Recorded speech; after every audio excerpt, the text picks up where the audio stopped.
Wake up, Mr. West. What's up, guys? In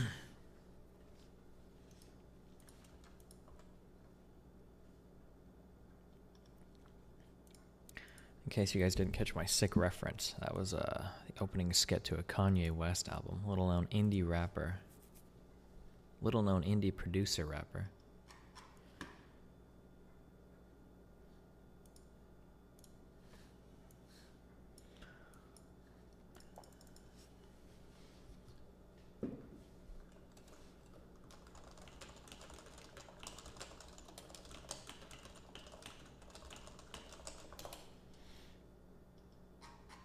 Sorry, hold on. I literally just got home. Let me just turn this. Boom, boom, boom, boom. This. Are we good? Lights on. How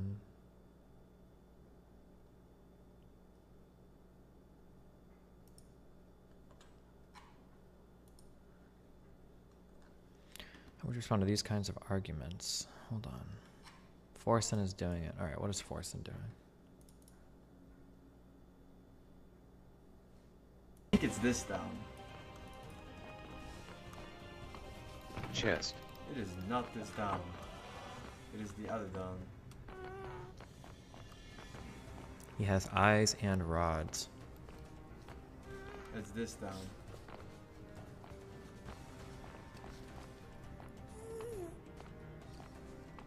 It is not this down.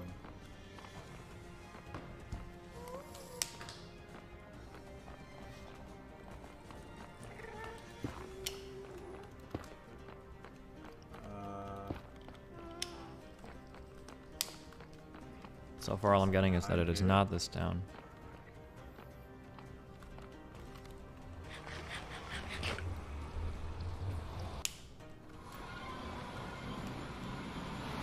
Crafting. Crafting.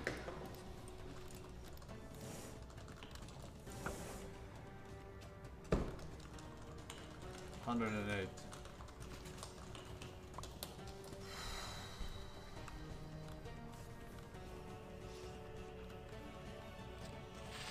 "12 Eyes of Ender." Damn, is that normally how many they have? Crafting. Chat edit box. How do they normally Chat start edit. off their speed Selected runs? Do they Chat edit box. do they just run like 1,000 blocks to get to where the strongholds spawn, or? Crafting. I'm playing this safer than a motherfucker. Just so you know.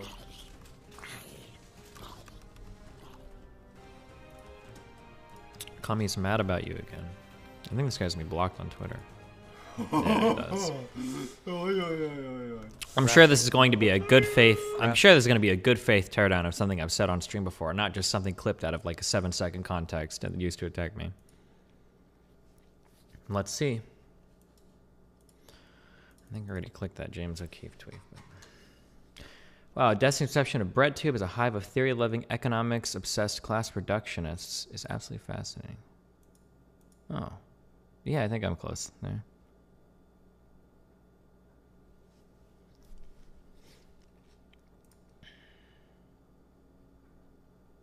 True!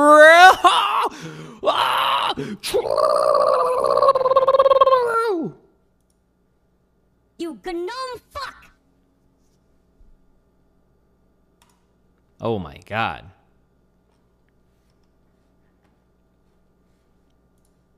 Oh.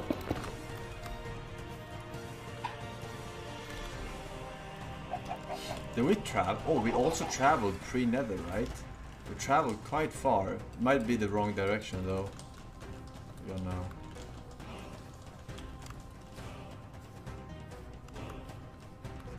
Welcome to Uganda.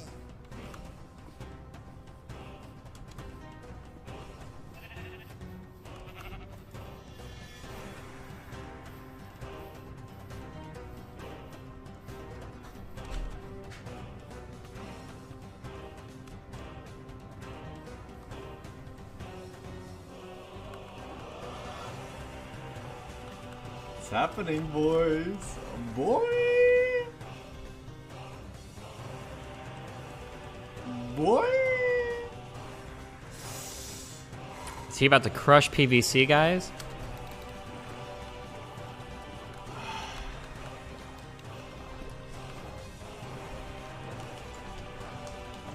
Not too long ago, my father gave me $50 and told me to invest it well. He said that I am old and responsible enough to handle it. I was so happy. But it turned out that I am still retarded after all. Also, XQC suck my ass, L.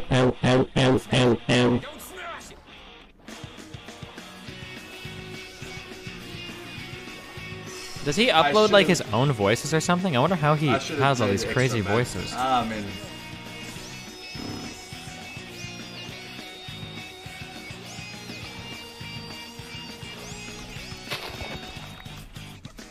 He has a guy. No, I mean like I wonder on the back end on Streamlabs. I wonder how he does it. He has a server running to host the TDS generation. Oh, interesting. Okay. Probably some way to upload like a custom link or something, or a custom pointer or something. I don't know. XQC is watching. Donate something to trigger. Sam, yours was just API calls, but not Brian. Yeah, Cake, but there's like a list of voices that you choose from on Streamlabs, so I wonder how you do like a custom one. I've just never looked at it before. It might just be like an option there. 160. Minus 160. Uh-oh. That was a good throw, though.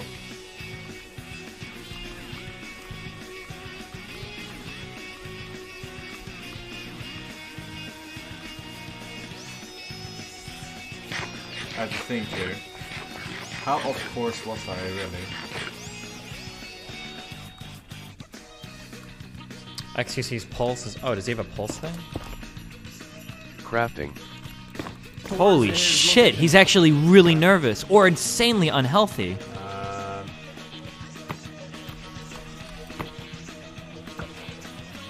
Oh my god, it is here. 40.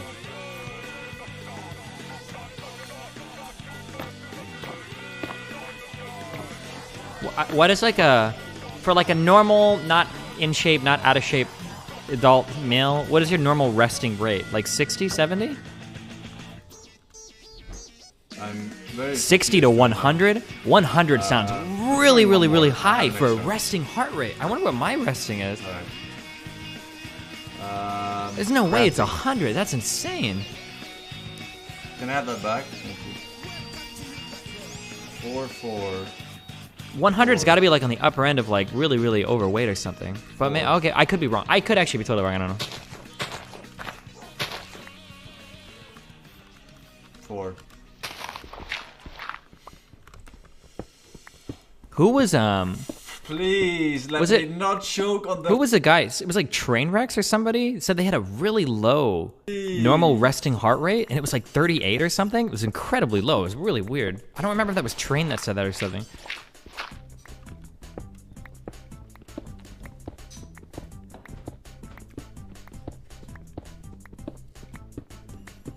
Yeah, usually that's like really, really in shape.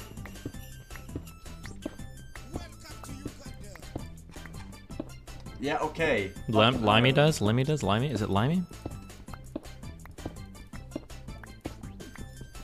I'm 27, moderately in shape. My doctor said any higher than 80 is pre-hypertension. You gnome fuck! I thought hypertension was based on... How is this possible? I could be totally wrong. I thought hypertension was based on blood pressure, not pulse.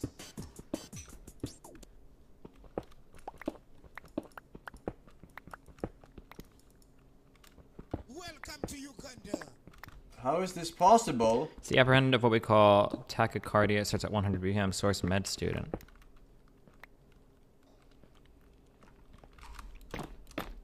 To all my Epic DGG channels, please post the Tennille mode in 5, 4, 3, 2, Crafting. bonus me. Higher Happy pulse witch. generally means lower You lose. blood pressure? Bronze Wait, are better what? than I can't dinosaurs. tell who's just typing That random fuck. shit in chat. Bonus me.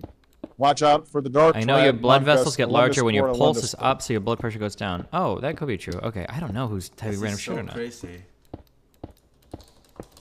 Okay. Oh, is it where it comes up and not where it comes down? Wait. Forsen, what are we doing?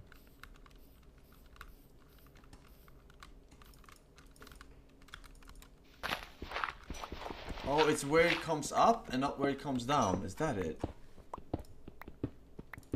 I'm so fucking confused. Because I dug down exactly where it went down. On that 4-4. I was 95% sure that was the right one.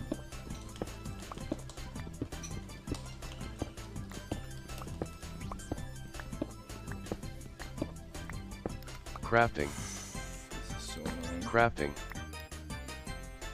How does he know if he's in the right place? Is he in the right place?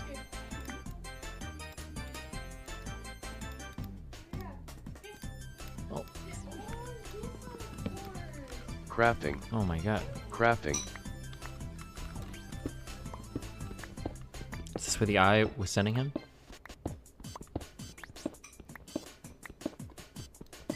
Oh.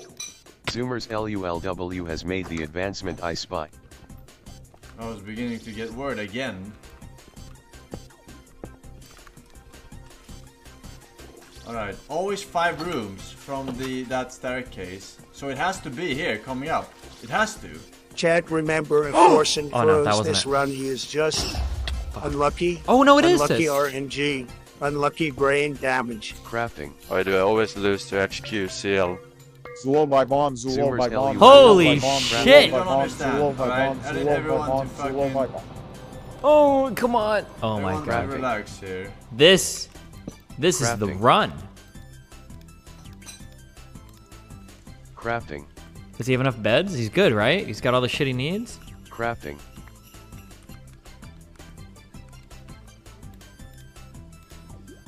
Watch the XQC reaction. RC. And turn this off.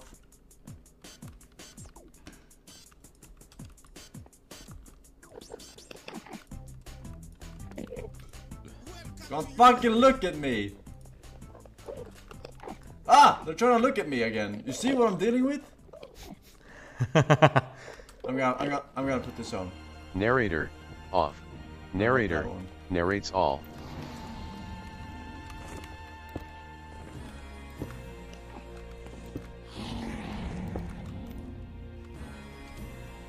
Oh my god.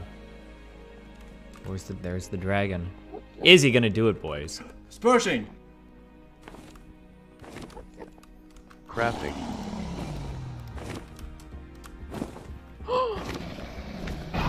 Time to throw buggers, XQCL, XQCL, time to throw PogChamp, time to throw PogChamp, time to throw PogChamp, time to throw Oh PogChamp, my time to god, throw he is PogChamp, on the time Win to throw Ruckard PogChamp, pace. time to throw PogChamp, No! XQCL, PogChamp, Oh no, oh no. What are you doing? What is he doing? What are you... LU title screen button. Can you shut the fuck up?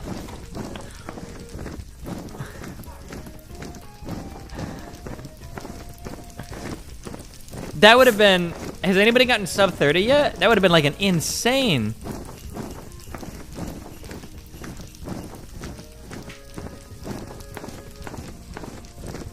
Fuck, I kind of want to get a pulse thing now. 150? 150 is like, you're like, that's like a good jog on a I think that's higher than what you would be doing a light jog, right?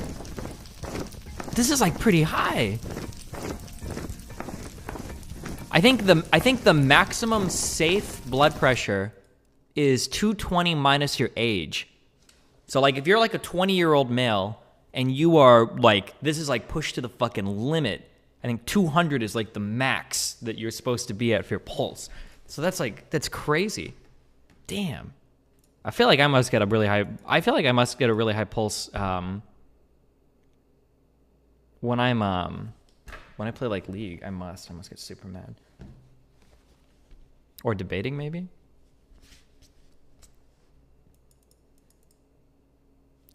Jog, what the fuck? I reach 160 when I'm fucking sprinting for 20 minutes? How can you sprint for 20 minutes?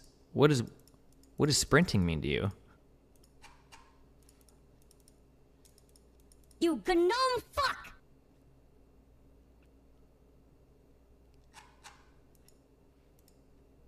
That was a Twitch chatter, by the way.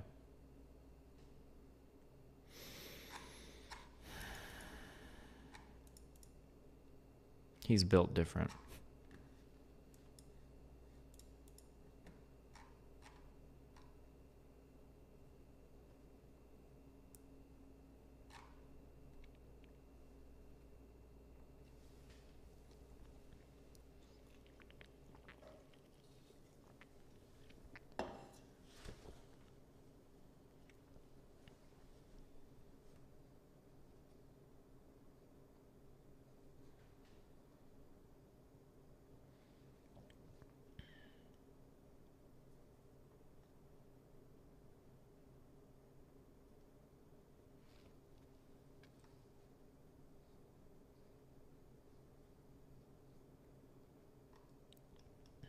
Okay.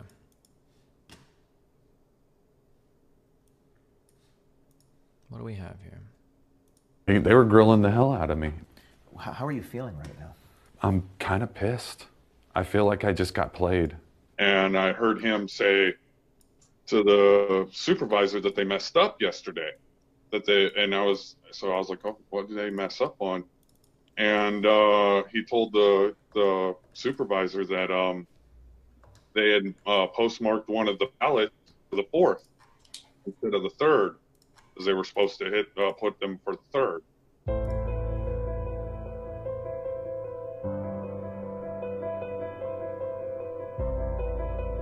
And so let me make good on that promise right away. Okay, this storm is getting crazy, right? And it's out of a lot of people's control.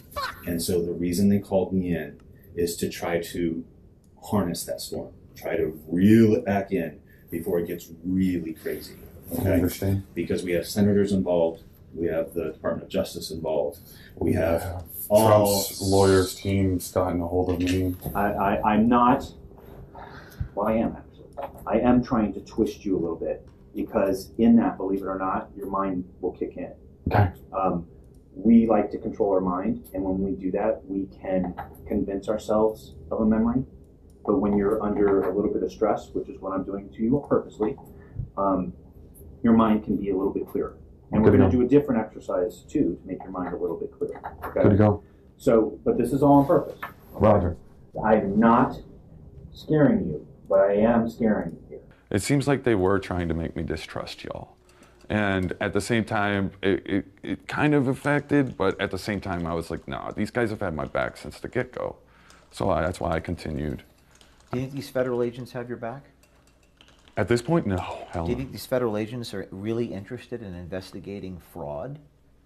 Honestly, I don't think they are. And in fact, you heard Weisenberg tell a supervisor they were backdating the ballots to make it appear they'd been collected on November 3rd. You still stand by that? Yeah. Yes. The full unedited video coming soon, guys. Don't worry.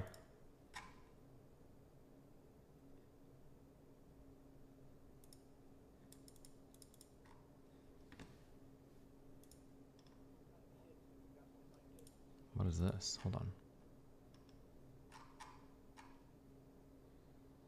Jack Saints made a video advocating not voting. What a fucking idiot. No!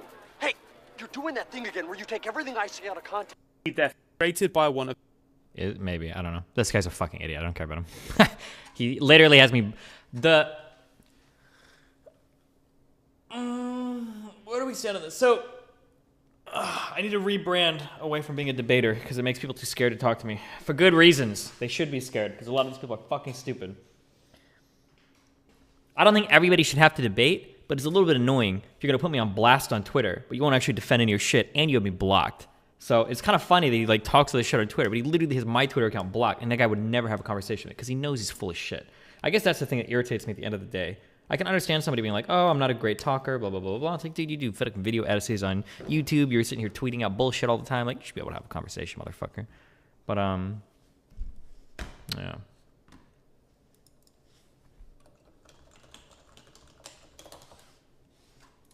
The friend joke is so old. I make a nuke it every time I see it, okay? You see this moot clip? Nope. There was blood on the wall writing. Maintenance is gonna... There was blood on the wall writing. Dumbo. Alan? Alan, where the hell are you? What the fuck? No, stop. What? Stop the motherfucker. Maintenance is gonna... There was blood on the wall writing. See this forcing clip. Skip to the last 5 seconds. Oh no, is he gonna... No! Save.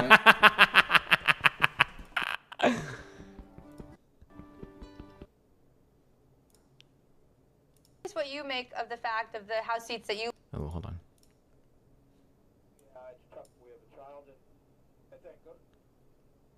Wait, what? Is this not safe for life? You guys can just link me shit like this. Okay, he's making a run for it. You're always worried when he gets out. We don't want to see someone up close being shot by officers. And that suspect... It's fine. Did not appear that they were going to obey the officers. If he would have... What did that officer just throw on the ground? Being shot by officers. And that suspect did not sure that they were going to obey the officers. If he would have made a quick move, Oh my God. could have been, yeah, the officer fell. That could have been a dicey situation. They're going to get the suspect in a moment. He's going to I can't tell if I've just been brainwashed by how. It looks like both of these guys are running extremely slowly. Are they? Or I can't tell. he would have made a quick move. That really could have been, yeah, But maybe not. situation. They're going to get the suspect in a moment. He's going to get tired. We're kind of hidden and we got behind it. Okay. Away from law enforcement. My money's on just threw whatever he threw away. Oh, I tripped on the curb. Hell out of me. Under capitalism, workers do not sell products. They sell their life itself in 8-hour intervals. Kind of, yeah. You trade your time for money, sure. This is seen as a necessary sacrifice to continue living, but workers are mostly producing for the owner's benefit. Mostly producing for the owner's benefit. It's a little loaded.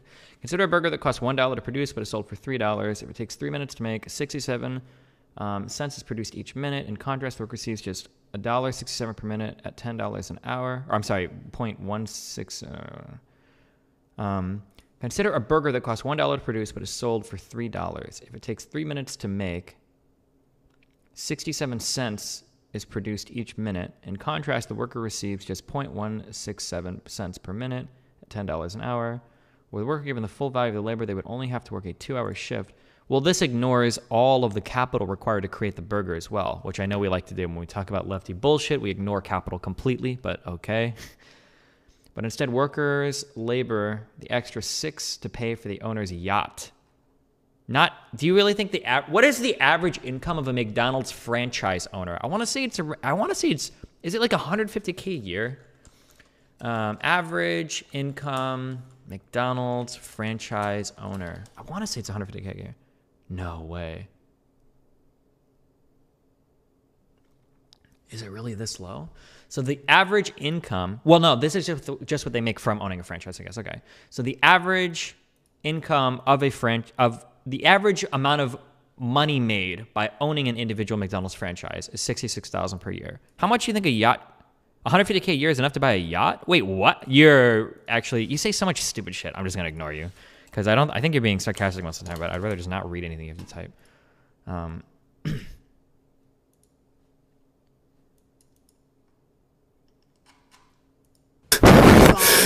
Okay. TikTok links are banned. How do I do it? RTBA. Cake.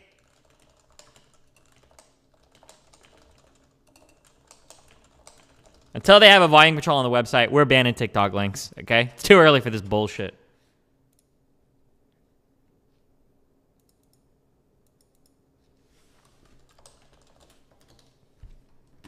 Here's the unedited full video. The raw audio. They did it. The Mad Lads. Soy posters, Tony. Should we might listen to this. Well, Eric. Destiny, the tackle.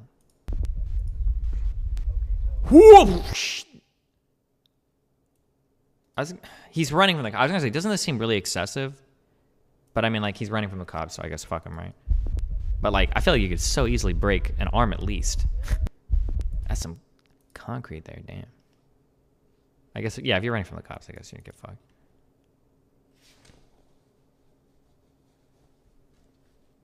You lost and why that happened.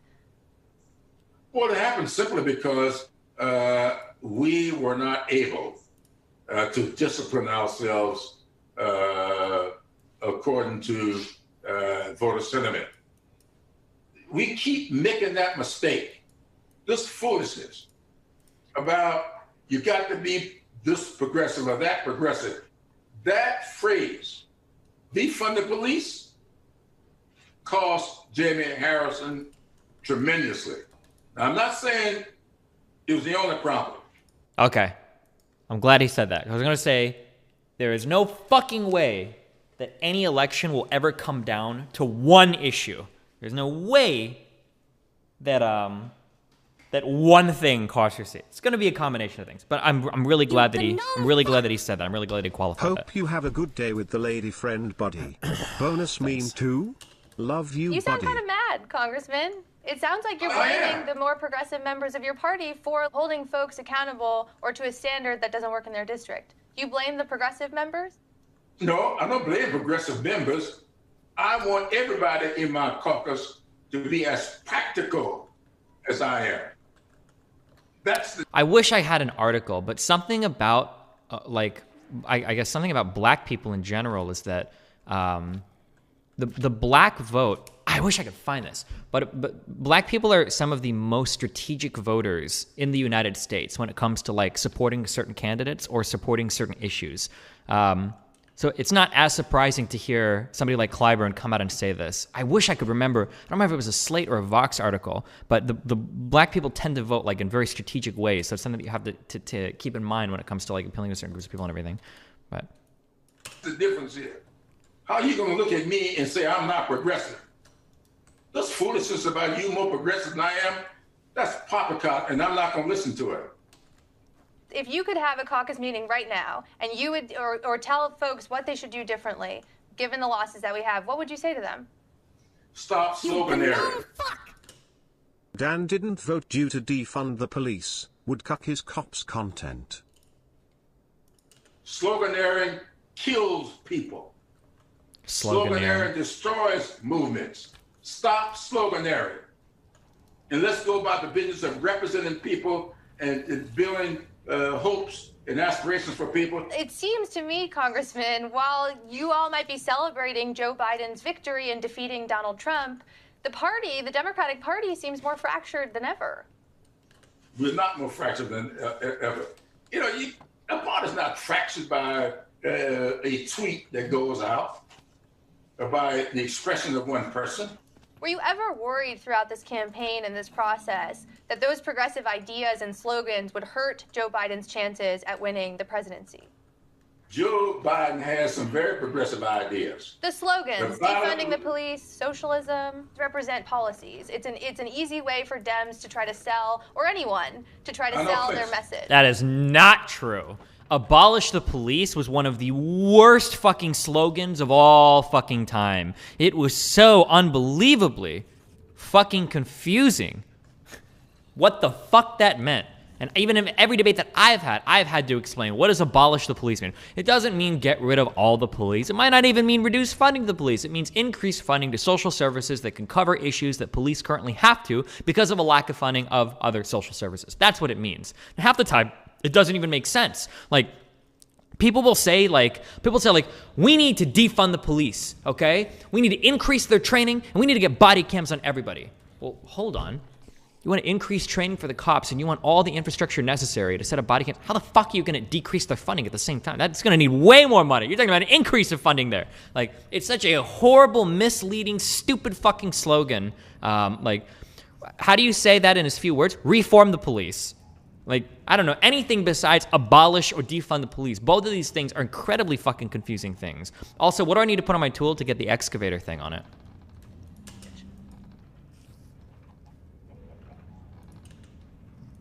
I'm curious what you make of the fact of the House seats that you lost and why that happened. Well, it happened simply because we were not able to discipline ourselves according to voter sentiment. We keep making that mistake, this foolishness about you got to be this progressive or that progressive.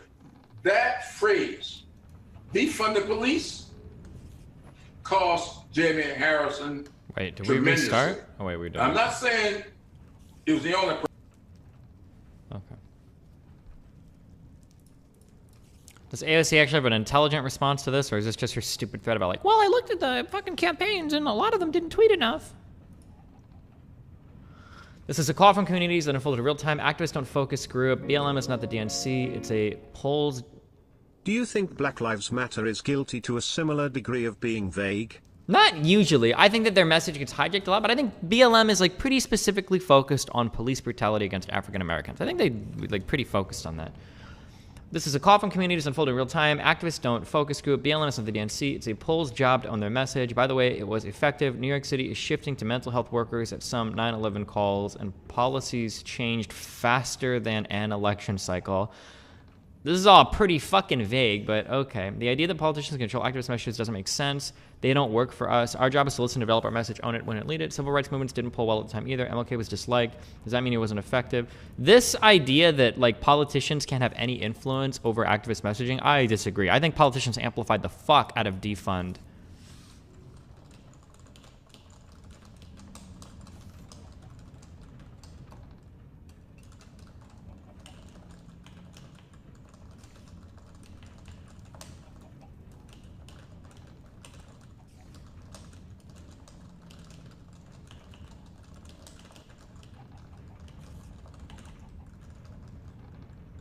Is that 8 Can't Wait? Is that what this was called?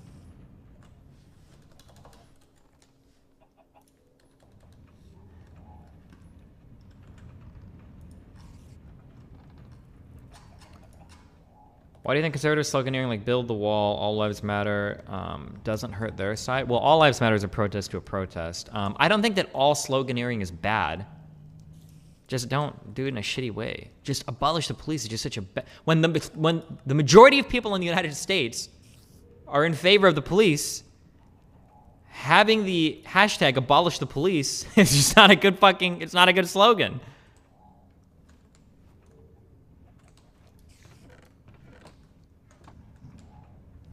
Is there an easy way to turn these into blocks besides melting it all down? Oh god.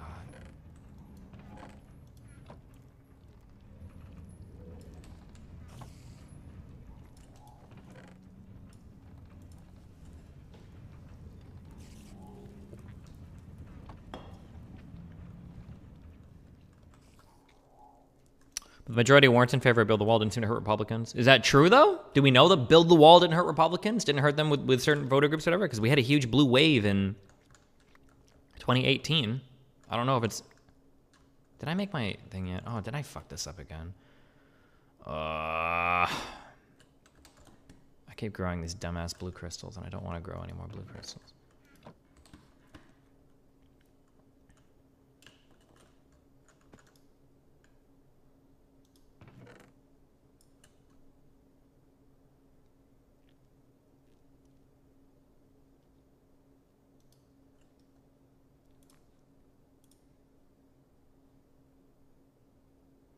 When two crystals split at 100% purity, do they both have 100% purity, or what happens? Defund white names. True.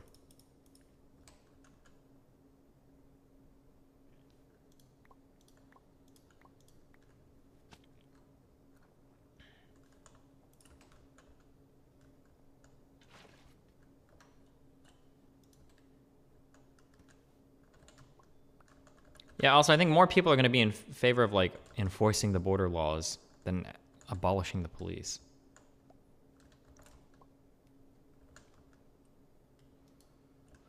Can you please just get in there? Yeah, okay.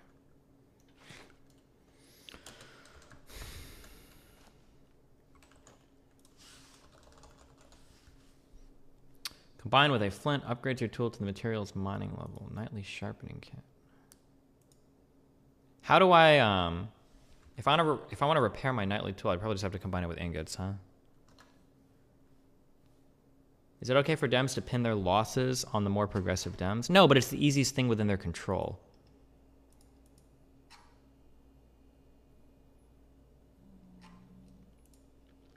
Bernie's slogans crushed. Yeah, Bernie's slogans weren't as divisive though. Like, I think Bernie generally had good slogans, right? Usually it's just like attacking rich people, the 1%. And then make sharpening kits so you can repair the tool away from the house. Does a sharpening kit, is it consumed when you use it? Play the Veritas video. It's 2 hours long. Healthcare is a human right. I don't think anybody's like opposed to that slogan. I don't think that's a very divisive slogan.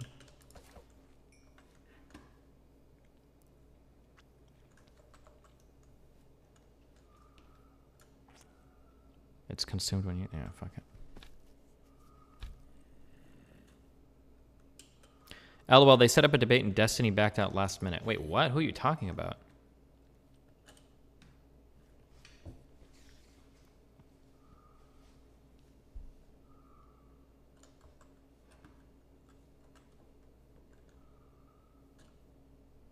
Ready for it to debate Jay Dyer? I have no fucking idea who the fuck that is. Why? Where is he? Bring him on Discord.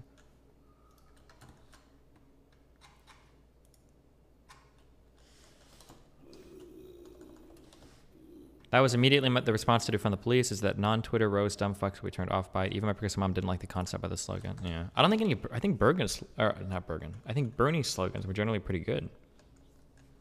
At least as far as I can remember. What can I go mine? Is there anything we need to mine a fuck ton of, Mr. Mint? Because I need to experience my goddamn pig. Sharpening kits doesn't work in SovTech. If you read the description of it, it says something about cheating. Also, unmute me. Ooh. Why are you muted? Wait, sharpening kits don't work. Only used to repair tools. Wait, it says literally only used to repair tools. But you're saying it doesn't work to repair tools? Who are you? Just get away from me.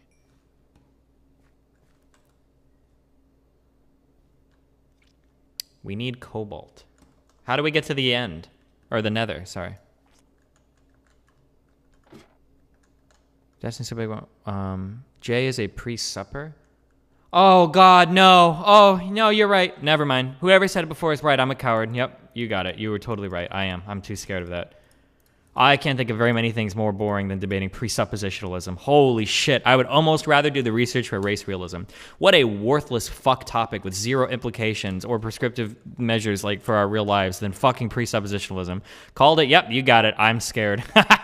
Oh my God. I'd rather debate meta ethics. Ugh, fuck that. What is presuppositionalism? Presuppositionalism is it's the idea that like, oh God, it's been so long since we've even gone down the road on these boring fucking topics. It basically has to do with, I think, with establishing the idea that like a God exists that can like give you information or whatever before you know anything or fuck. Did I debate? Was it Kent Haven on this? Hold on, let me get a more exact definition for you so that I don't fuck this up. Hold on.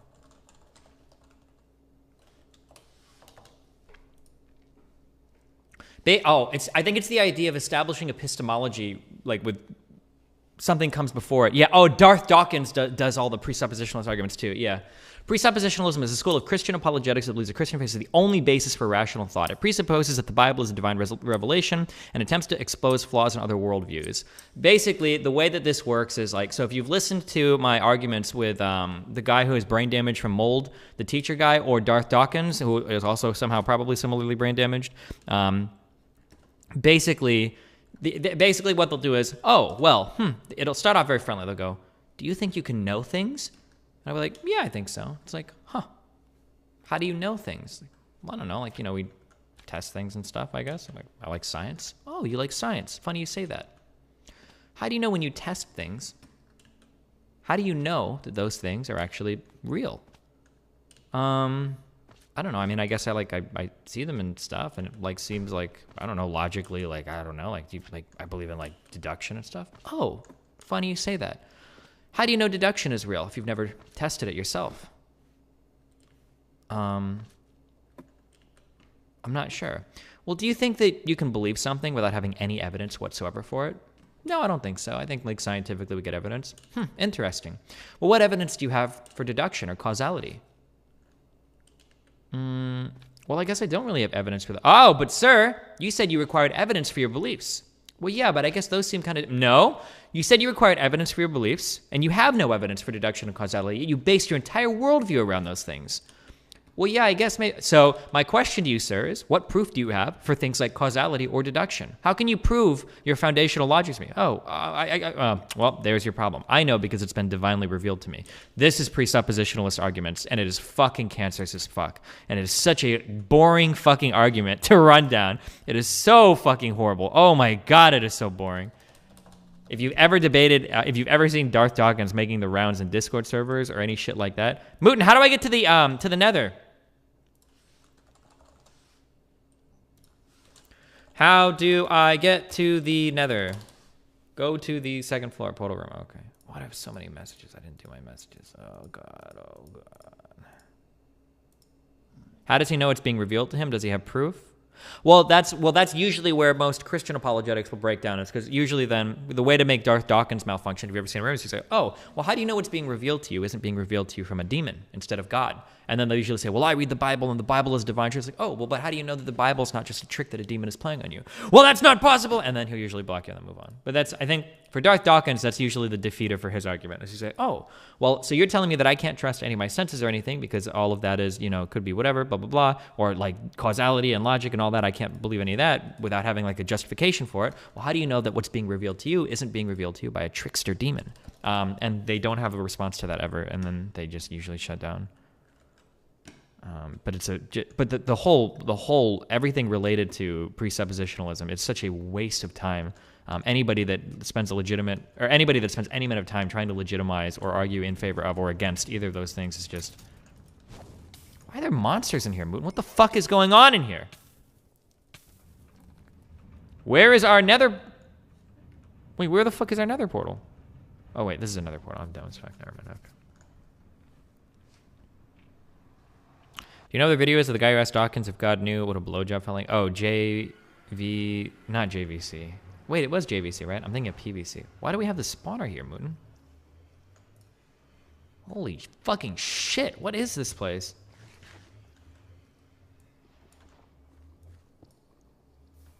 How do we find cobalt? Where is it? Where does it spawn?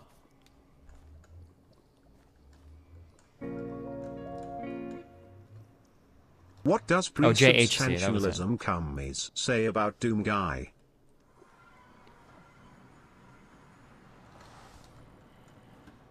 Oh my god, and it connects. It was JHC, yeah. Cobalt, Sevtech.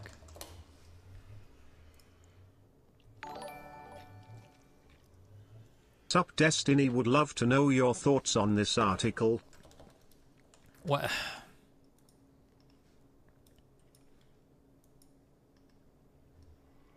Dear Veterans, hero worship is not a zero-sum game. Sounds like I would agree with it. Don't donate articles to me, okay? I'm not reading a whole fucking article, but I love you though, okay? It's a blue ore in the netherrack. Yeah, but I'm wondering why it spawns at.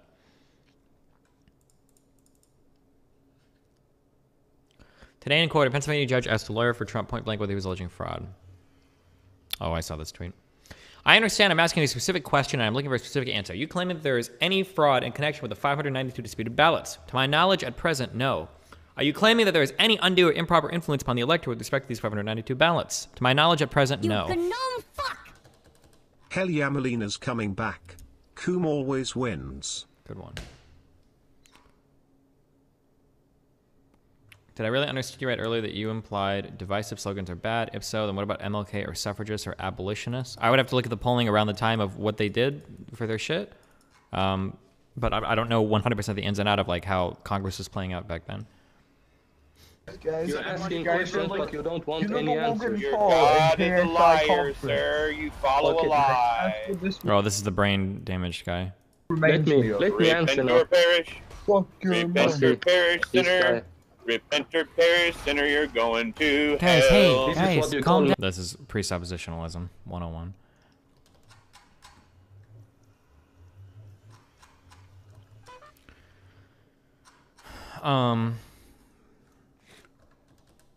He is actually brain damaged, not as assaulting. Yeah, apparently he was a school teacher a long time ago, and then he had some issue come up where he had a bunch of mold growing in his house, and he had like revelations after that happened.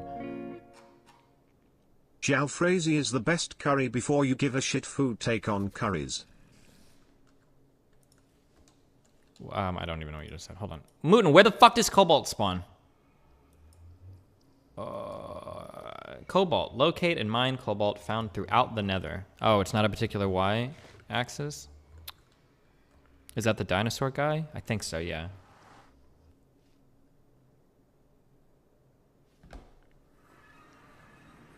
Any Y in the normal nether biome. Yeah, I got you. Okay. What is it? M? B?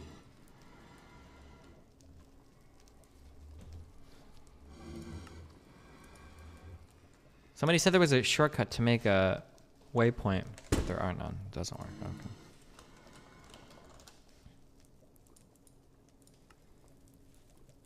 B doesn't work. Unless it's like B and left click.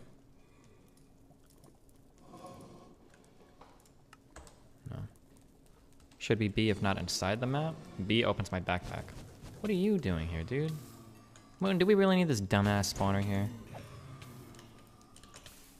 If you fall in lava and die in this mod pack, what happens to your shit?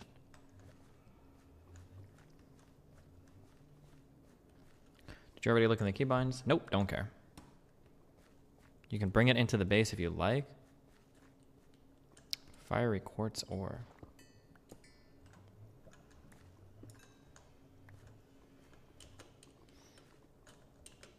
This place is fucking spooky as fuck. Does this shit hurt you? Oh no. Does this hurt you? Oh yeah.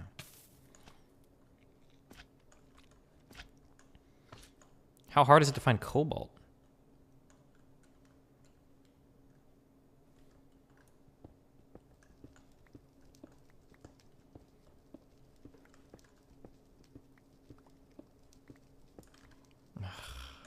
Fuck this dimension, dude.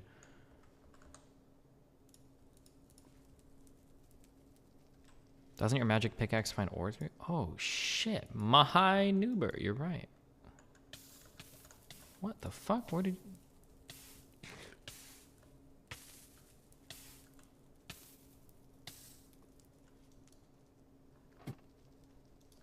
Okay.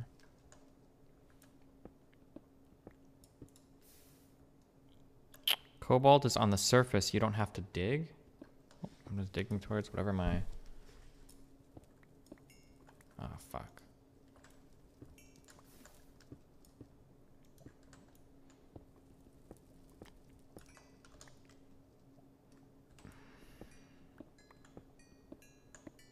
Is there a difference between quartz and nether quartz? Why is grifting and spreading conspiracy shit so profitable? Sometimes I feel fucking retarded for not just shilling for some dumb fuck nobody seems to care anyway. True.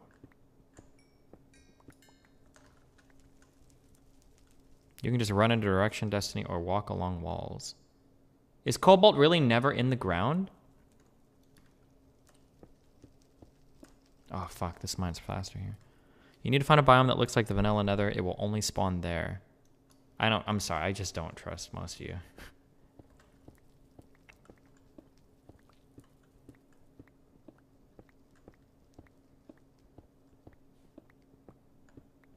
You're in the wrong biome to find cobalt right now. Really? It says cobalt spawns throughout the nether.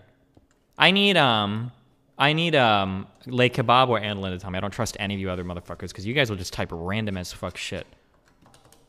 Destiny's turning into a lib version of Peter Carl. Oh, good one. Okay.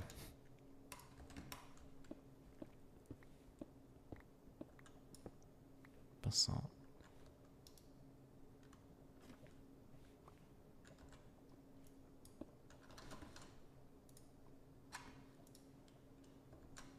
Do you know that Dave Rubin bought a new mansion, grifting his way up? The Rubin Report creator, Dave Rubin, buys modern Encino mansion. You gnome fuck! Damn. Feels okay, man.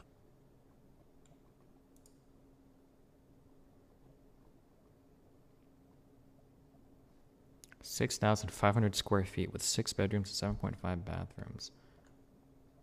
Jesus. Every time you ping with a magic pick, you see the ore it shows, and everything near you is core. Wait, does it show you the type of ore?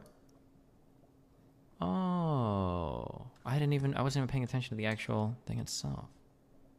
What is a 0.5 bathroom? I think that means a stand-up shower. Wait. Tim Pool is an underground skate park? Wait, what? We'll listen to this album again because it's really good. 0.5 is no shower? I thought 0.5 was a stand-up shower. I thought 0.25 meant only a toilet with no shower or anything at all. What is burning me? Wait, what is a 0.25 bathroom? Is that only a toilet? I've never seen a 0.25. I feel like I've seen 0.25 before. Hold on.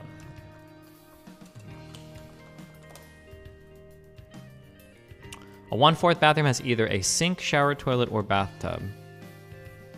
Oh, it's only one thing. Gotcha. Okay.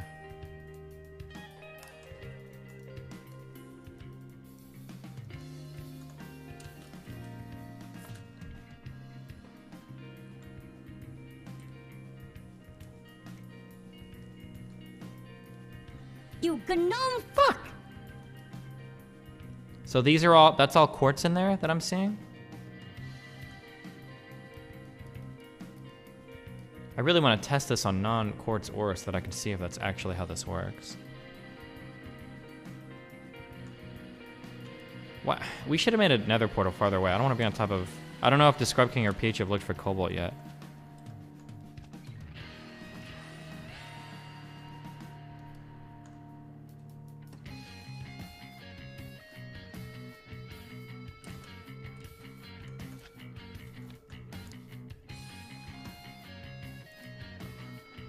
Roblox gamers must pay to die with an oof. Wait, what?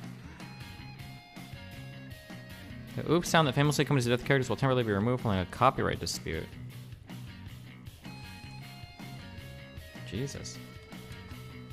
You gnome fuck! Wait, what the fuck is that up there? Are those like windmills?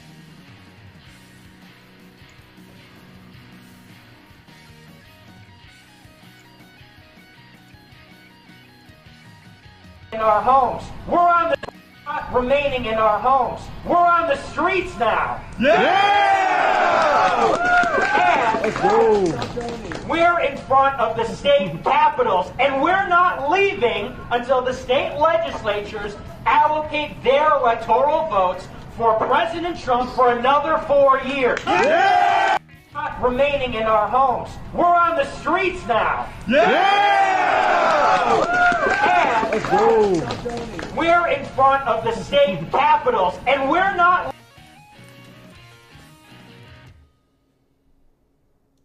Good one. That's not cobalt up there, is it?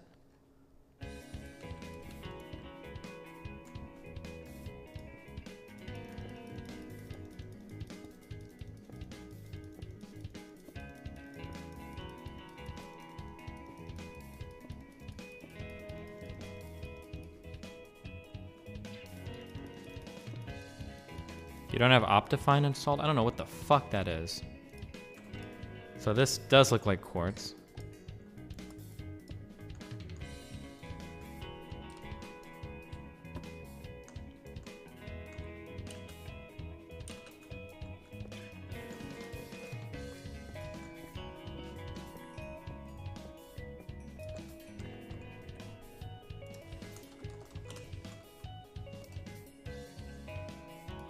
Nether quartz makes block of quartz. Is all quartz nether quartz?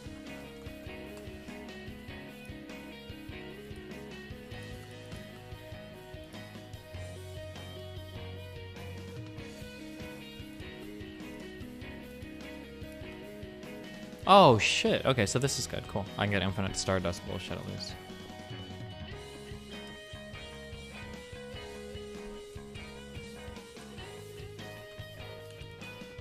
Imp. Okay. Raw imp hide.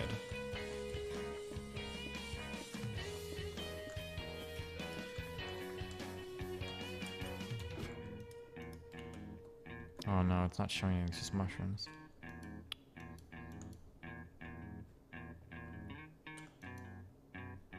So this is all quartz or whatever?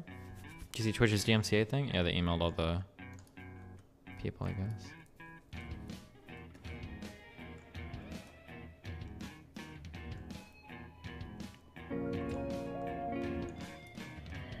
Any horror film recommendations, my dude? And go watch the sex tape I made with Yo Mama.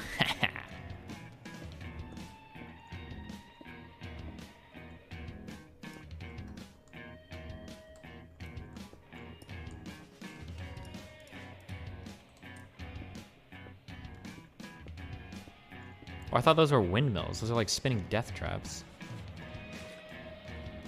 Cobalt comes in veins of 1 to 4, so it's going to be hard to spot. Yeah, I got you.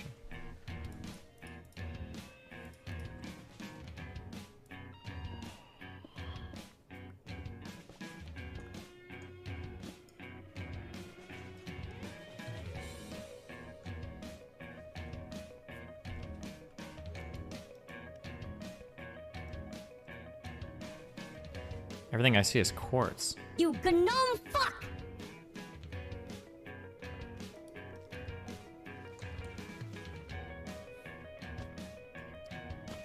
You gnome fuck! In back chat wide people happy slash. Who's back?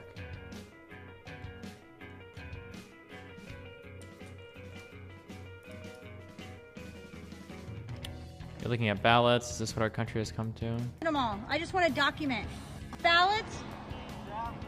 I thought they collected them all. I just want to document. No, we're still collecting. How much? Wait, but how come they already called the state? Because these are mail-in ballots. Are there a ton in there? Yeah. All right. Are you collecting from a lot of places? Yeah. All right. I'll just document. Thank you guys. Are you guys official election guys?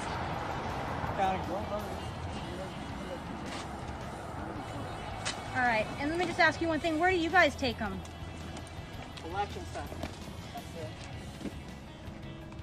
it. Is that in the government building? Yeah, what county? Okay. Thank you.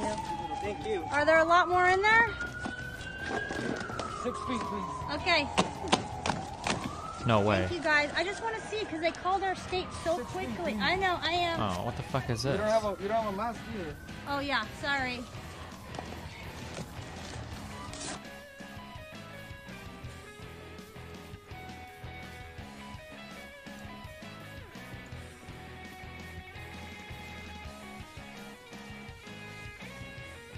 Do you think that's cobalt?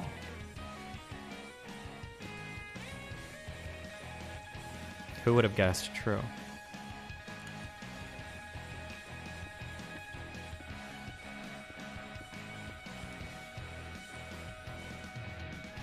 Wait, fuck, where is this?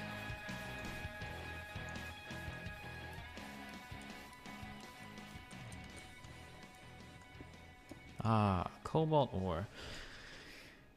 Okay, somebody told me yesterday that you can change out the heads of your pickaxe. If you can't, somebody's getting fucking banned, alright? Also, who said that I could only find it in vanilla nether biomes? You lied as well. See, this is why I can't trust you, motherfuckers.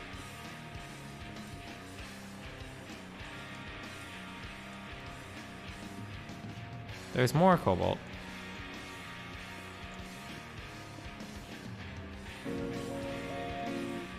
Okay, this astral shit is actually base as fuck, okay? I'm glad I got my this. dad is hardline conservative too and can bring any topic back to politics, so it can be frustrating trying to talk to him. Any advice for handling No, I that? don't give advice for handling your family members. I can't handle my own family members. How the fuck am I gonna help you handle yours?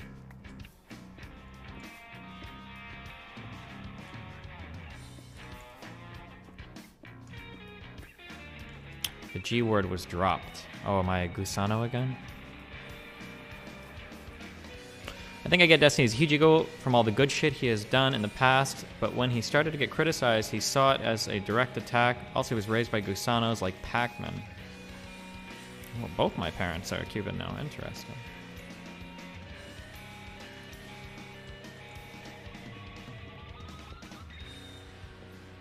I still think it's funny that the only people that have ever attacked me on the basis of like race or nationality has been Nicholas Fuentes and lefties. You gnome fuck! Really makes you think a little bit, doesn't it?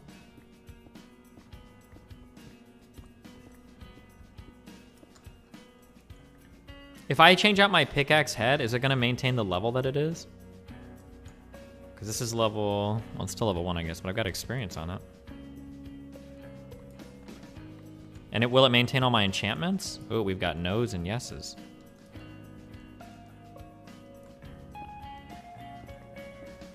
Why are lefties attacking you because you're Cuban? Doesn't it mean you're a communist? So I guess the running narrative with lefties is that any Cuban that left Cuba did it because they were rich farm owners that hate the communist takeovers because all of their wealth was taken from them by Castro. So apparently that's why I'm like a right-wing fascist conservative, I guess.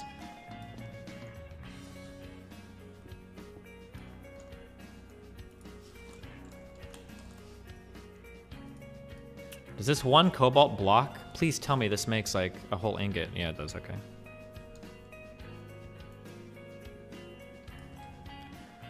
There's so many people out there that kept trying to say Gusano wasn't a racial slur and it was the most obnoxious ghost, technically not a race shit I've ever. Oh yeah, it's kind of like when Trump says like fuck Mexico, or no, Trump has that, but like when some conservatives like are like fuck Mexicans, blah blah blah blah blah, and you're like, dude, that's a little racist. And you're like, huh, bro, thank you for getting something. Mexican is a nationality, not a race. Wink, wink, wink, wink, wink. It's like, okay, bro.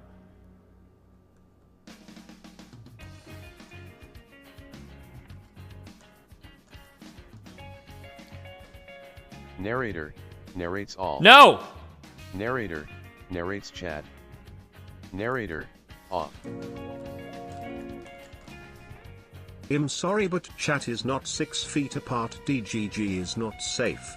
Chatters please keep 6 feet apart from now on, thanks.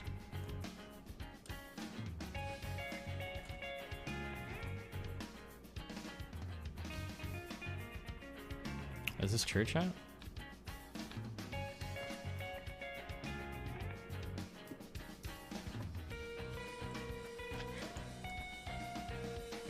I need fruit and vegetables. Where are we?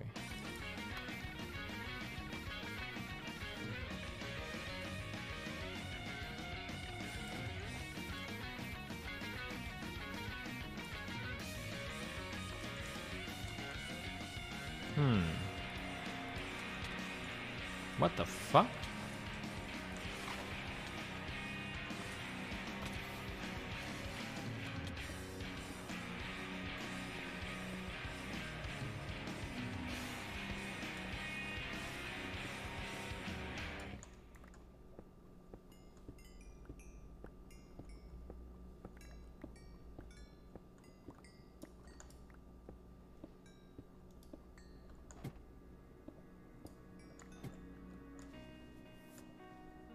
Shit. She is so fucking stupid. Election day was November 3rd. This is plainly reckless and undermines faith in the system. Heavily Democrat. Read past the headline. Those ballots were otherwise completed properly and closed to both return and secrecy envelopes and postmarked by November 3rd. Damn. You think given the context makes it sound legitimate, especially we know Destiny doesn't care fuck about shooters. The Cuban shit pissed me off because so much of my family died because of Castro, and those who still live in Cuba live in poverty. It's so disgusting, the lefty way to look at Cuba. If your family died to Castro, then it's probably because they were slave owners. That's what the Gusano meme says. The only reason why anybody in the only people that didn't love Castro were people that owned slaves and like had rich plantations and shit. Or so it goes. Wait, what is that from? Was that a Kurt Vonnegut meme? So it goes? Or oh so it goes? Yeah, okay.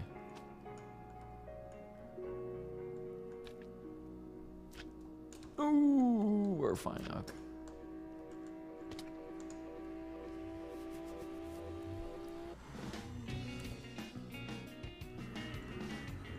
Mootin, these portals.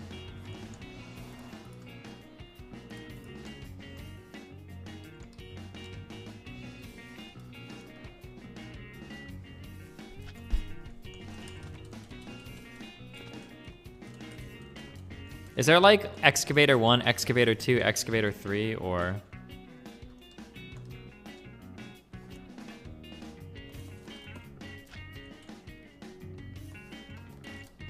Did you see this? He wants to respond to your video. Should I make a video of me reacting to Destiny, reacting to my video? Me reacting to Destiny, reacting to my video, responding to Ollie Thorne. Oh no! Ugh.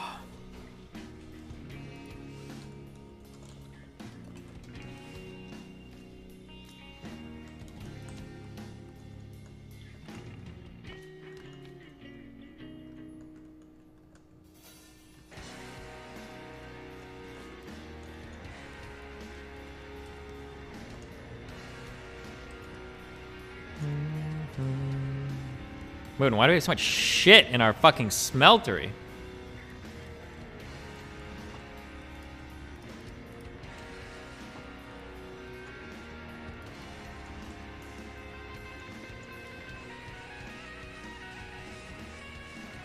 Can you just cut out the middleman and talk to him? I think it's like a video type of guy. If he ever wanted to chat, I would. I don't know what we would like talk about though. Hey, remember that and that and that and that? It's like, yeah, oh, well here's that and that and that. Okay, cool.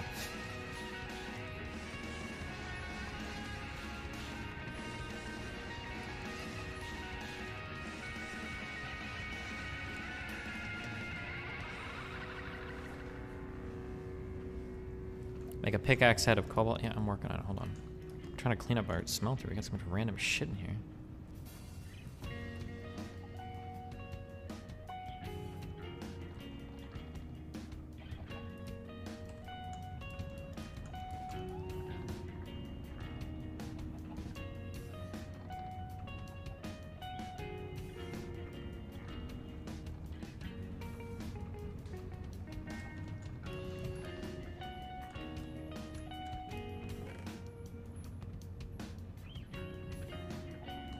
Wait, where the fuck is the pickaxe head? It's in here somewhere, I'm just not seeing it. There it is.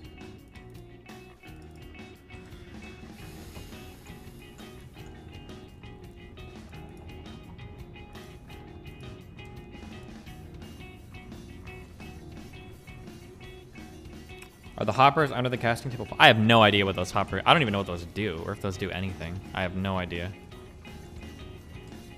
Mooten made that shit. Does the unlearning dude hate Destiny? I hope not. I think he's an actual socialist though, but...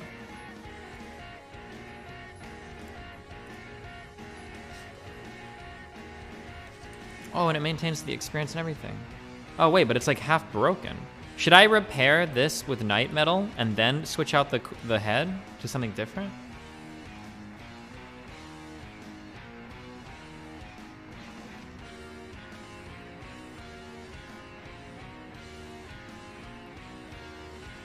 I think it was a fan comments during the video. Uh-oh. Also, the dude who's in the call acts like land hoarding is a dumb leftist talking point. It's like mate, it's called option value and I later turn search. Oh, okay. I like how he adopts your critiques as his own and pauses the video so he can present them before you do. Wait, what?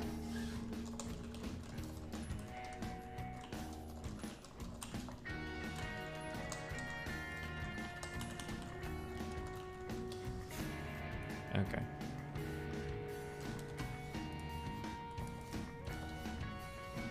Time traveling.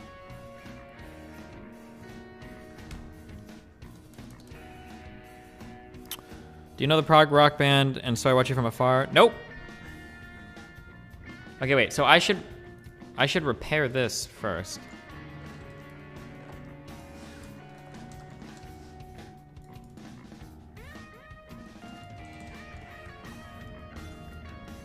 Is it in here? You'd probably like that band, thank you. Wait, did Mooten use all of our night metal? There's no way he used all of it, did he? I brought back like fucking 20 ingots. Oh, there's 5 here. Did we? Oh no, I think I must have made armor with it, I think I did.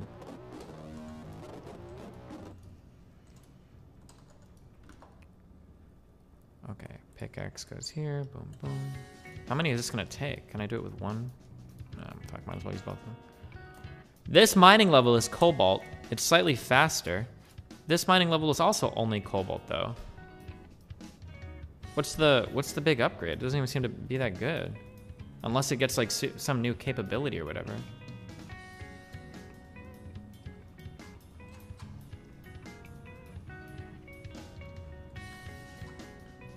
Mitch is not so well. The passive on the cobalt head is good.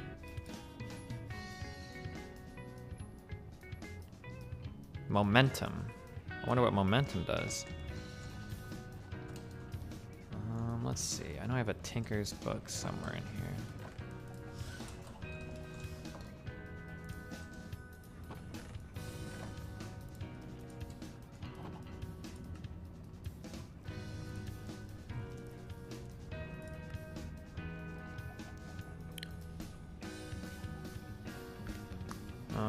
Tools, pickaxe. Oh, this won't tell me anything. It's gonna be under materials. Cobalt. Momentum. Mining blocks increase your speed as long as you keep going. Interesting. You gnome fuck! The mining speed is faster? Yeah, I guess a little faster, but I wonder if it'll make a difference.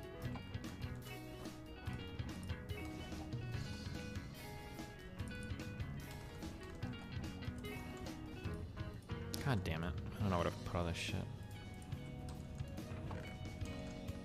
You gnome fuck! Hey chat, can we make another water slide? Wide people happy in 3, 2, 1.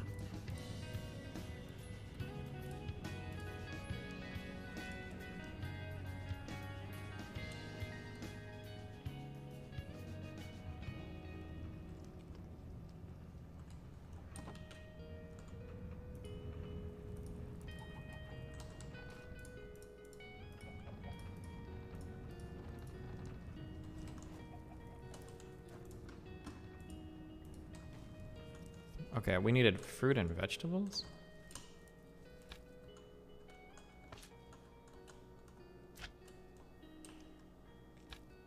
Yo, Dad, Dr. Mitch Jones seems like he's pretty fucked up right now. Oh yeah, wait, what was this tweet? Mitch Jones died in 2016. Oh. What's been going on?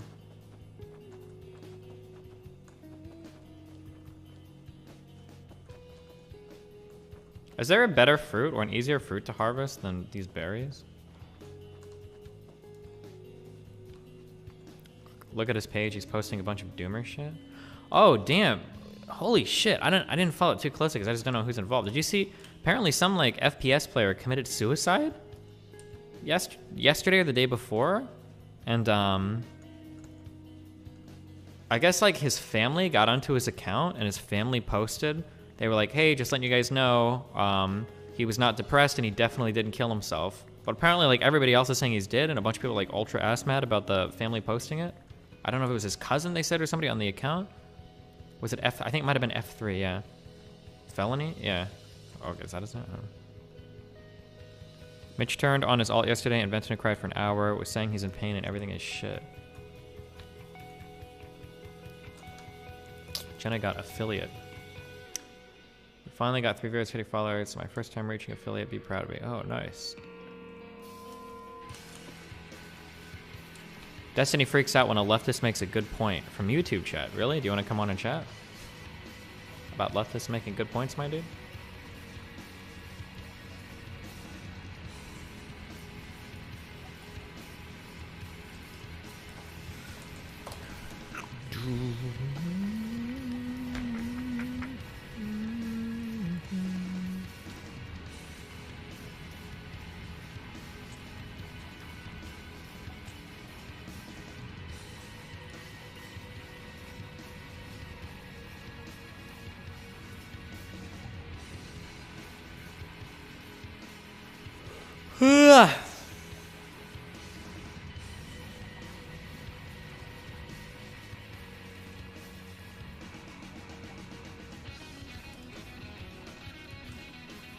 Listen to Project Rotus in the background. It will be big news soon. Oh, this raw audio? I have to pick Melina up from the air. I guess. Ross, sir. You want to come in for a second? Sure. I don't want people to be looking at whatnot. Hi. It's been pretty rough. I bet it's been incredibly rough. I want to tell you a few things. I want to tell you who I am, why I'm asking you to speak with you, and sort of lay it out for you. Right. Okay. And I realize we didn't expect you to be here. So I'm not willing to give up until they fire me. Good for you, by the way. Good for you. Yeah. But I literally was under the wrong information. And so what I'm apologizing for is I'm not quite ready for you yet because I thought that we'd have to wait for you to come in. So I apologize if this looks a little haphazard. It's just I didn't realize you would be here. So here you go. I'm actually thrilled that you're here. I'm going to say the first thing. With respect to you, with this whole COVID thing, if you'd rather me have a mask, I don't care. I don't either. And so, okay. But I want you to know that you can drive that bus. If you say, Russ, put a mask on, I have one that I can put on. Okay. I mean, if you don't mind, I'd rather not wear these damn things. I'm okay with that too. When we leave here, I've got to turn it on so they don't get mad at me. They don't get mad at me. Exactly. Okay. So let me tell you who I am and why I'm here. You obviously know why I'm here. Yes. The last week has been crazy, right? Crazy. Been insane. Yeah. The only reason I came out forward, I'm an introverted person, don't like to be noticed. I'm there with you. I understand. But as soon as I started realizing they knew it was me, and they came with an allegation, a PDI from like months ago, like June, August, and they were like, yeah, we need to get that statement. I was like, dude, I gave you that statement. So, here's where we're at right now, okay? I'm going to make a promise to you right now. I'm going to be 100% upfront with you the entire time you're with me, okay? You ask me a question, I promise to answer you. And I promise to answer you honestly. All right. Whether it's good for me, bad for me, good for you, bad for you, I will be honest with you. That's my first promise to you, okay? And so let me make good on that promise right away, okay? This storm is getting crazy, right? And it's out of a lot of people's control. And so the reason they called me in is to try to harness that storm, try to reel it back in before it gets really crazy. Okay? I understand. Because we have senators involved, we have the Department of Justice involved, we have Trump's lawyers team's gotten a hold of me. All sorts of things are involved right now. Okay? And so here I am being honest with you. I actually believe what you're saying. Okay? But I also feel like we need to make sure it is 1,000% correct and 1,000% shaved down to only the exact truth. Do you understand what I mean by that? I understand. I don't consider an exaggeration a lie, okay?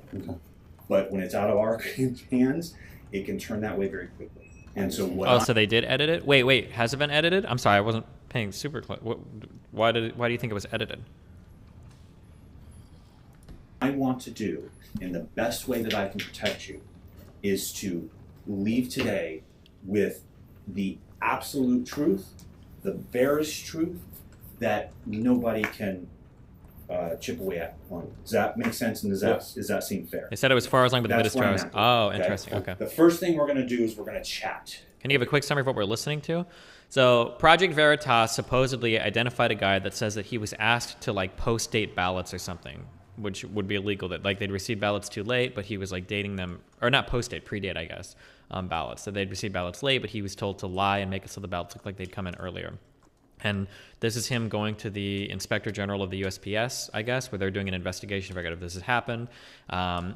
It was reported that he essentially recanted his statement, but the Project Veritas people are like, no, he didn't actually recant. Like, that's bullshit or whatever. And that's what we're listening to. Okay? Because I've heard everything from him, from the other one, from the news.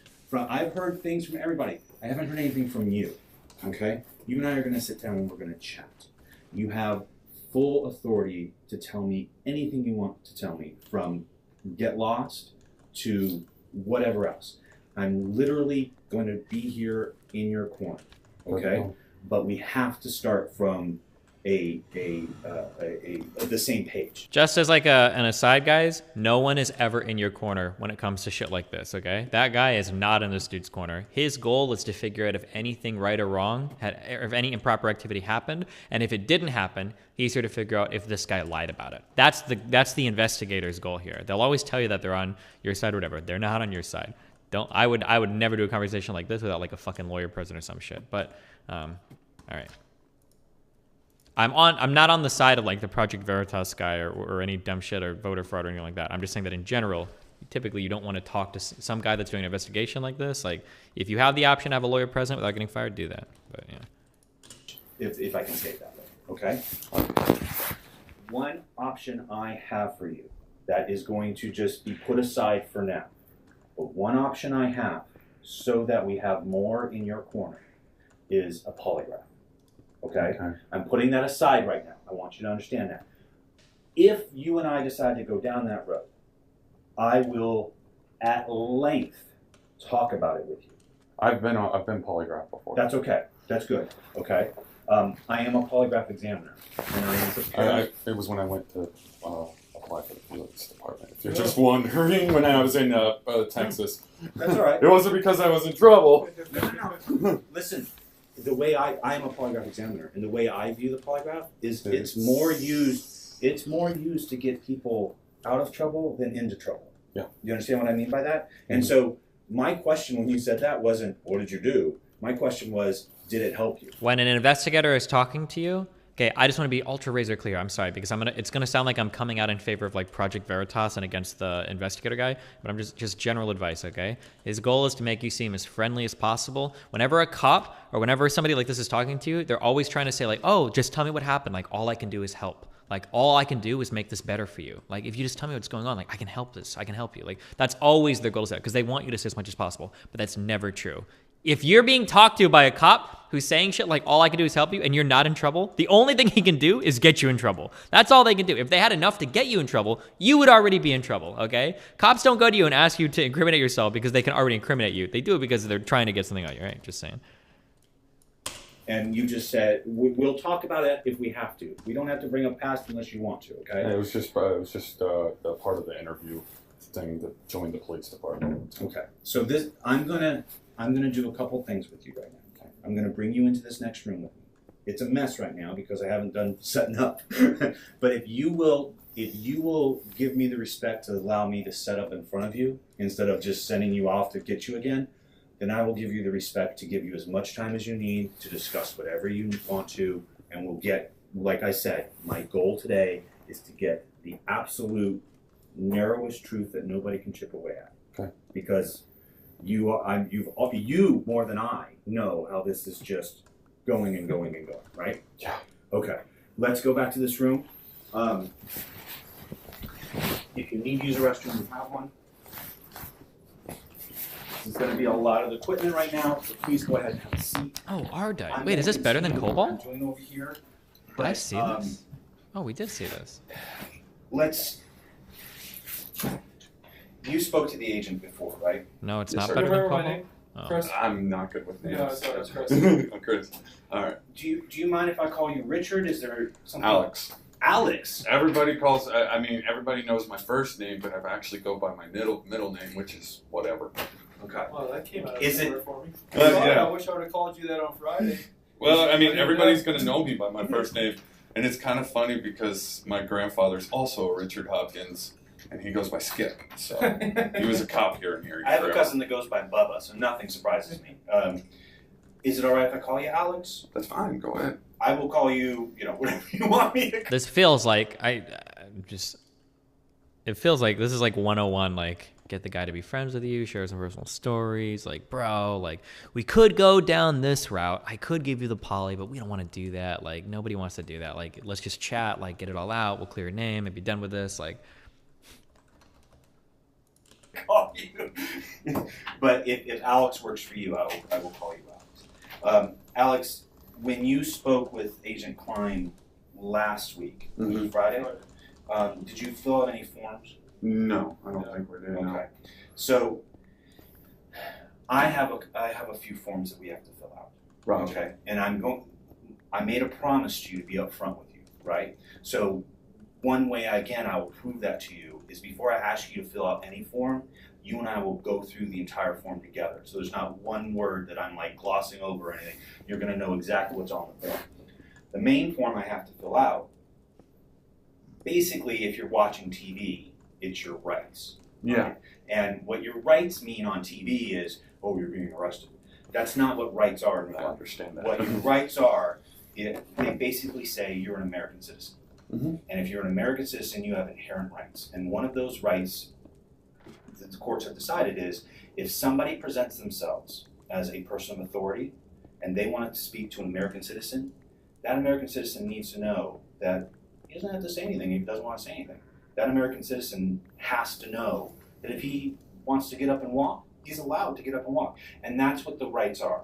Okay, so I have to fill out that paperwork because A, it lets you know what your rights are, but B, it sort of protects my behind to say, yeah, I actually told him what he was allowed to do in this time. Okay, so before we fill anything out, if you have any questions on what you're filling out or what I say, you ask that. I'm not going to ask you to sign anything until you know what you're signing and you're comfortable with what you're signing. Is that fair? I understand. Okay. Do you have Garrity with you by chance? We call the rights Garrity. There are a couple levels of rights, and Garrity is the lowest level. It's essentially saying you're here voluntarily. I have a mask for you if you want one, but you said you didn't care, so. I've got one in my pocket if you need one. I don't need one. All I want you to know is if you ever feel more comfortable with one. So are you with the Postals, with them, or are you FBI, or what are you? I am not FBI. I know the FBI is supposedly involved in this one. I heard that as well. Yeah, I just recently heard that. So here's what we've got with that, okay? I want to sit with you, but I don't want to hover over you. Thank you. All of that comes down to a term called jurisdiction. Okay, and jurisdiction is a slippery slope that nobody can define. Okay, I understand. All jurisdiction does is it identifies the entity that basically is head of whatever situation it is. Okay, and right now you are postal, which means the Postal Service Office of Inspector General has jurisdiction. Gotcha. FBI does not. Now, as the wind blows, so does jurisdiction, and that could change. But right now, nobody can do anything. Why? I just got banned from a son's Discord server. Why? We have jurisdiction, and in that, I'm going to answer your next question. My paycheck comes from the United States Postal Service Office of Inspector General. Gotcha. That's where my paycheck comes from. I do not work with these guys. I do not even live here. I drove in yesterday from New York City. Okay. Okay. So if that lets you know, I am not part of this investigation. I am literally here to see what I can do, as I laid out before, so that we have a very finite situation that anyone who wants to throw stones at are going to have a very hard time. Okay? Is that cool with you? I understand. Okay. Let me do this, and then I don't have to worry about talking to you about anything because my butt's covered. Fair? Good to go. Okay. Thank you. You're being very. Like I said, I went to go to the police department. I also did go to college. I went to college for criminal justice. So some of the stuff I already kind of understand. Okay. If I'm saying something you already know, one of two things is going to happen. You can say, Russ, shut up, and Russ will shut up. Or I'm going to say it anyway, just so I know that we're on the same page. Is that all right with you? Yeah. All right, cool. So I'm going to have you fill out this first part. I'm just going to have you write your name. I'm going to have you put Richard, but you can put Alex after it since I'm going to call you Alex, okay? Okay. Oh, you're a lefty. Yeah. Uh-oh. Socialist. And then Alex, what I'm going to do is I'm going to put my name underneath it because I'm the one who's doing this form with you, okay? All right. Deep breaths. In this room, we're okay, all right? That means you're not okay. Okay. So the way I do these forms, some people just hand them to you and say, you need to initial this. I don't like doing that. I like going through the form with you so you know what I'm asking you to sign. Roger. Like I said, all this is telling you that you're an American citizen. How did they get this recording? The guy under questioning right now is illegally recording. I imagine. I think it's illegal. I don't know if it's a one-party or two-party state. It could be illegal recording, I guess. As I read them, like this one, first one says, I have the right to remain silent if I can't read upside down, if my answers may tend to incriminate me, right? Okay? All that means, literally, a lot of legalese, we hear it on TV all the time. All that means is, if you don't want to answer one of my questions, or if you don't want to say anything, you have the right not to say anything. That's all it means. If you want to be quiet, you can be quiet. So what I'm going to say is if you understand what that line means, I'm going to ask for your initials. And all your initial means is that you understand it. That's just basically playing the fifth in this situation. Essentially. I mean, that's the TV way to look at it, but the fifth only comes into play if you're in court. Yeah, that's right. All right, so anything I say... Wait, did he say the fifth only comes into play if you're in court? I mean, you don't really plead the fifth, I guess. Like, but the concept is still there, right? Like, you don't want to incriminate yourself. Due may be used against me in a court of law and in other proceedings, including administrative proceedings. Do you understand what that means? Yeah. Okay. And if I say something incriminating, it can be used against me. I can get in trouble for it. Yeah. If I refuse to answer questions because my answers may tend to incriminate me, I will not be disciplined solely on remaining silent. Yeah. Fair? Understandable. We're on the last one. This interview is strictly voluntary, and I may leave or stop answering questions at any time. Got it? Understand? Yep. Okay, now I'm going to have you do your part, and that is, I would like you to read. No, don't sign it until you read this to me. Read it out loud to me. I read the acknowledgement of rights or had it read to me, and I understand it as set forth above. No promises or threats have been made to me, and no coercion of any kind has been used against me. Alex, I'm going to ask you a question, and you are an intelligent person. I am not insulting your intelligence, I promise. You wouldn't believe the amount of people I sit down with who don't know what the word coercion means. Do you know what it means? Yes. What does it mean? It means that you are kind of like verbally forcing me to do something that I Right, don't want to. exactly. It could be a positive or a negative, but it's forcing you to do it. For example, I could say, you're either going to sign that form or I'm going to break your leg. Yeah. That's coercion, right? Yep. Or I could say, you know what, Alex? You sign that form, I'll buy you a car. That is also coercion, And right? bribery. Right? Right? But what you're saying by signing that is nothing like that's happening today. Exactly. Okay, yeah, then go ahead and sign. Thank you very much. I didn't think I would actually encounter this in real life, but black on black crime talking point is just a manufactured talking point, right? We don't actually study any other interracial crime, right? No, BLM has nothing to do with black on black crime. BLM has to do with police brutality against black people. You can talk about black on black crime if you want, but it's not part of BLM. Don't let somebody hijack it that way. Fuck. Okay, thank you. Remember, guys, if you are in a conversation like this, do not be afraid. I don't know why you would go through a whole conversation like this without your fucking lawyer present. Ask for a goddamn lawyer because you don't know what you have to answer, what you don't have to answer, or like what you should say. Just get a lawyer, okay? I understand maybe this guy can't afford one, but like if you're facing some serious shit, guys, like it's always worth it to get a lawyer. You will save yourself so much money, time, hassle, trouble. Get a goddamn lawyer, okay? Jesus, fuck. It was voluntary. Any idea why he volunteered? The reason why he volunteered is because he was probably asked to. God, why is my shit all fucked up now? Everybody, like, I'm getting fucking triggered.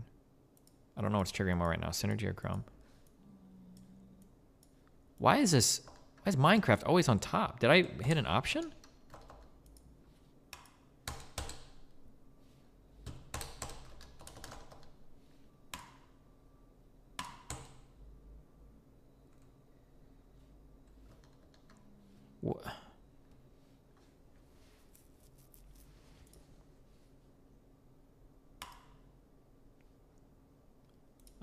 Okay. Restart the game? This happened to me yesterday to close Minecraft. The issue is most people in the situation don't suspect that they're the target of the interrogation rather than an innocent witness. Yeah, well, but that's the problem, is that a cop isn't going to tell you, we're investigating you, and anything that I ask you is going to fuck you over if you give me the wrong answer. A cop is never going to say that, right? It's always going to be like, hey, can you come answer a few questions? We just want to chat for a minute. Like, it's not a big deal. You know, if you don't want to chat, you don't have to. But, yeah, like, just hang out. Let's talk for a little bit. And, yeah, it'll be chill. And that's why people tend to volunteer. People tend to volunteer because they don't realize that they're on trial during every single conversation. You kind of are. You have to be really careful. All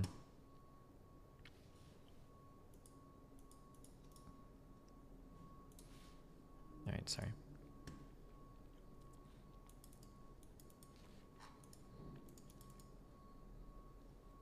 I had to restart this shit. 0931. What we got for time? 9:31. You already have that, and today's what is today? The 9th. Yeah. Do you want to hop on the precinct station? Yeah. Alex, thank you for putting up with this. You're fine. I knew something. Your signature, dude. What?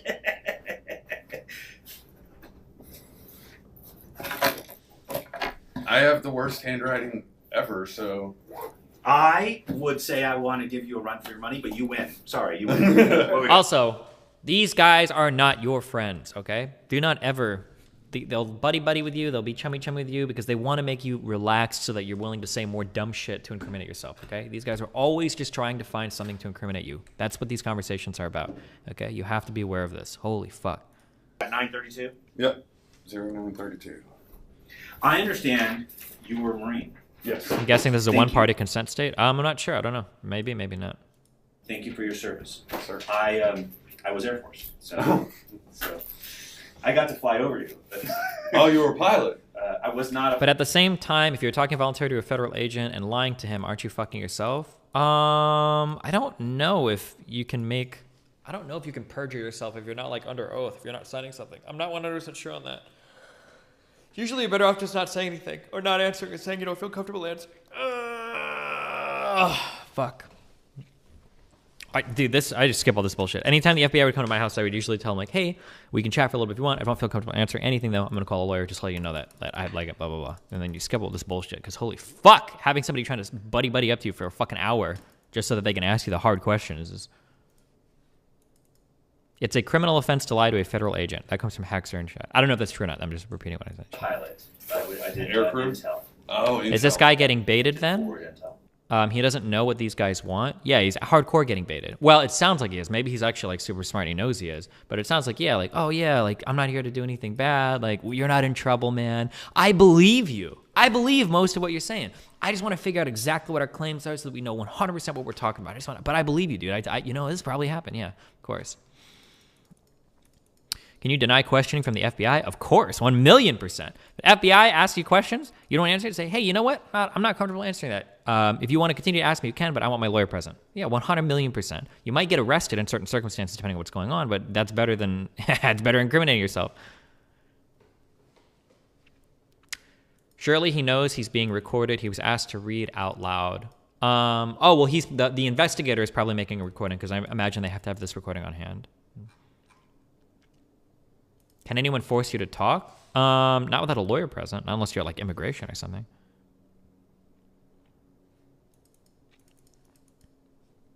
Did you say that to the feds asking about your CP? About the CP that you random fuckers accuse me of having? Yeah, but I don't have child porn, my dude. Now your computer, on the other hand. I don't know if it would survive a search. See ya.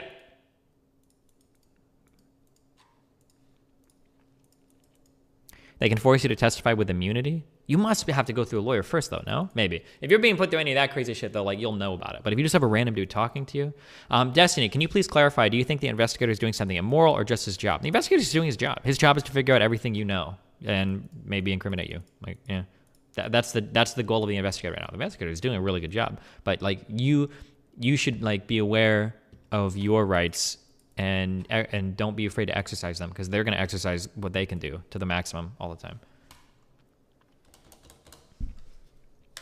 Did the FBI actually check your computer for trouble? Fuck no, they don't need, they need like fucking warrants and shit for that. If the FBI wants to do an investigation regarding any devices you have, that shit is going to take months. I feel like I looked it up at one point in time, but I think they can hold your shit for like, is it like up to 2 years or 18 months or some shit? I'm not giving all my, and if the FBI were to raid your shit, they're taking every single device in your house. They'll take your phones, your laptops, your computers, anybody that lives with you.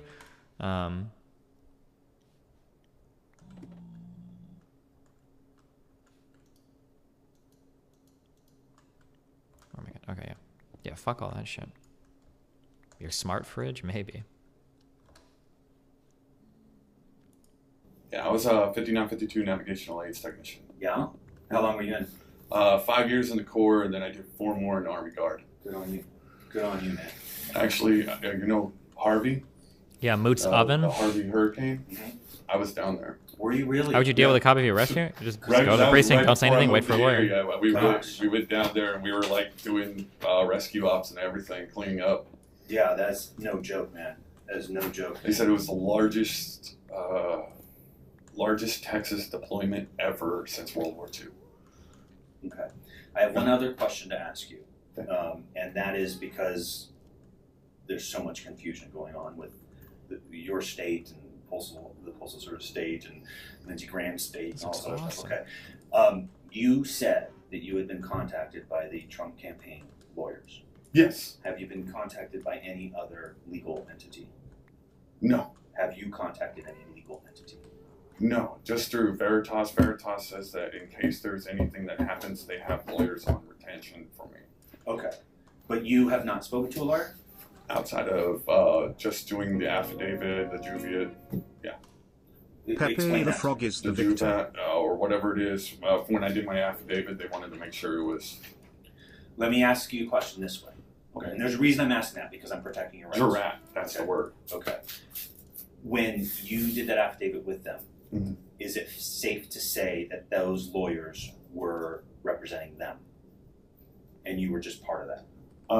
The actual notarization. Oh, he's trying to get this guy to trust him. The investigator is trying to get the interrogatee, I don't know how you count him, he's trying to get this guy to trust him more than the Veritas lawyers. This is good. This is a smart picture. Yes, I'll put the picture in picture so you can see their unmoving faces. Sure thing, my dude. I got it. Don't worry. He's trying to get him to trust, he's trying to get the guy that he's questioning to trust him more than his lawyers, which is, yeah.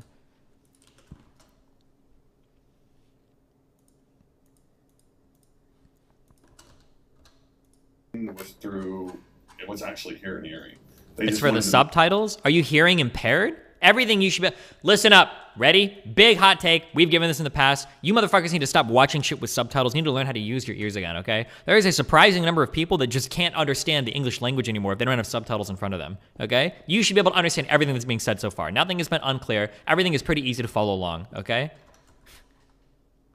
I literally said it because I am on a work call. How can you hear me enough to scream at you on stream, but you're on a work call? I don't believe you. Me to get the affidavit done so they can utilize it to bring it in case they need to subpoena me into the court. But you yourself, right now, today, this very second, do not have personal representation. Is that correct? As far as I understand. Yeah. Okay. Good. I just need to make sure that, because if you did, I would make whatever efforts possible to have that person here. But if the person hasn't been identified and assigned to you, then that is a hurdle we don't have to jump. Okay. And so, as long as your understanding is the same as mine, that you do not have personal representation at this moment, you have it you're accessible to some, but you do not have it at this moment, then I will feel free to continue. Do you agree with that? Yes. All right. Thank you. Boy, enough legalese, right? I actually enjoy learning about legal stuff. Oh, do you? Yeah. Okay. Well, then I'm a weirdo. I like to learn because you're about to look. No, I'm kidding. It's the reason why I went into criminal law. I actually took a lot of psych because I wanted to be like... A lot of it is psych. Like you. I know. It's interesting. This is so meta right now. All right. Are you comfortable? For the most part, yeah. I'm still nervous as hell. Like, you're my allowed body's to be still nervous. shaky. Listen, So that's why I'm like, nerves don't bother me one bit. I think that I would be more concerned if you weren't nervous. Okay? So don't feel like you have to put up any front with me. If you are getting to a point where things are overwhelming, say, Russ, things are overwhelming. If you get to a point where you're like, my heart's beating a little bit quickly right now, can I have a minute? You ask that, okay? ask for a smoke break then. I'm a smoker, I'm sorry. I'll give you any break but a smoke. I know it's bad. It's bad for me. I'm killing myself. You're already laughing at my jokes, so we're already on a good start here. So here's where we are, and we're going to get into the meat of it, okay? Okay. Because it's what I tried to explain to you out there. What's going on right now is you made a report to Project Veritas, right? Mm-hmm. And then that has sort of grown its own legs, and it is going crazy. And I want to be very clear with you. What you are reporting, I am not condemning. Fair? Yes. I'm sure you've got a lot of condemnation, right? Yeah. And so what I want to be clear on is the sum total of what I've read that's been reported, and that's not fair because I've only gotten 100% of my information third party, right? Mm-hmm. So that's not totally fair to you. But what I've gone through and what I've No one can hear or turn the volume up? did Wait, my what? little research on and whatnot is Good luck. my interpretation. This is me being upfront with you, not me putting you on the hot spot, but just me putting you upfront with you. Is you have valid reason for your emotions. I think you and I are going to find out that we are pretty similar on some things. Okay, Mm-hmm. but beyond the core. I don't want to say this because I don't want to insult you, but I'm just going to insult you and then we'll deal with it later, okay? All right. Beyond the core, there may have been a little embellishment. And I just want to make sure that there hasn't been, and I just want to make sure if there is, we get rid of that right now so that anything that goes on after this, like I said, is you're standing on solid ground. Mm-hmm. Fair? You understand where I'm coming from? Yes. Okay. So the first thing I want to talk about is this meeting. This gives me flashbacks from VOA and the And if Lily I say something integration. incorrectly, please correct me, right? But I understand that everybody was called in for a meeting, and the meeting's topic was what to do on election mail. Was it after the 3rd or just the whole time? What do you mean? The meeting when the carriers were told to bring the election mail back and put it, you remember, I guess. Yeah, putting it, making sure that it gets given to the supervisor. I'm just turning off the correctly. recorder real quick, so we're not bothered. Sorry about that. Go ahead, tell me about that.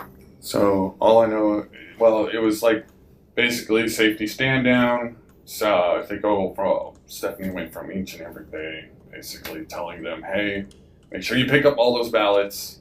And she was also running around telling us that, you know, every vote counts kind of thing. And it was kind of weird the way that it was going. And you can probably talk to other carriers that thought shit was weird. And then I'm sitting there and I was, like I said, I was the last one in the office. I'm one of the last ones in the office casing up my route. And I'm right near where they were sitting near the machines. And it was him and Daryl. And that's when I heard what I heard. And I'm just saying I heard something about one of the ballots not being marked the 4th and the rest being marked the 3rd. And that's why I said what I was like, that doesn't make any sense because this was the 5th that I'm hearing this. Okay. And they were talking about stuff from the 4th. Okay. Best that you can do right now, and we're going to do some techniques that may seem silly, but some techniques that help the mind remember. Okay.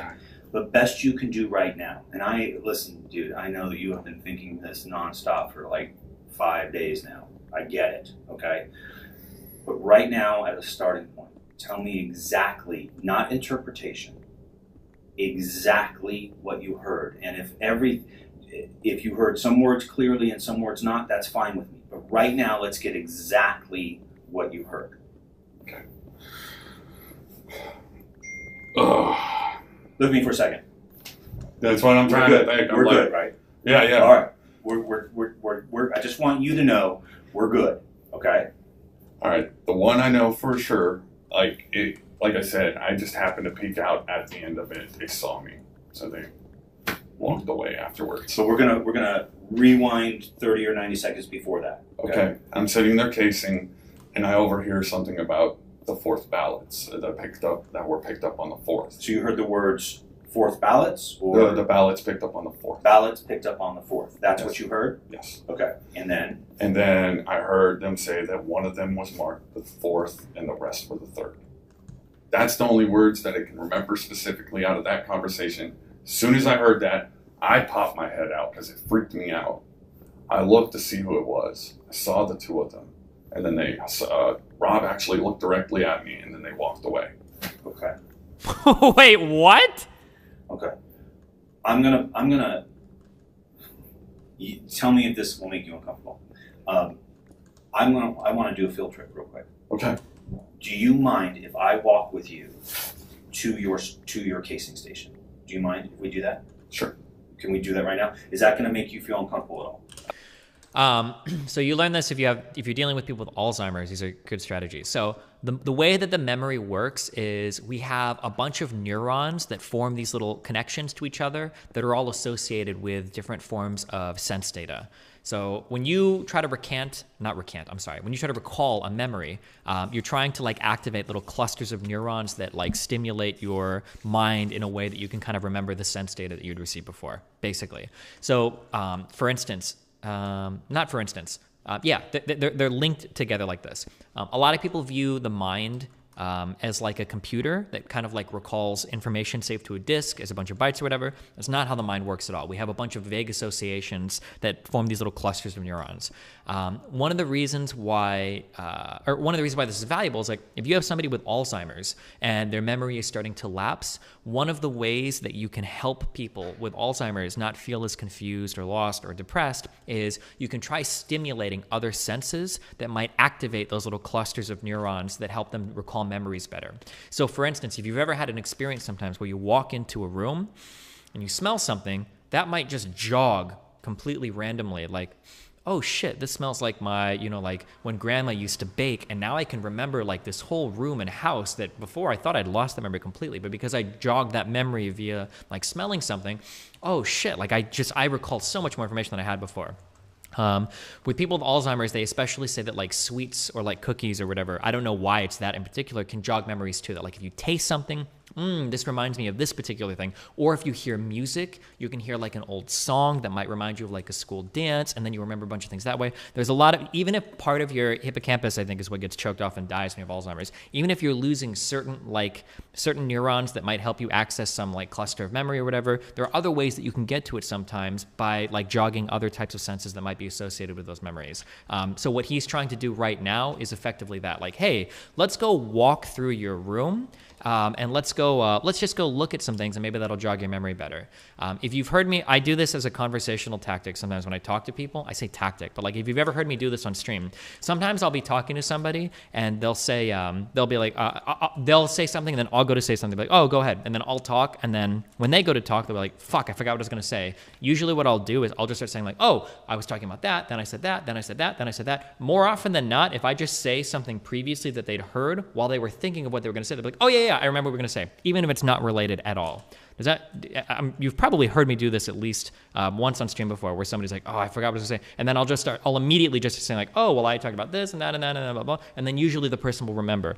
People will be surprised at how much they can recall given a totally like disconnected piece of information. If you want to try this, yourself, if you've ever done this, if you ever thought like, oh fuck, like I was gonna look something up, I was gonna look up like a movie or something, but I forgot because I'm browsing Reddit. If you just scroll up to see posts that you'd previously seen, even if they're not related at all to what you were gonna look up, just seeing a prior post can sometimes jog your memory. Like you'll see like a cat and you'll be like, oh shit, I was gonna look up like that one scene with Tobey Maguire or some shit like that, and then you'll remember what it was, even if it's totally unrelated, because this is how memory works as humans. It's nothing like a computer. It's a totally different type of system. That's what this guy is trying to do right here. Yeah. Okay, sorry. No, I just don't know if, I mean, they might, no, they're probably still, there's nobody left in there probably at this point. Okay. Tell me if that makes you uncomfortable. No. Okay. I'm more concerned about you than this, but I do want to go see this, okay? Okay. Do you mind doing this with me? And you want me to tell you exactly where they were in proportion? Okay. That's the whole thing. Okay. There you go. Let's put a mask on and go out there. Where did I put it? Oh, it's right here. Do I ever want to use this Manulin shit, or do I not need to? Mining speed 7.02. Oh, yeah. Thank you so much. Easy climbing up here. It's good for weapons. Gotcha. Oh, that's not back in there. All right. Oh yeah, you're right. Do you need to reback? No, I don't think we're badging in or out. I'm not doing this so that it looks like you're with authority, but I feel like this is important. What are you doing? People already know, right? So. Yeah. Right now, we're listening to the USPS person talking to the post office investigator, or whatever. Why? What's up? Nothing. Oh, okay. Going back to this. Mining speed of cobalt is best for pickups. Yeah, that's what I'm going on.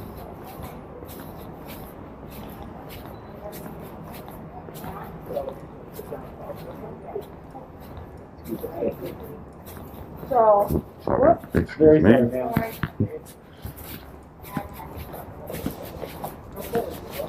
6'3".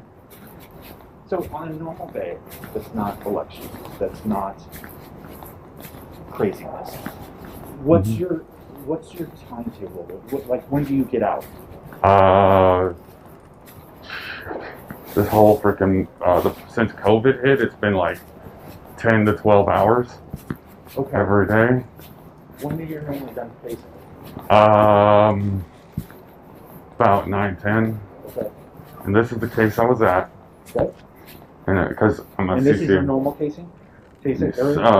Sometimes. I'm not the regular. I'm just a CCA. Gotcha. Mr. Moon, you just still and have they were right here. The two of them were right here, face to face, talking. So go there for a second.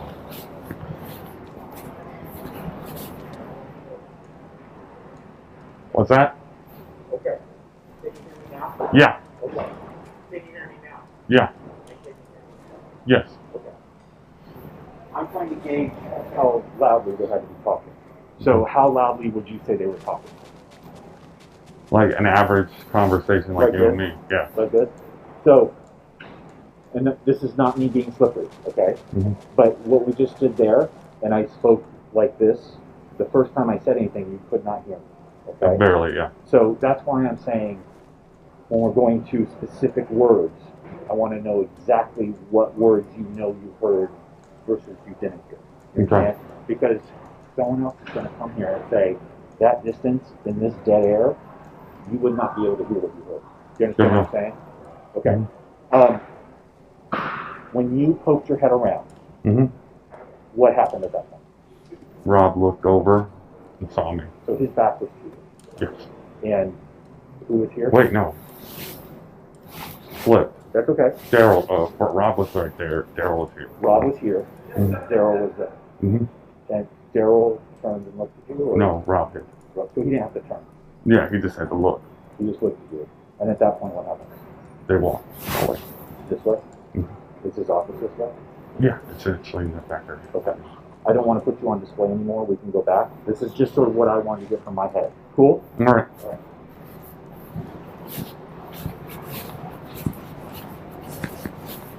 Oops, sorry. You're okay. Do you understand what I'm doing? Yeah, you're trying to gauge like how loud they would have had to spoke and how far away they would have it was to be able to hear. Gauge what's going to be thrown. So what he's actually doing is he's trying to see if it's possible that this guy could have actually heard with sufficient clarity what he claims to have heard. That's what he's trying to do right now, right? He's trying to figure out, like, you're saying that you heard some pretty exact, precise words. Well, you were here. They were there. If I speak at a normal voice, can you actually hear what you claim to hear? That's what he's actually trying to establish right now. Gotcha. Okay. Because here's the deal. Here's the absolute deal. And this is why I already like you, because you're a Marine and you know what integrity is, right? If they're able to put doubt on something that wasn't 1,000% true, right? They're going to put doubt on everything that you say. I understand. And I don't think that that's fair. Yes. Okay? And that's what I'm talking about. Let's shave it down. Let's shave it down to what we know 1,000% is true. Okay. Thank you for doing that with me. That's fine. Even though all the supervisors were sitting there staring at us. I know, I didn't know they would be there. I'm so sorry. I should have said something loudly like, man, you are a great employee, or something like that. All right. But you see you see why I did that, right? Yes. Because to get a feel for where it is, what the situation was. you have a claim that you're allowed to be passionate about. Okay? That's what I'm trying to stress to you. You're allowed to be passionate about what you think was happening with ballots. Okay? Yes. Absolutely. Okay? Your choice, which is also valid, was to go outside the Postal Service. Because I didn't know who to trust. To report it, right?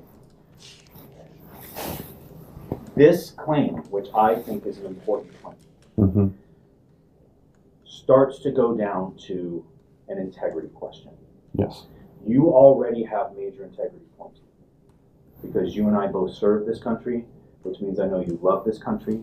And not only did you just serve this country, but then you re-upped in the Army Reserve, you said, right? Army Guard. Army Guard, my bad, I'm sorry. It's all good.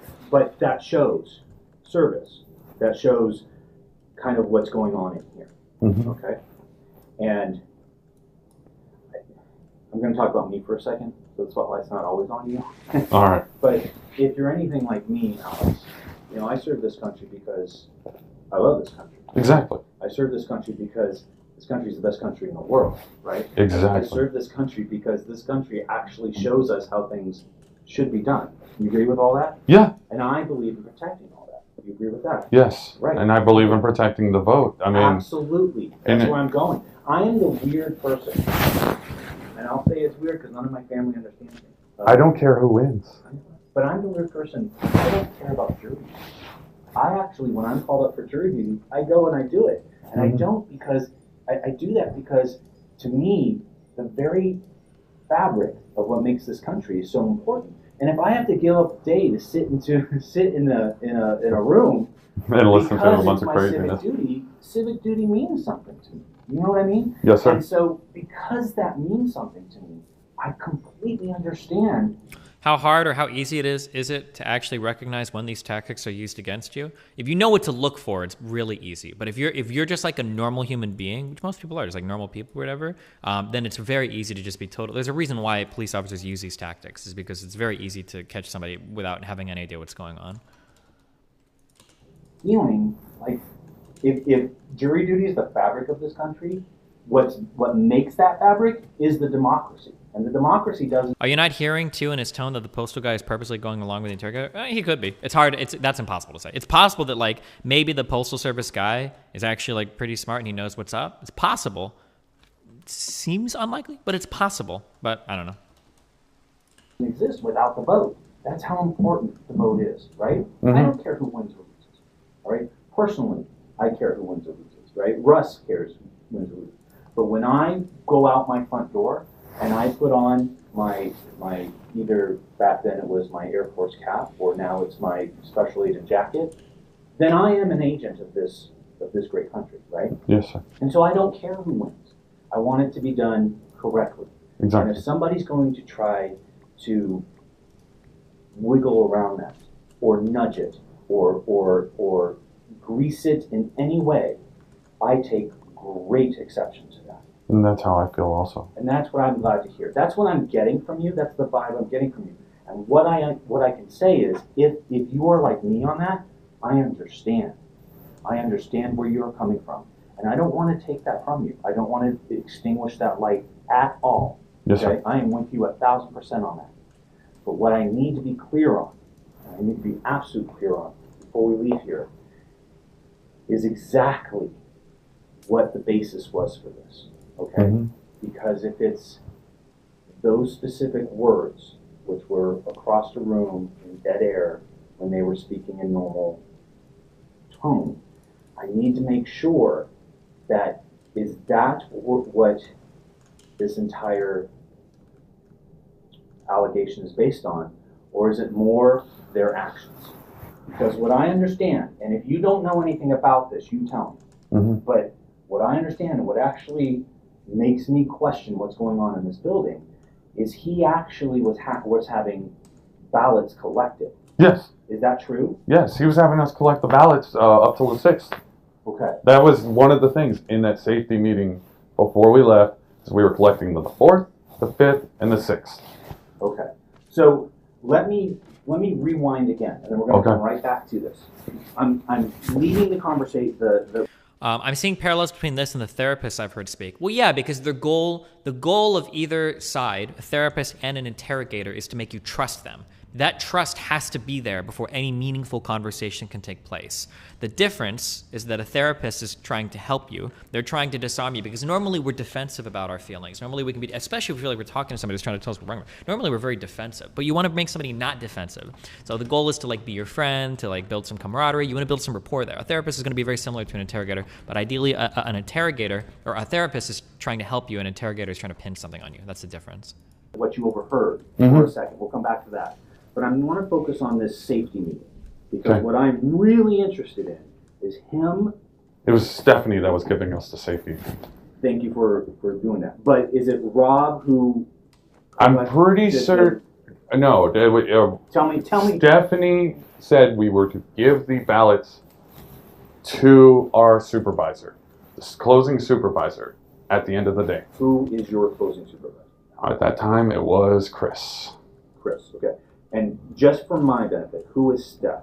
Stephanie, I don't know her actual position. I think she's somewhere like, you know about Stephanie, but I'm not sure what she does. Okay. She's like a postmaster assistant or something. Okay. You can never really tell with the postmaster and Stephanie on who is one and actually in charge of this place. So Stephanie ran this safety. Yeah, she's the one that went to each and every bay, letting them know. So it wasn't a big group that you all went and sat in a room. No. She had an individual meeting with each person. No, she went to each bay. Each bay, okay. Each bay, and was at the 10s and 11s, the 9s and 8s, Then you have the 7s and So the when she 2s. spoke to you, how many other people were there? Well, you saw that area that we were in, where those cases were. All those cases. How many is that? 20 or so. Like 20. Okay. And she went to each bay, letting them know, pick up all these ballots. What did she say specifically? What did she say? And when was this? This was on the 5th because This was on the I 5th. called off on the 4th. So yeah. Okay, you didn't work on the 4th. No, that's why the 4th thing, overhearing the 4th thing. Right. I know I heard the 4th, and I know I heard one ballot was marked the 4th.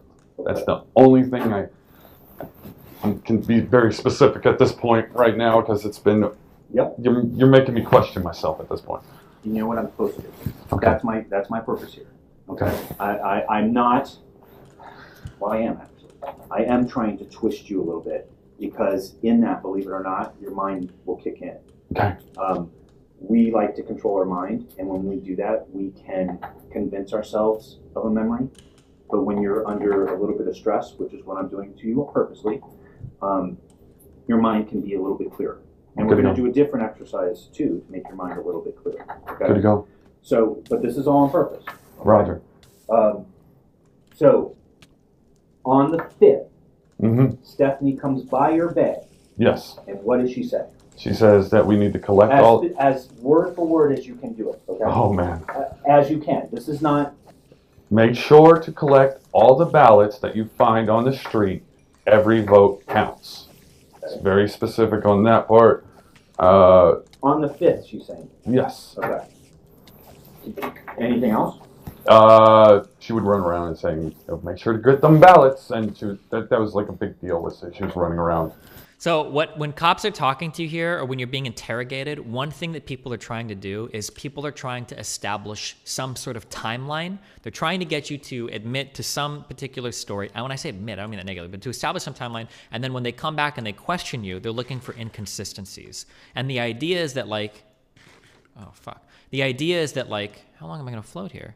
If you're inconsistent on something, when they catch you in that inconsistency, that's when you break. Because the assumption is that you're probably lying about something, and as soon as I can identify, well, hold on, you said this, but you also said this. These two things contradict each other. As soon as you run into that contradiction, you're going to feel incredibly stressed, and then you're going to start to talk a lot more, and that's usually when the truth is going to come out. Is what's going to happen if you are in fact lying. Is as soon as that inconsistency is identified, you're going to start talking a lot. Yeah. You also said something about having to turn them into. Oh yeah, turning them into the supervisor, which was already a thing that we were doing prior to the election being over. It was you bring them in, you give them to the supervisor, he puts them in a special thing, they take it to the county. Okay. Did she say? How do they differentiate lying between a person just misremembering? Well, it's going to depend on what exactly it is you lie about. And it's going to depend on how particular your lies are. So let's say, for instance, you fucked around with a girl last night or something, and you're cheating on your wife or something, and then your wife is like, "Oh, hey, where were you last night?" or whatever, and you give "Oh, I was at John's house, 2 days ago or last night or whatever." If you give a particular lie like that, and then you have more of a conversation, I think using a vein miter is really dangerous, huh? Then that kind of a lie is going to fuck you really hard because well, hold on, I know for a fact this isn't true. And it's oh shit, you're not misremembering at that point, right? But if you get a time wrong or something that's not going to be as big a deal. This is suicide. Vein mining in the nether is probably suicide, isn't it? Anything about postmarking? No, because that's not our job.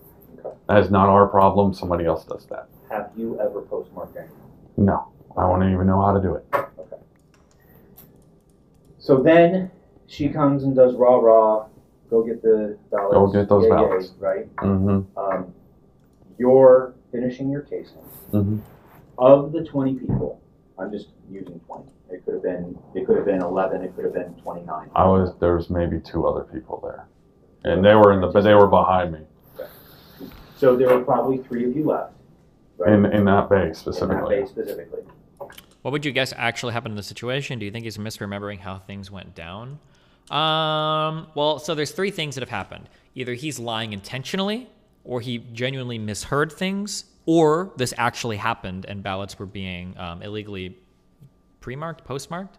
I don't know. It feels to me really hard to believe that if there was some massive election fraud or whatever going on, that somebody would be like this brazen about it. That's a really hard sell. Like, it feels like you'd be way more secretive about this kind of stuff. But hey, I mean, I don't know. People are dumb. It's possible. But I guess that's the point of these types of investigations, huh?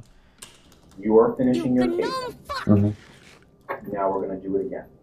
Tell me what you heard, what made you pause, and then what happened when you stuck your head out. Okay? Okay. I heard, specifically what I heard was 4th ballots picked up. And then I heard them say something about the markings being on the 3rd. One was the 4th. That's it. And that's when I poked my head out and went, what? I actually said, what? And that's part of the reason why Rob immediately turned his head and saw me, and then they walked away. Let me ask you a question. Okay. The fire in your belly, okay, which I'm already validating. Okay. Mm-hmm. The fire in your belly. As best you can answer, because you may say it's equal. I don't know. What stings you harder? Okay, this conversation you heard, or what they're doing by sort of segregating these ballots the way they're doing. I would say the conversation, the fact that I heard that they're, based on my assumption on what I could hear, was that they were postmarking on the 3rd that were picked up on the 4th, and that immediately, because they're making this big deal about picking up these ballots. I'm not alone in feeling that's weird. Mm-hmm. That was a red flag. You're not alone in feeling that was a red flag to me, a huge red flag. And mind you, I voted for Trump, but I'm a libertarian. I voted libertarian across the board, except for him. We don't need to report that, by the way. Oh, and that's not necessary. I'm just saying that for your understanding, that I'm not specifically, I honestly told one of my liberal friends that works here, and I'm like, dude, I don't care who wins. If Biden wins, I'm going to laugh. I don't care. I just want it done properly. Yeah. Legally. There is a legal manner in this, and if we're picking up ballots, somebody's got a question. I don't think he's acting. I think he's... Why are we doing this? I don't think this guy's just acting. And everybody, there was a bunch of people. There's a lot of people that say, why are we doing this? Yeah. So, I'm going to drill down a little. Okay? Because... Real quick. Andolin. Can I break this tool ever? Or will it just say, it's not going to break or whatever if I accidentally excavate too hard, will it? You said something very significant, and you may not have realized it. Mm-hmm. Okay? No, you can't. No. You can repair it. It's not just going to snap and break then, right? And the portion I'm speaking about is what you overheard. Mm-hmm. That's specifically where I'm focusing right now. What you just said is, when we were talking about fire in the belly, is you said what I assumed I overheard. Yeah, because I didn't specifically hear the whole story. That's right. I just heard a part of it, and I could have missed a lot of it. You heard words which you and I both know probably go together in a very specific sense. Yes. Right? But the reality of it, if I'm shaving away everything down to the narrowest truth, right? Mm-hmm. The reality is, please don't let me put words in your mouth.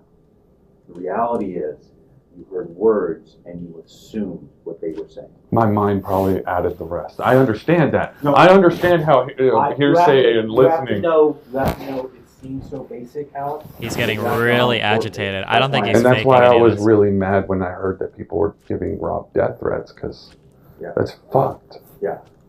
Yeah. It also doesn't paint you in a bad light. You understand that, right? What it does is it shaves this down to the narrowest of truths, which is the strongest of truths. And what I'm hearing you say, and I'm waiting for you to challenge me, okay? What I'm hearing you say is, you heard these words. And the words you heard was the 4th postmark. Most were the 3rd. Oh, wait, I'm sorry. I can't even believe his questions earlier. In terms of whether or not the guy being questioned is going along with it because he knows whatever, we know that he's not that smart because he's a Trump voter. So 1 was the 4th. Yes. Right? Those were the specific words that I remember real well. And then when you pieced those words together. You assumed what they were saying was the fourth, the mail on the 4th should have been postmarked for the 3rd. Yes. That's what you assumed it meant. That's what I'm figuring my mind probably Yeah. gone to. Because even I've been questioning it at this point. Because it's been so long and it's gotten me so freaked out. That's okay. That's okay. I'm not trying to say that I don't want any. You know why it's okay to be freaked out? Because this has gotten out of everybody's hands. I understand. It's gotten so. And all it big. is hearsay, and that's the worst part. It's not even hearsay is the thing. It's an assumption. And that's the important thing. And if we characterize it as, this is what I thought those words meant. If I make a pickaxe head, can I just combine that with my current pickaxe? Because that's very different than saying they said this. Yes. Right? Because we've gone from painting To fully a repair it? bubble to being 1,000% in Use your an ingot is face better? Oh, fine. accurate.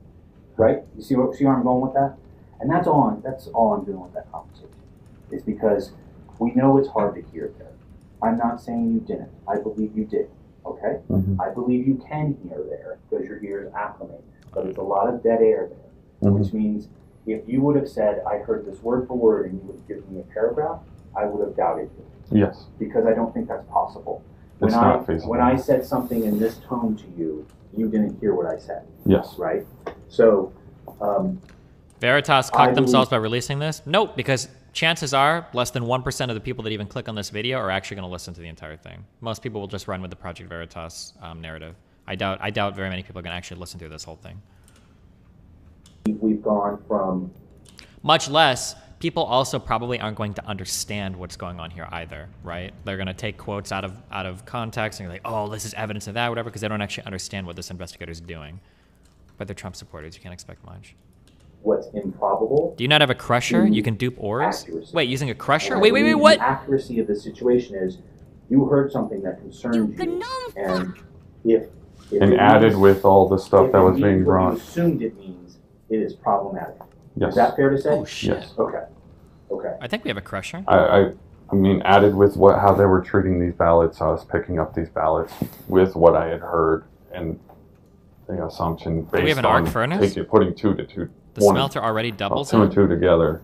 I'm gonna tell you why. One of the things I'm trying to protect. Smelter does not double it. Okay.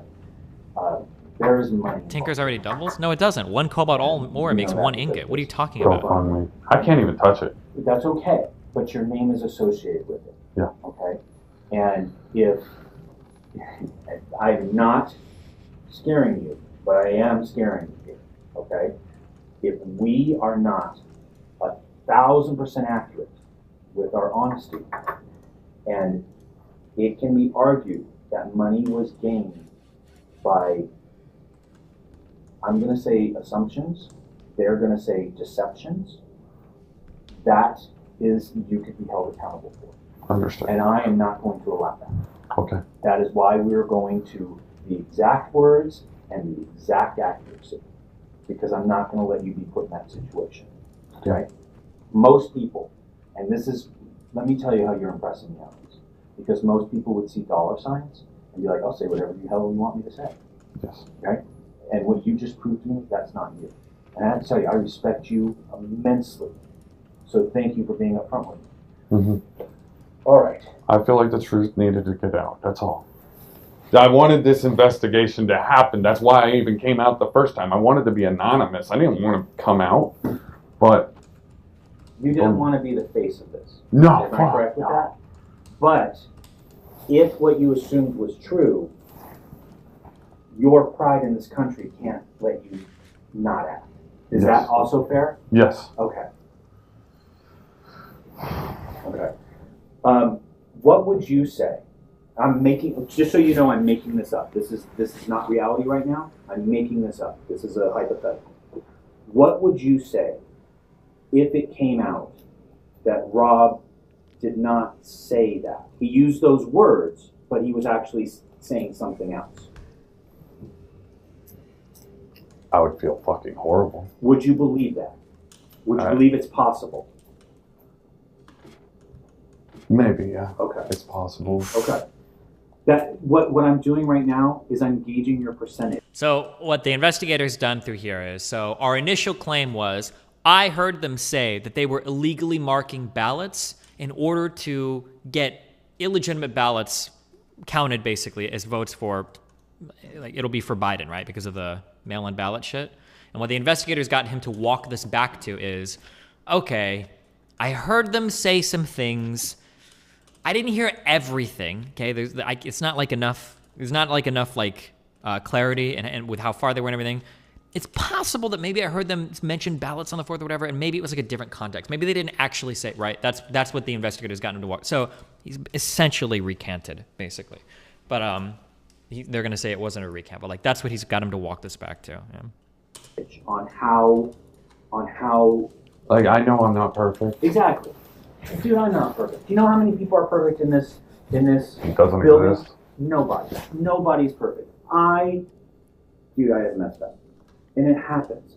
What I am literally doing right now is I am keeping something at, it was an assumption, and keeping it away from, this is an integrity issue. I'm not going to let your integrity be touched. And that's why I'm drilling you so hard.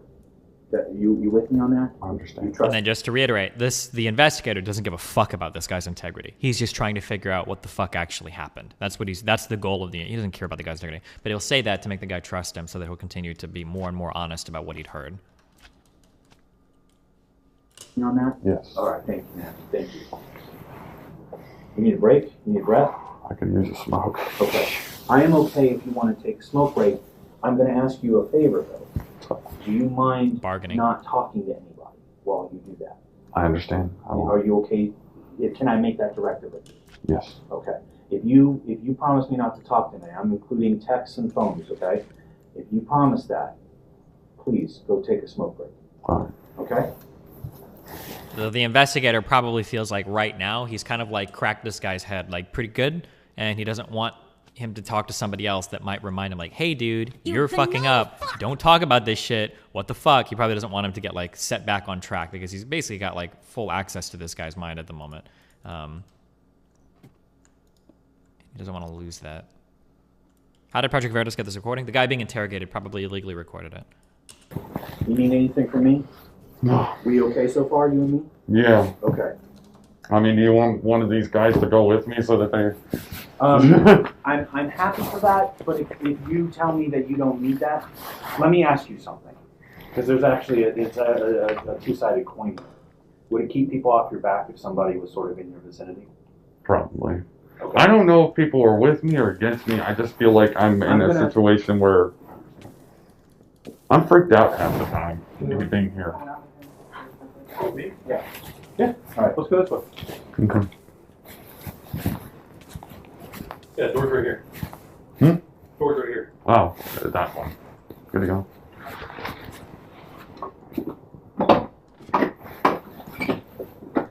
You don't have to buzz out? No. I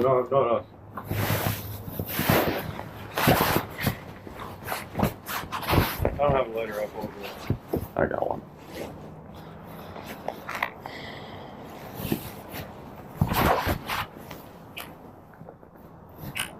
Oh, if you hold down... Holy shit, this vein I'm is not. insane. You want the snow? No, but I'm just not used to this around this time of year. You're right, no. When we came up, I'm like, I hope to God it's not snowing at 34. And it's supposed to be like 73. That's normal around here. That's what I thought, too. I thought for sure it was going to start snowing.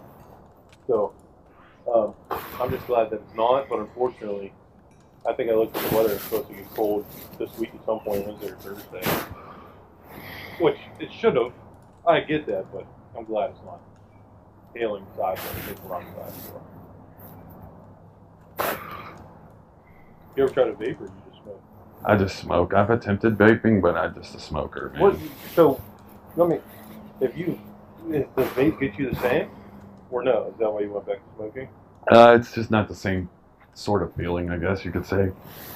Smoking I've just done since I was 16. I just feel like the flavors in vaping aren't the flavors of smoking. You know, when you smoke, you get that, you know, in vaping, it's like that vanilla, or green apple, or peach. Yeah, that's definitely weird. Yeah, that's what I want to. I don't smoke, but if I would, I don't know if I'd do that whole fruity stuff,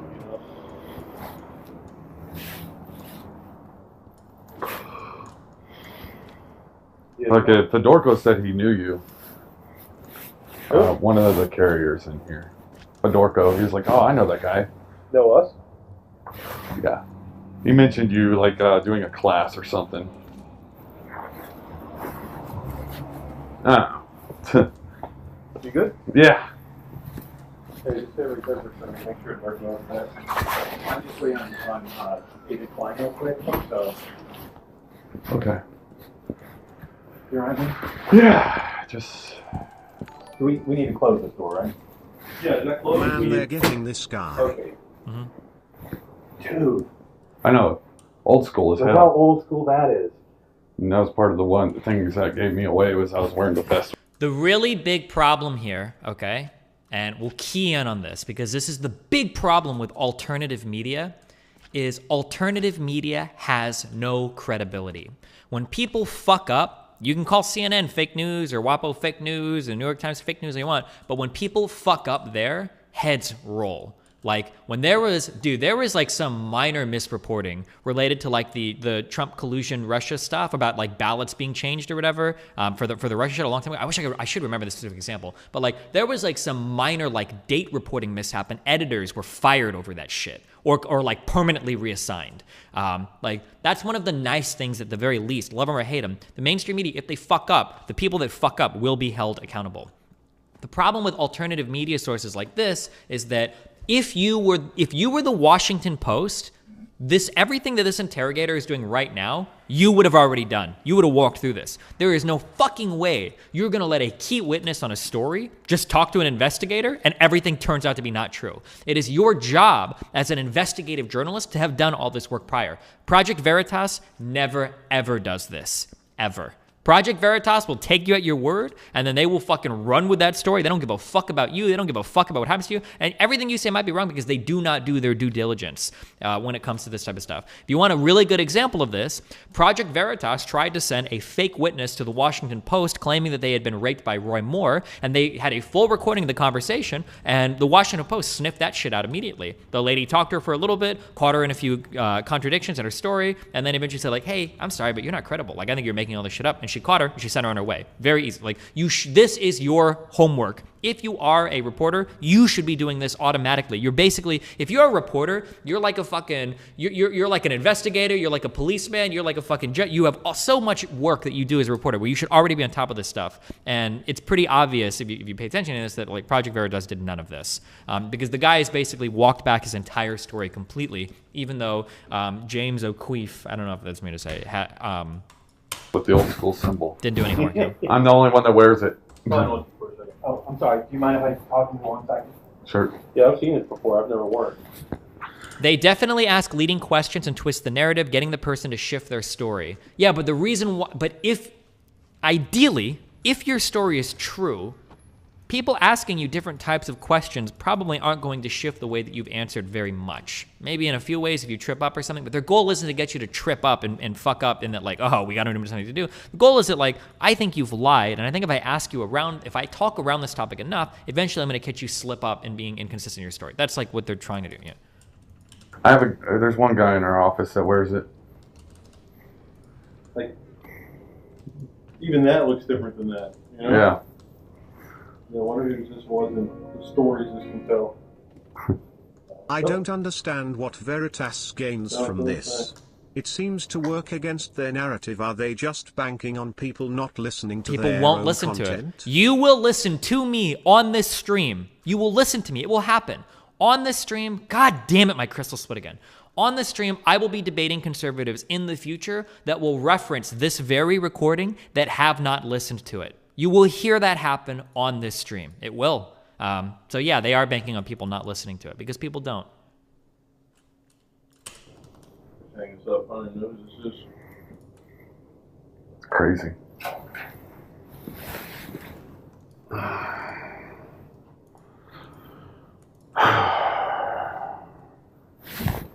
I've got another huge shitty route to do today. Still haven't even got the Spurs. 307. Sounds good to me. We're good, man. We're good? Wait, what? I'm good. I don't know if you're good. Oh, mean to come back in here. Come on. Continue this. When we first started, you were laughing at my jokes. Now you don't even understand them. Sorry. I'm going downhill. You good? Yeah. Do you need to use the restroom right No, I'm good. Okay. I'm good too. And what I mean by that is you're proving you're good. And I think I said this before, but I appreciate that. Why does everybody carry millions of cell phones? Dude, it's ridiculous. I don't want to. I hate being that plugged in. All right, I'm going to start with some outside questions. I'm going to bring us back in again. Okay. Again, it's on purpose. If you want to ask me why I'm doing something, you're allowed to. My goal with you is to be transparent, but there is reason I'm doing all this. I'm going to talk Project Veritas for a second. Okay. Okay. What sort of Project Veritas is not on trial here. Yeah. Okay, you have to understand that. But my concern is not them. My concern is you. Yes. That is why I'm here. Okay. And so, what sort of advice? Remember, okay? Remember, okay? Just follow the money, okay? If you are not paying somebody, they're not there for you, ever, okay? If somebody comes to you to talk to you and they're not on your payroll, they're on somebody else's payroll, they're representing whoever paid them. Always remember that, okay? Hold on one sec, Dono coming through. Have you taken stance on Project Veritas in the past? Are they, in your opinion, trustworthy? Project Veritas is an incredibly trustworthy piece of news. One of the best things about Project Veritas is they have an amazing 100% track record on their major investigations being completely and totally fucking false. So anything Project Veritas says, you can immediately believe the exact opposite with almost no research and be pretty confident that you're correct in your opinion. One of the few things I love about Project Veritas is that if they come out with a claim, I can be almost certain that the opposite claim is true, because every major investigation they've been a part of, the Acorn shit, the Planned Parenthood shit, the like anything related to any major investigation has always turned out to be a massive nothing burger, almost every fucking time. No, I'm sorry, I keep saying almost because I'm trying to be clear, be careful. I don't have to be careful. Every major Project Veritas investigation has been total bullshit. Like, yeah. Wait, I saw a donation come through, but I didn't read on stream. Uh-oh, I don't know why. Some guy donated $5, said, always the same. Number one, I'm on your side. I know you have nothing to hide. Let's see the record straight. You get me? Cool. Number two, diversion into other topics and mimic empathy. Number three, stress him with serious tone and quick questions. Number four, repeat. Okay. Destiny, you're making things up to fit your argument again. If you want, I mean, like, Project Veritas, I'm pretty sure, like, we can go down the list on Wikipedia for all of their major investigations. Literally none of these turned out to be true. In 2006, O'Keefe met Lila Rose, founder of an anti-abortion group on the UCLA campus. They secretly recorded encounters with Planned Parenthood. They posted, let's see.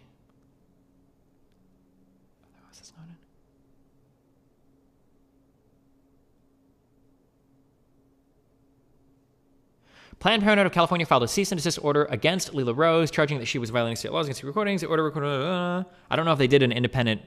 Maybe they didn't do an independent investigation of this. I thought they did for the Planned Parenthood stuff, but nothing. Maybe they didn't need to. I don't know if anything released from this ever, like, even rose to the level of like something wrong happened.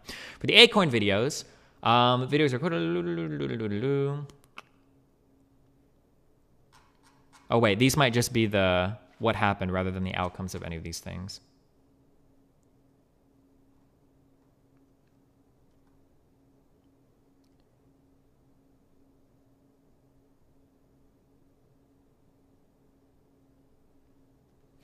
O'Keefe selectively edited and manipulated his recordings of Acorn employees, as well as distorting the chronology. Several journalists and media outlets have expressed regret for not properly scrutinizing and vetting his work.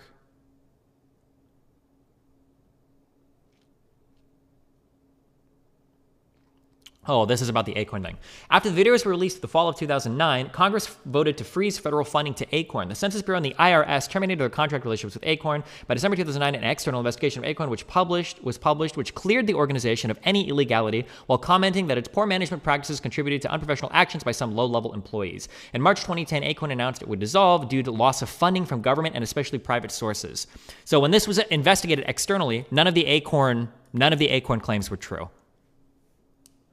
On March 1st, 2010, the district attorney for Brooklyn at the time found there was no criminal wrongdoing by the Acorn staff in New York. In late March 2010, Clark Hoyt, the then public editor for the New York Times, reviewed the videos, full transcripts and full audio. Hoyt wrote, the videos were heavily edited. The sequences of some conversations were changed. Some workers seemed concerned for Giles, one advising her to get legal help. In 2 cities, Acorn workers called the police, but the most damning words match the transcripts and audio and do not seem out of context. The California Attorney General's office granted O'Keefe and Giles limited immunity from prosecution in exchange for providing the full, unedited videotapes related to Acorn office in California. The AG's report was released on April 1st, 2010, concluding that the videos from Acorn offices in Los Angeles, San Diego, and San Bernardino had been severely edited. The report found that there was no evidence of criminal conduct on the part of Acorn employees, blah, blah, blah, blah. So this is the Acorn stuff. Senator Mary Landrieu, I don't know how to pronounce this person's name.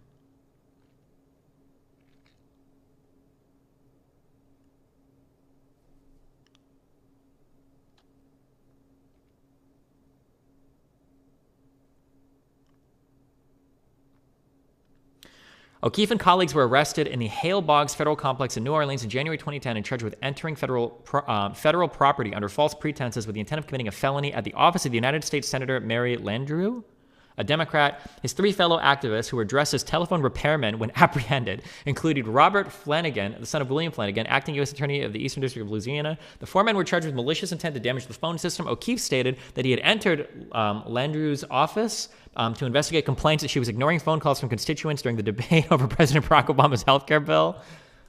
The charges in the case were reduced from a felony to a single misdemeanor count of entering a federal building under false pretenses. O'Keefe and others pled guilty on May 26th.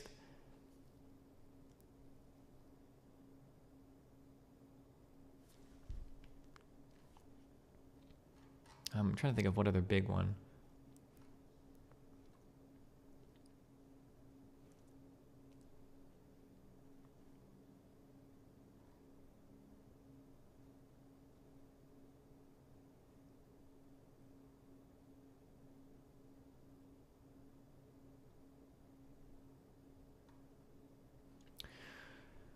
These are videos related to Medicaid stuff in 2011. We've got NPR videos. But here, I'll link this in chat. If you ever want to go through it, go read on your own.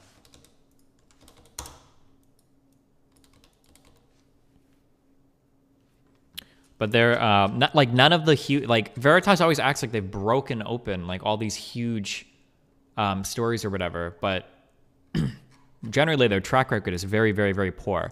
The biggest problem with O'Keefe isn't that he's trying to break open videos. It's that he clearly has a political bias because of how heavily edited so much of the released footage is, which like calls into question like, why are you doing this if you're like, yeah. Destiny doesn't care about big tech giving you biased information and censoring right-wingers, but instead focuses on some small conspiracy network. Why would you assume that I don't care about social media and how they might display news to you? Sounds to me like you've never heard of me before, but that's okay. I love how Project Veritas edited the audio on this video. They're grilling the hell out of me.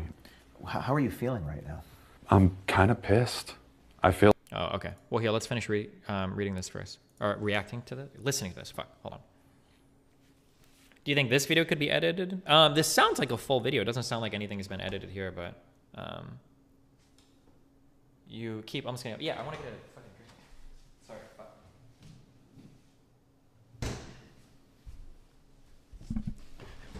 If I'm mining stuff like cobalt, my fortune pickaxe won't help me there, right? There's a YouTube channel called Timba on Toast that has 4-hour-long videos that go in-depth about everything Veritas has done. Oh. Why are there so many Trumples coping in Steven's chat? Because it's YouTube chat. Conservatives have a far more significant voice on YouTube than they do on Twitch, because when Twitch started with politics, I was left-leaning. Still am left-leaning, by the way.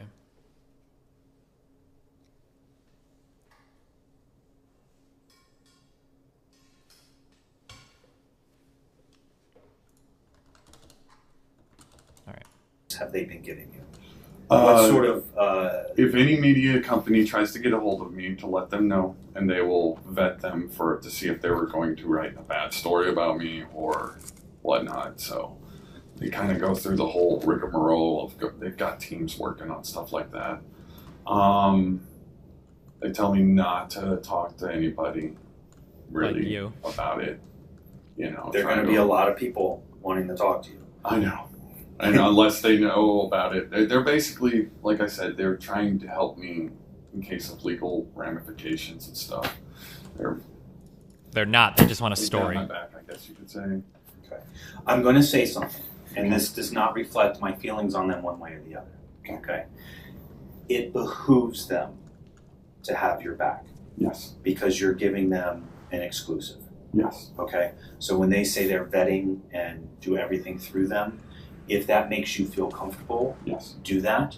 Okay. This is the Russ Strasser advice. Do that, but don't ever feel like you have to do that because they get a major benefit by keeping you close. This is true. Does that make sense to you? But on the flip side of that, they may give you a sense of security that you wouldn't have otherwise, and that has value to it as well. Okay, but I just want you to know that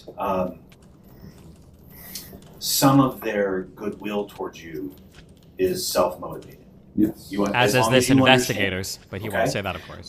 So they told you not to talk to anybody. They told you to be very careful about people contacting you, but other news agencies and that sort of thing. Any sort of legal paperwork or anything they have you working towards? Or The affidavit. Okay. That's the only thing, the affidavit saying that. When did you do the affidavit? 2 or 3 days ago. And then you went and had it notarized? Yes. And you sent it to them? They've got a guy here. They have a guy here. Okay. Do you have regular meetings with him? Any of this you're uncomfortable with? Yes. You can tell me you're uncomfortable with. I do, actually. Okay. How often do you see him? About once a day we talk. And, you know, if I needed to, you know, it's been kind of like my guidance on what to do with this craziness. And I'm like, yeah. And I'm like, I've even asked, I was like, what the hell do I do with this money if I don't lose my job? I was like, I mean, I don't know how to give it back. So it's been a thing. I'm relieved you're already thinking of that. The real complication for you comes in with this money. Because we have to make sure that this money cannot be painted as ill-gotten. Okay, and so the only reason I even set up that GoFundMe is because James O'Keefe said, "Okay, if you're going to come out," because at that point I was like, "I guess I have to come out because I've noticed weird things with my work." At that point, on Friday, yeah, it was for Friday when I came in. I watched all the freaking supervisors and the freaking stewards for the union go into the back, and then all of a sudden, one of the stewards comes out and goes, "Hey, I need you to give me that statement for something that happened, a PDI that happened in June." Union's not on your side? No. Okay. That's what's got me really bothered. That's why I ended up coming out. I didn't want to come out.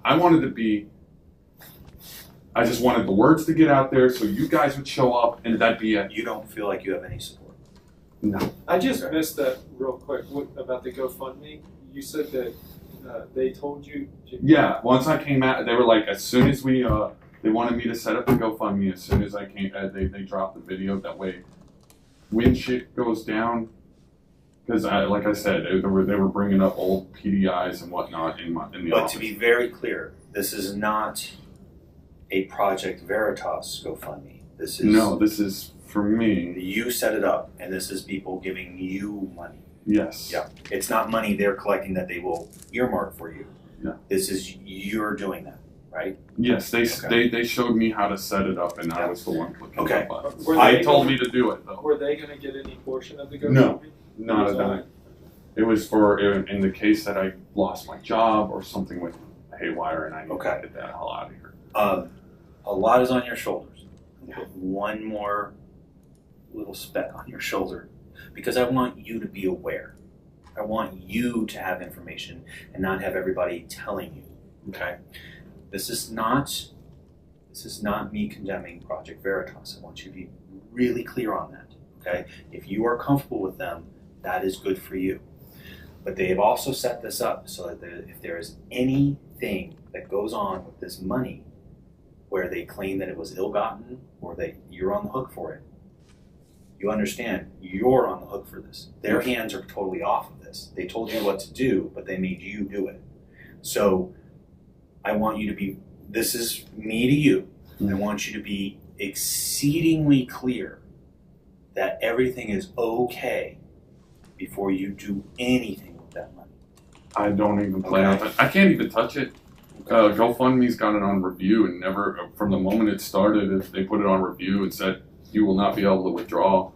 So I'm not even touching it. That's because their GoFundMe's protecting themselves. Yeah. I just don't want everybody protecting themselves and then Alec be the one holding the bag when somebody wants to say this money was the reason this happened. You understand what I'm saying? And I've heard people say that on there, and I'm like, I had no idea this would even happen. I have happen. to tell you, I believe you. I'm in your corner on this. I want you to take care of you. Yes. You believe me on that? I understand. Because that's why I'm here. Gonna go. Okay. Destiny, let me know what you think, but how is it a recount when the interrogator asked him hypothetical about the person who's claiming about said these things but untrue? His response was maybe, not a yes or no. Because if I go to you and I say, listen to me, okay? In the other room, I heard mom tell dad that you are not the actual child. I heard them say that you are somebody else's kid.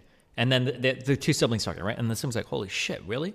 And then let's say that they start asking questions like, okay, holy fuck, wait, oh my God. What exactly did you hear mom and dad say? And then the guy's like, okay. So I was in the back room and I heard mom say, John, someone else's. I think John is someone else's or something. I heard that. It's like, wait a second, okay. Did they say like John is somebody else's kid? It's like, well, I didn't hear that part. But I heard John and someone else's, like, really clearly. It's like, well, okay. Could they have said something totally different? Yeah, I guess they could have. I didn't hear, like, the really big incriminating part. I didn't actually hear that. They could have said something different. Yeah, I guess, yeah. Like, oh, okay. Now we're on totally different levels of what did you actually hear and what actually happened. That's what's happened here. I want to go back to the ballots. Okay. When you... let's do the 5th. The 5th was the day, right? Mm-hmm. After you heard the conversation, you were done casing. Did you go out? Yeah, I pulled down and I went out. I talked to Zanya first, and I was like, holy shit. Help me with Zanya. Who's Zanya? Zanya was one of the other characters. Okay. She's one of the ones I felt like I could trust even bringing it up to. Okay. And I told her what I heard. And I was like, I don't know what the fuck to do. It's freaking me out. So she sent me a different person to contact, but I was already thinking Project Veritas because I'd heard about them. I knew this was the kind of thing they looked into. Did you work a route? Huh? Did you go out do a route that day? Yes. Okay, you did go out? Yes. Okay. Did you talk to her when you were on the route or before you left? Before we left. Gotcha. We were both out on the bay. Gotcha. Mm-hmm. Did your route... Then I'm assuming you had ballot mail on that route that day. Is that correct or not? You had one. What did you do with that ballot? Turned it in. The way you were told to? Yes. So you gave it to Chris? Yes. Okay. Do as I'm told, but notice that there's some funky, basically. Okay. Did you do anything extra? I wrote on there, but the date, that's it. What did you write on there? The date. Tell me specifically what you wrote on there. 11/05/20. 11/05/20. Where did you write it? Hidden on the back, where they wouldn't even notice it. Okay. Is that illegal? Okay. Wait, are you allowed to mark those ballot envelopes like that? Fuck, I don't know much about the post office shit, but Can you go on the Hippy Dippy podcast this Friday?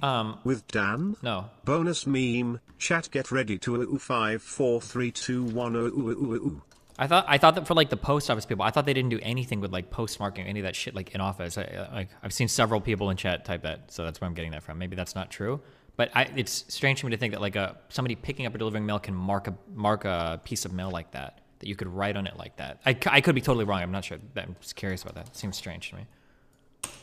But that was on one ballot. Yes. Okay, and then you went to Chris and handed him the ballot. I just put it on his desk. You didn't see him. Yeah, he was on the ballot, but I knew where the ballots were. They have a special little box for the ballots at that point. Any guess how many were in there? Like 4 or 5 at that point. That was it for that day. For that day, right? Yeah. Do you know, and it's okay if you don't, do you know, let's just go with your ballot that you wrote on, because now I can specifically cite a ballot. This is the one that has been marked. Do you know what happened to that ballot after that? After it went in that bin, do you know what happens in this building with the ballot? No. At all? No? No. Do you know if Rob has a role with that at all, with what happens to the ballots? He's gone usually by early. Do you know if Steph has a role in that? They're usually gone by 3. Okay. My understanding. So if they're gone by 3, who's like the head supervisor at that point? The closing supervisor. And that's Chris? At that point in time, yes. Okay. So you know Chris's last name? Leonardi. Leonardi? Yeah. Okay. I mean, it changes who's in charge. Yeah, of yeah. Closing. That's typical, actually. But that particular day, it was Chris, right? We're not getting Chris in trouble, just so you understand. I am trying to figure out. He's my landlord. Oh, no, are you serious? I'm not even kidding you. Why isn't this fucking thing growing, by the way? We're really not getting Chris in trouble. What are the chances of that? Yeah, he's my landlord. I mean, Have you spoken with him at all? I have. And? He said that's just false. That's all fake. I was like, I'm telling you what I heard. That's all I can tell you is that I heard this. Not sure how much of the conversation, I even told him, I was like, I don't know how much of the conversation I heard. I just know I heard this and it freaked me out. So Alex, I'm going to do a quick recap before we go further, okay? Just because, honestly, I thought there was a lot more that you were part of with the ballots going through. And now that I know that you're not, that makes our time together a lot easier. It really focuses your entire involvement in this. And then what I'll do is I'll change my focus to people who actually know what the next step of the ballots were. I'm not going to put that on your back anymore, okay? But I do want to be very clear on what I am hearing from you. Mm-hmm. I'm going to express to you again what my goal is. So now he's trying to make sure that both of them are on the same page. He's going to give a statement about exactly, he's going to be as precise as possible, the narrowest version of the truth of everything, about what this guy is claiming, in the hopes that he can avoid this guy going on to media and saying like, oh, well, actually, I believe in this, blah, blah, blah, blah. But unfortunately, despite what he's about to say, we're probably going to watch a Veritas video in a minute where he goes back on all of that and just makes the outrageous claims again. But let's see what happens. My goal is to protect you. And the way I know to protect you is to shave off everything and get the narrowest of truths so it's the most solid. Mm-hmm. Okay? You're good with me still on that? So this is what I know that I am going to repeat to you. Hold on. The Erie Times News independently reviewed the ballots. Only 2 postmarked November 3rd ballots processed through this Erie postal facility after 8 p.m. on November 3rd, disproving claims in original affidavit paragraph 3. Interesting. I don't know if that's true or not, but okay. About the 5th of November, okay? You are welcome to correct me at any point. Okay? You come in to do your normal thing on the 5th. You were off on the 4th. You knew that ballots were a big deal, most specifically because Steph was going around bay to bay and doing a little rah-rah speech. In her rah-rah speech, she said, make sure you collect all the ballots on your route, go out there and vote, or voting is good or something. Thank you. Let's not go out and vote, we're 2 days after. Every vote counts, and make sure to turn the ballot mail, take that separately, segregate it, and give it to Chris. No, not specifically his name, but the closing supervisor, who happened to be Chris. Yes. You went about your deal. You were casing the bay that you were given to case that day. Excuse me. And while you were there, you overheard a conversation between Robert and Daniel. Daryl, thank you. Robert and Daryl. And what perked your ears is you heard the words, the 4th, correct? And then you heard the words... They did the 3rd. They did the 3rd, but one was for the 4th. Yes. That's what you heard. Yes. Right? And from that, your very logical assumption was they're talking about backdating postmarks. Yes. Am I correct so far? That was an assumption on your part. It is an assumption, and what you said to me was, if it came out that a different conversation is actually what had occurred He would using believe it. those words, Mm-hmm. you would believe it. Yeah, because it's, I mean, I didn't hear the whole conversation. This is a full. This is essentially like a full recant. Yeah. Exactly the words you heard were. Can you tell me again? The 4th, the ballots picked up on the 4th. The all but one was postmarked. Was marked the 3rd, except for one which was marked the 4th. Okay, I'm gonna So go. you heard Mark. I'm gonna go specific with you. 4th? I'm gonna go specific with you, and then we're gonna go word for word. Okay. Becomes important. I'll explain. What other modifiers are going to put What on a you and I pickaxe? talked about. Does anybody know? Was you heard ballots on the 4th, mm-hmm. and then you heard all were the 3rd, one was the 4th. Yes. Okay, now I'm going to get specific with you because that's what you and I talked about, and this is going to be hard because now we're going to splice it word for word, and I'll explain why afterwards. Okay. I already got redstone. You can make your All pickaxe for the infinitely 3rd, durable with unbreaking one for the 5. 4th, right? Mm-hmm. If I say that, you would say that is an accurate representation of part of what you heard. Yes. Right? I'm going to change it. All postmarked on the 3rd, one postmarked on the 4th. Okay. That doesn't change the meaning you and I are talking about, but that changes the wording. You and I talked about, you heard You need all 5 for the modifiers for 4th, that? Oh, okay, never mind. one for the 3rd. Right? Or all for the 3rd, one for the 4th. I didn't mean to do that for you. I don't want auto smelt because I want to be able to duplicate the ore, right? A perfectly acceptable answer is I don't remember. Did you hear the word postmark? I do believe somewhere in there, yes, I did hear postmarked. That's why. Do you know where specifically in that? It's okay to say I don't know remember. the postmarked 4th. Postmarked 4th. Yes. The beginning. No, At the end. At the end, postmarked 4th. So you heard Mark. One was postmarked the 4th. All 3rd, one postmarked 4th. Yes. That's what you heard. For sure. Yes. You know you heard the word postmark. Yes. Okay. Okay. Did you ever hear the word backdate? No. Did you ever hear the word remark? Remark. No. Okay. Remark. Yep. Go with me on this. Okay. God damn it! Did it split again? I'm going back to where I was. Okay. So we had said those were the words you heard. We're gonna make sure we say that you heard the word postmark. Okay. Then from that, you assumed what the logical meaning of that would be, right? Putting 2 and 2 together. Yes. Right. That's why I'm using the word logical, right? Yeah. You assumed what the logical meaning of that would be, and you were concerned. Yes. You were concerned enough to immediately speak with, and I forgot her name. Zanya. About it. And after doing your route, you were concerned enough to contact Veritas. Stay with me. Let me Okay. You were concerned enough to sort of secretly mark the one ballot you got, right? Because you were concerned enough. And then you were concerned enough that you reached out to Project Veritas. Is that an accurate Yes. representation of your full involvement in this entire situation? Yes. Did I leave anything out? No. Okay.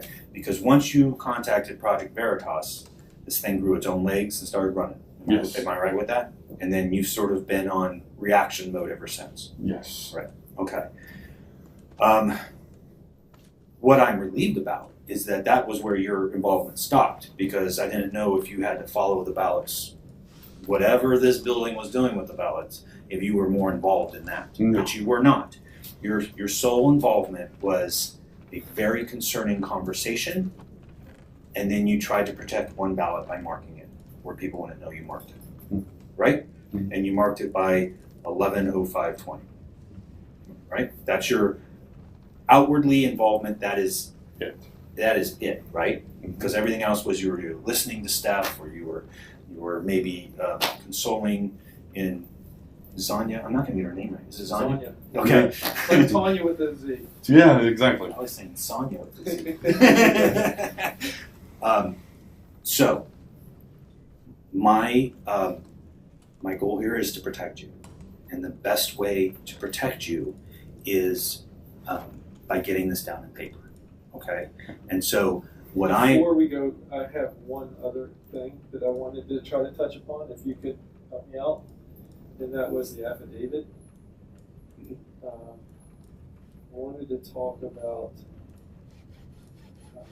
just to make sure, because obviously we're Wait, why would you even put haste on this? Said repeatedly, I have vein miner. Make sure that everything is scrubbed and nothing can come back to hurt you. Where do you get? And I want to go through. Where do you get this redstone at, paragraph guys? to make sure what we're dealing with. I'm old, I'm sorry.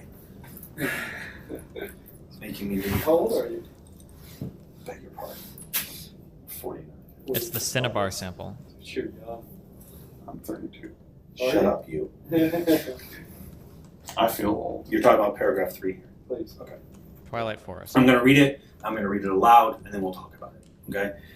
And Agent Klein will insert questions as he sees fit. So you're wanting me to fix my affidavit?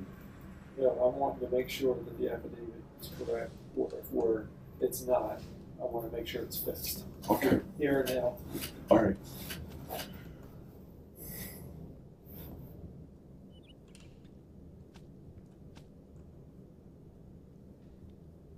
Okay. I'm not going through the whole thing. I'm going to read paragraph 3, and then if we have more after paragraph 3, we'll deal with that, okay? I'm going to read it aloud so we're all on the same page. Is that fair? All right, paragraph 3. Although, as I understand Pennsylvania law, ballots must be postmarked by 8 p.m. on Election Day, November 3rd, 2020 in Pennsylvania, Postmaster Rob Weisenbach, did I say it right? Yeah. Weisenbach, directed my coworkers and I to pick up ballots after Election Day and provide them to him. As discussed more fully below, I heard Weisenbach tell a supervisor at my office that Weisenbach was backdating the postmarks on the ballots to make it appear as though the ballots had been collected on November 3, 2020, despite them in fact being collected on November 4 and possibly later. That's definitely a lot more specific than what I would have. Would you agree with me that based on what you and I discussed today, that this paragraph, and I haven't read the rest of the affidavit, but this paragraph specifically, number 3, has a significant amount of interpretation in it? Yes. And interpretation is not necessarily fact. Do you agree? Yes. Okay. And so would you agree that if this paragraph were to reflect a very narrow truth that is 100% accurate, that it probably should be amended or caveated in some way? Yes. Do you agree with that? Yes. Okay. Would you like us to go through this and do the amendments and caveats, or is him just acknowledging that this is a lot of interpretation and not necessarily fact? Is that significant? It was written up by the Veritas' lawyer. That's fair. That's fair. Of course it was. But just so I'm getting this correct, as we sit here today, you wouldn't swear to that paragraph? At this point, no. Okay. I didn't even, when we were talking about it in May. I'm going to get a little legal on you for a second. And I'm actually very glad that Agent Klein brought this up, because again, this is an opportunity for us to protect you. I absolutely believe you 1,000% that their lawyers wrote this up. And what they did is they took your story and they wrote it up as they understood you saying it. The problem with affidavits are, although they are a legal document, they are something that you sign. And so when you sign and notarize an affidavit, what you are saying is, this is 100% accurate. These can be used as my words. That's why my signature is here. Okay? So I just want you to understand that although someone else wrote it, it sounds like the Project Veritas guys have been more coercive than this guy. Well, this guy is not. I don't know if I would say that this guy's being coercive at all. I don't think he's being coercive. He's just. The goal is to stress somebody out enough to the point to where they feel compelled to tell you the truth, kind of. If that makes sense. Is this water gonna flow? Wait, what am I trying to do? I'm trying to drain water like it's fucking Terraria. This isn't gonna work. But yeah, my guess is going to be that when we listen later to the Project Veritas guys, if I'm trying to figure out if you're telling me the truth on something, or if I really want to find out what you think about something, my goal is going to be to avoid priming you as much as possible. So let's say, for instance, I want to know how you really feel about the band Blink-182, right? There are a few ways that I can ask this question. I can say, like, one, what do you think about Blink-182? It's a pretty neutral question. Or another way I could do it is, I fucking love Blink-182, like my favorite fucking band. What do you think about Blink-182? Depending on the person's predisposition towards me, I'm going to get a very different response to both of those questions. Because if the person likes me, and I've told him that Blink-182 is my favorite band, he's probably going to caveat his answer quite a bit, or he's just going to fall and agree with me. It's going to be really hard to figure out, well, what is your true opinion on it when I prime the answer in that way? So with the way that Project Veritas probably interviews people, there's a good chance, just knowing how much of a piece of shit James O'Keefe is that he's like, so did you see them do this? Like, you know these fuckers want to fuck the election up, right? Like, yeah, they were probably talking about this, right? Like, dude, sign this affidavit so that we can go public and expose them, blah, blah. That's going to be my guess. Now, we'll watch O'Keefe in the next video and see how he handles it, but, like, that's going to be my guess for how they approach these types of things. You signed it as being accurate. You're okay. You're okay, all right? Because that's why I wanted to talk to you. Because I don't want you swept up in all this when later down the road, you're left holding the bag and people are being like, you know, we're going to address this today. Also, you should ignore what I'm about to say, okay? Because most of the time you don't want to risk it. But it might be true in this case that this investigator, assuming the post office guy does caveat his statement correctly, might have actually saved him a great deal of fuckery, potentially. Because if the post office guy is actually like hardcore ready to go perjure himself based on just an interpretation of things rather than what actually did happen, it is possible that this conversation with this investigator, if he took it to heart, might have actually saved him a great deal of trouble down the line. Maybe, but... One of the ways we're going to address it that I recommend, I'm not going to force you to do anything, is first and foremost, right now, I may change my mind in 5 minutes, but right now I'm not going to do a polygraph with you.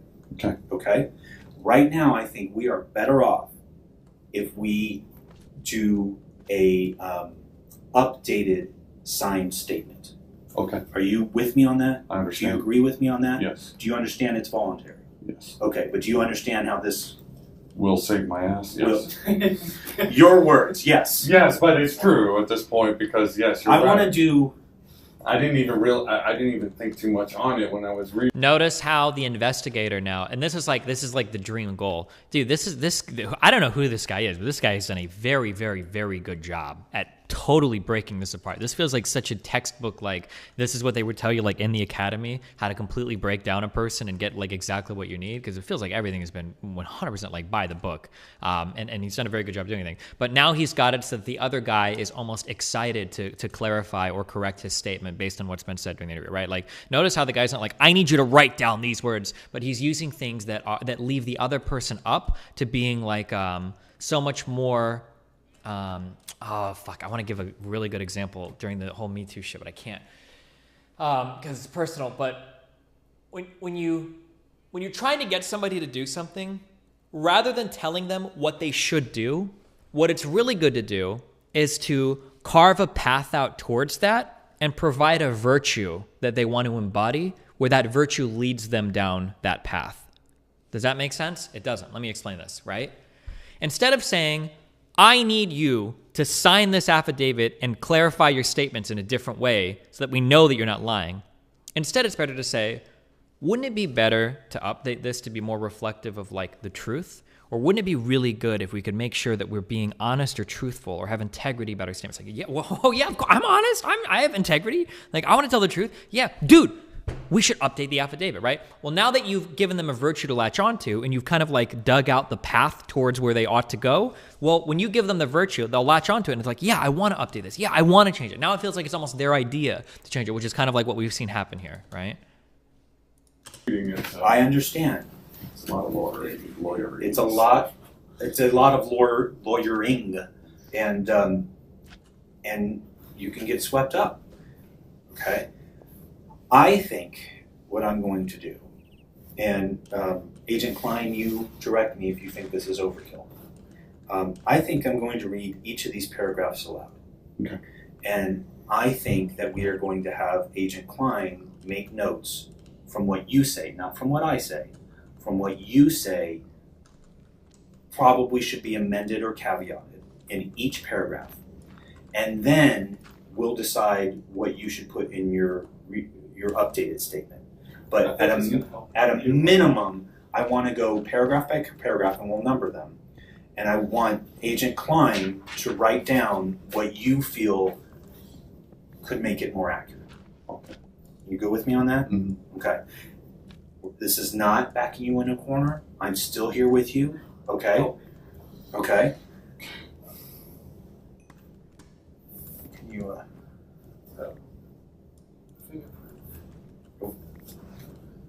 don't want to get all up in your business. Actually, I do. Never give Russ Strasser your phone. Tell me you're okay. I'm all right. Do you need to take a breath? Good. Okay.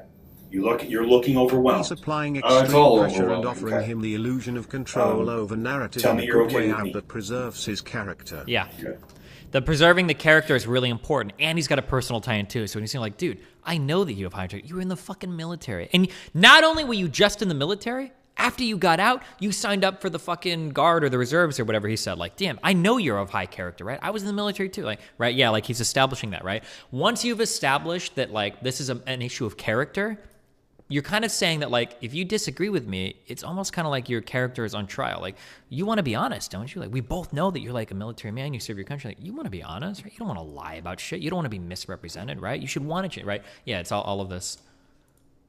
All right. The beginning of it, I, Richard Hopkins, declare as follows, okay? So, number one, I am over the age of 18, and I, oh gosh, 50 years old. Quiet you. I am over the age of 18 and am legally competent to make this declaration. I have personal knowledge of the facts contained herein.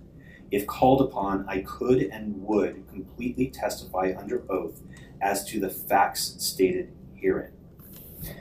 I'm going to talk, but nothing is going to be written down that is not from you. Understand? So you don't have to agree with anything that I say. Okay. I think if I were to change that at all, I would say that the facts in the affidavit need clarification, and that you are willing to stand by whatever clarification we do here today. Okay. Does that seem fair to you? Does that seem acceptable to you? So, on paragraph 1. So facts need clarification. The facts contained within the affidavit, dated on, I don't know, sorry. It's page by page. Here we go. Dated on 6 November.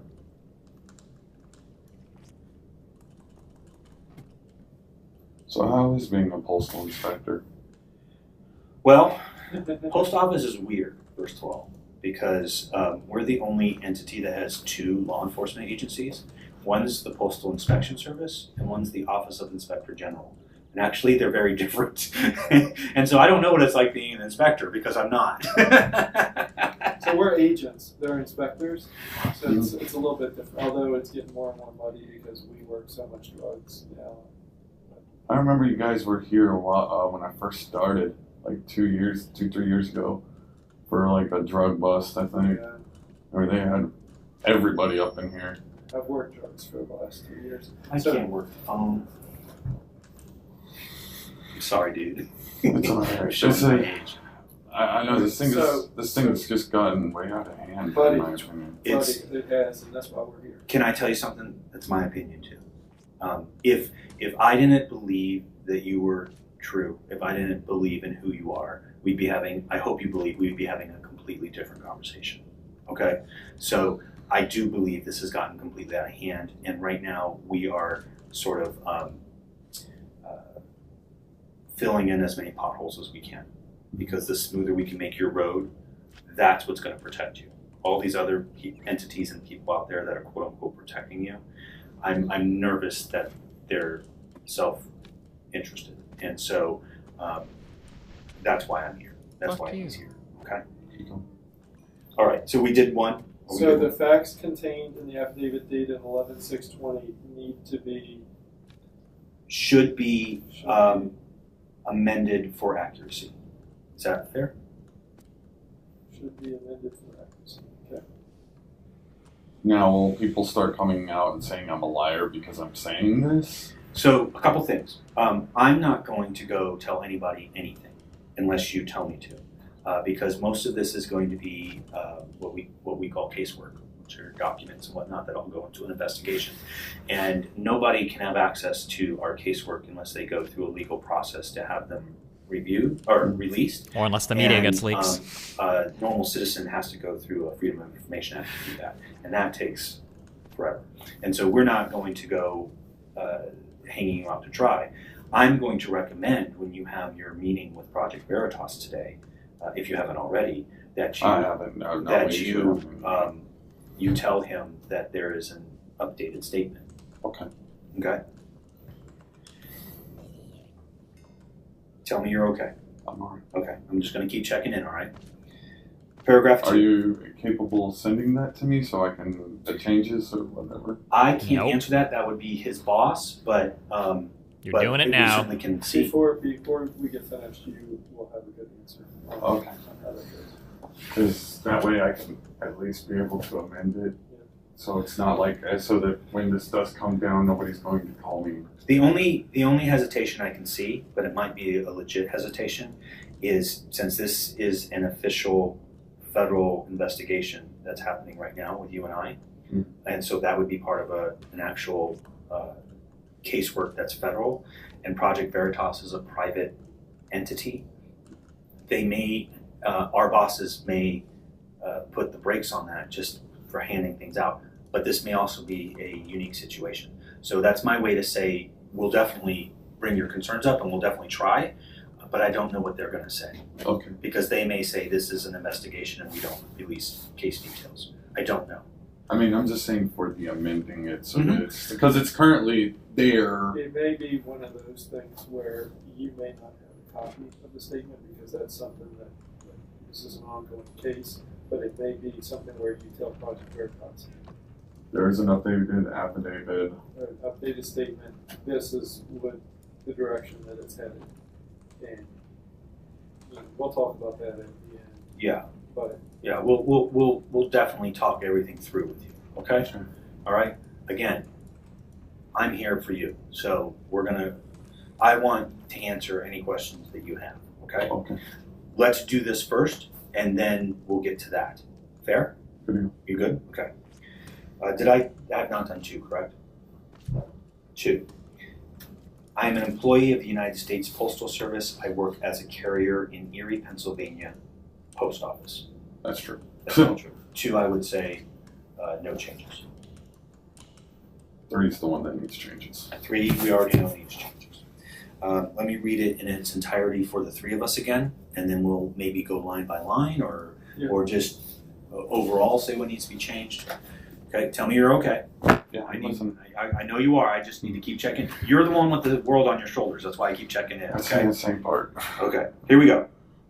Although as I understand Pennsylvania law,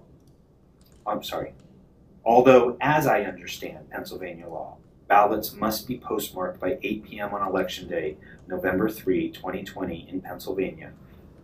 Postmaster Rob Weisenbach directed my coworkers and I to pick up ballots after Election Day and to provide them to him. As directed more fully below, I heard Weisenbach tell a supervisor at my office that Weisenbach was backdating the postmarks on the ballots to make it appear as though the ballots had been collected on November 3, 2020, despite them, in fact, being collected on November 4 and possibly later. Okay, so the first thing that we need to say is when it says Postmaster Rob Weisenbach directed my coworkers and I to pick up ballots after Election Day and provide them to him. What you and I discussed today was it wasn't Rob, it was Steph. Stephanie. And Stephanie, all you know, if I'm correct, is all Stephanie said is give it to the closing supervisor. Yes. You did not know if it went to Rob. You did not know what happened to him after that. You just know you handed it to the closing supervisor. Mm-hmm. Am I correct on that? Yes.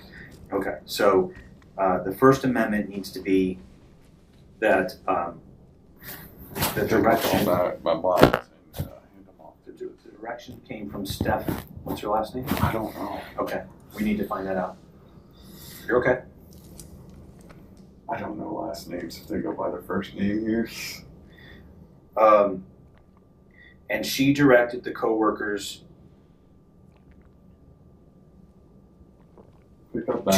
to provide any ballots after Election Day to the closing supervisor. Yes? Okay. That's that sentence.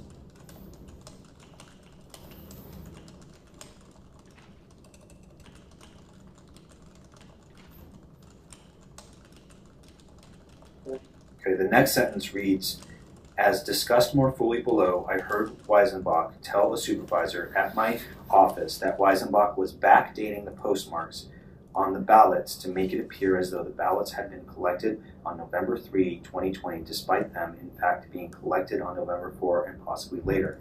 So that's the rest of it, and it's one sentence. And I think what we need to amend it is, from what I heard from a conversation between Weisenbach and Daryl,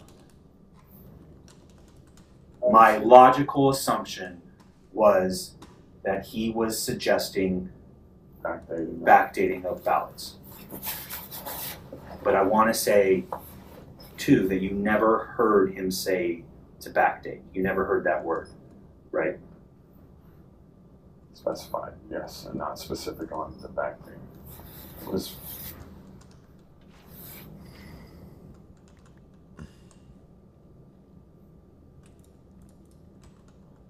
And I have no problem with you saying your logical assumption was, okay? Mm-hmm.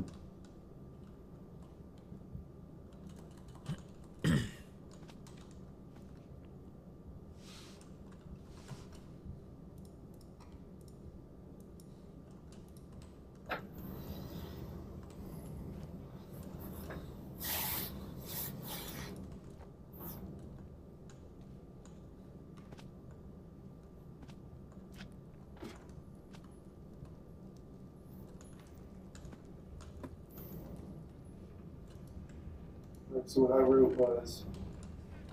What did I mine so much obsidian at before? My logical assumption was they were backdating ballots. I never heard the word backdate. Very explicit, I guess. Is that right? Is that good? Okay. All right, now we're on 4, and 4 goes over to the next page, so I'm bound to mess this up, just so you guys are prepared. Number 4, on November 5, 2020, as I was preparing my mail for delivery, I saw Weisenbach and Daryl Locke, one of the supervisors for Erie, Pennsylvania Post Office, having a discussion. Weisenbach and Locke discussed how on November 4, 2020, they had backdated the postmark on all but one of the ballots collected on November 4, 2020, to make it appear as though the ballots had instead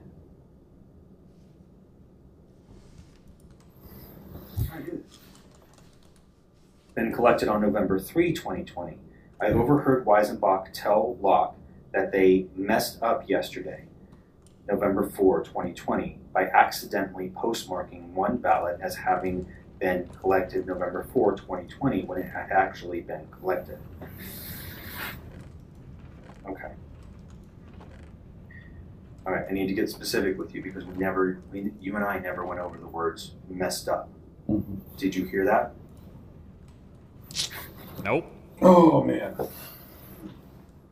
It is fair to say I'm not sure if I heard I'm that. not sure. Okay. To be absolutely honest. I want you to be absolutely honest, and I think that's how we can word that is, I'm not sure I heard the words messed up.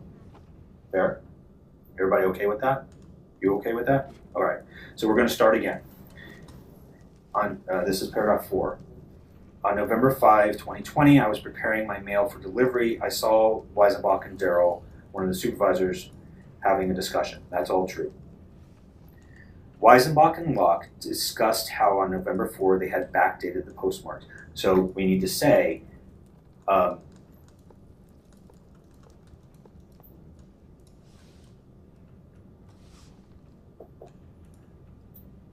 from the words I overheard, my logical assumption was they were discussing backmarking ballots. Is that fair? And that they had brought up only one was marked before. That's all I do remember that specifically, was the one was marked before.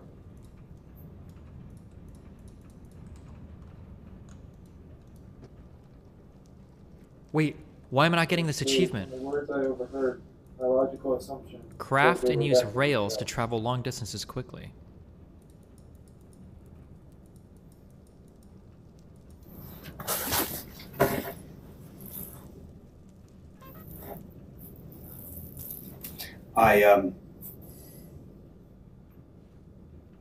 You gotta use the rails? I just used the rail. If the words quote unquote messed up were used. Is that fair to say? Longer distance? Do you really think it's measuring how long But ago? my impression was only one ballot was postmarked on the 4th, for the 4th. Is that fair? Mm-hmm. My impression was?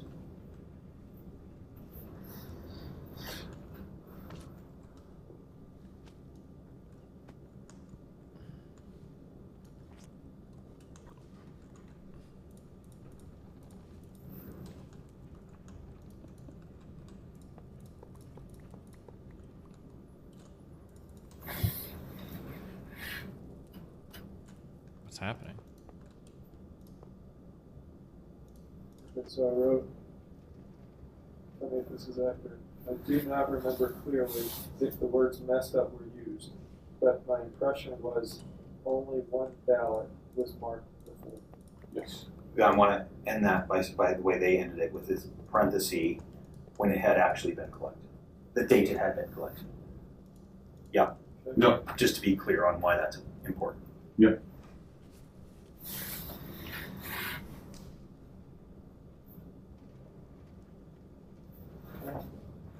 Okay. Because it wasn't a friendly conversation they were having either. That's one of the reasons why. Okay. I will discuss, and maybe we'll put that in your statement. Okay. But I'm more concerned with everybody knowing the way your logic worked is why you ended up there. It wasn't a vendetta. It wasn't. No. It was your logical progression. Okay. But if we feel like it's important to put in there that whether or not they were having a Is this gonna make me go faster? We'll do that one more. We're doing that. Okay. Okay.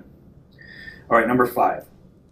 Importantly, Weisenbach and his assistant had ordered my coworkers and I to continue picking up ballots after November 3, despite the requirement that ballots be made by then.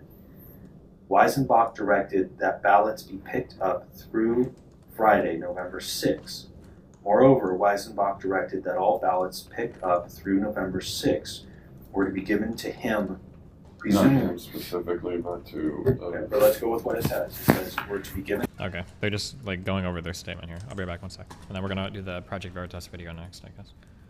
To him, presumably so that they could be backdated by him and or law. Okay. I need to ask a question for Russ Strasser. Okay? So I understand. If somebody puts something in the mail, you still have to collect it, right?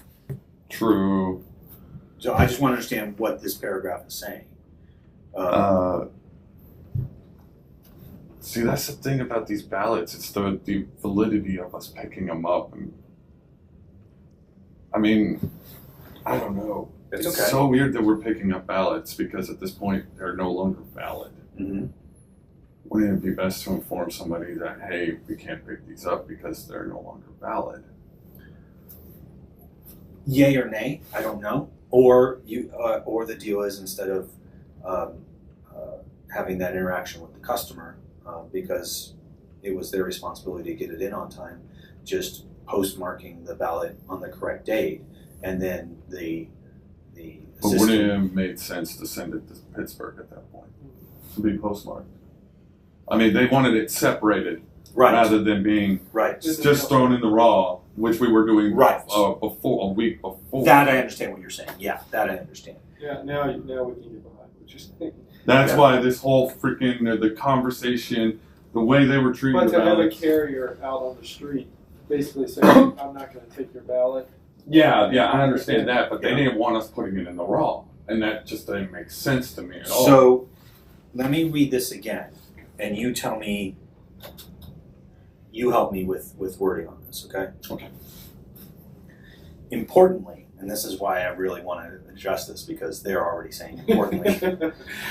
Whenever a lawyer says importantly, you know that we're getting into it. Yeah. All right. Importantly, Weisenbach and his assistant had ordered my coworkers and I to continue picking up ballots after November 3, despite the requirement that ballots be mailed by then. Weisenbach directed that ballots be picked up through Friday, November 6, 2020. Moreover, Weisenbach directed that all ballots picked up through November 6, 2020 while he's were not given here. to him, presumably so that they could be backdated by him and or God. Chat. The L underscore is So the first thing on this, when I read this, if I were a layperson, I would be reading it saying, well, the mail carriers are not supposed to pick up ballots on their routes after the election. And so that's what I'm reading. Rather than putting it in the raw. Because I'm thinking from a carrier standpoint. So I want to amend this. I want to amend this. And I want to It's say, more clear for the public who reads so, number 5, I would say, and the words have to be yours, so correct me, please. I would say, number 5, as a carrier, it is my responsibility to pick up all mail, including ballots after the fact, right? However, my concern was the ballots were no longer, I want to say something besides in the raw. How can I say that so it makes sense? we weren't entering the mail stream. The mail stream. The ballots were not when I brought the ballots back to the station. We were to give it to the ballots were not placed in the mail stream, but we were to segregate them to the closing supervisor. Yeah. Is that 100% correct? Yes. Okay. That's how I'd rather word it. Yeah, that makes perfect sense. I mean, for me, the way it was worded before kind of made sense because he's the postmaster. Right. It's his orders above all. Right. But again, we're going to shave this down, right? Because what this says is he said, "Do this, give it to me," and we don't know that that's you don't know that that's accurate. Yeah, and that's not exactly how it was going. It was give it to the supervisors. Right. Which is the odd part because now we're at a point where it could just go in the raw and it will be postmarked correctly over in Pittsburgh. Right. I mean, you understand where my logic's coming from on this and all this stuff freaked me out. I understand your logic perfectly. I want you to understand. There's no judgment coming from me, okay? I understand your logic perfectly. I am shaving logic away, is what I'm doing. I'm shaving it away. This message is a reminder that Destiny did not finish Metal Gear Solid and you let him get away with it, Pepe's dear. Good to go, and it's understandable for a civilian outside. Understandable for a civilian outside. So this, I wrote, as a carrier, it's my responsibility to pick up all mail to include ballots after November 3rd. However, it is my concern that I was instructed to keep ballots segregated, collected after November 3rd from entering the mail stream. Yes, and segregated and given to by the supervisor. By segregating them. And giving them directly to the supervisors. Maybe we don't need to say segregating them. But how about by giving them directly to the closing supervisor?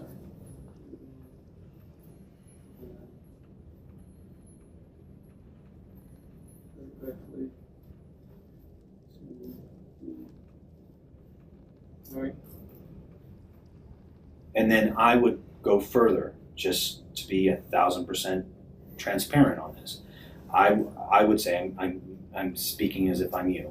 Okay. I would say, to be clear, I am not certain that it was Weisenbach that gave this direction. Okay. Is that fair? Because it says that he directed this. I mean, yeah. I mean, the buck may stop with him, but this says that he went to people and told them to do it. Okay.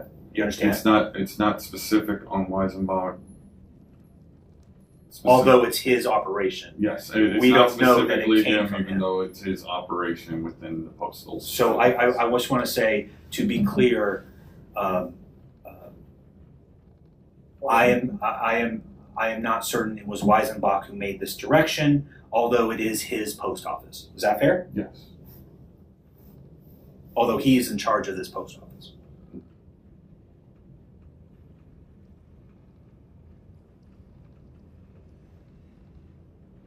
But it would be weird if Stephanie's overstepping. I don't know if she's in charge of him or not. I'm not. We really don't. sure We don't know what her role is. Yeah. Right. Again, you're using logic on me. know. You're using logic, and I'm keeping us to facts. Right. Good to go. How about this? Okay. To be clear, I'm not certain it was Weisenbach who gave this direction, although he is the postmaster. Yes. Who specifically gave this direction? I would say. Okay.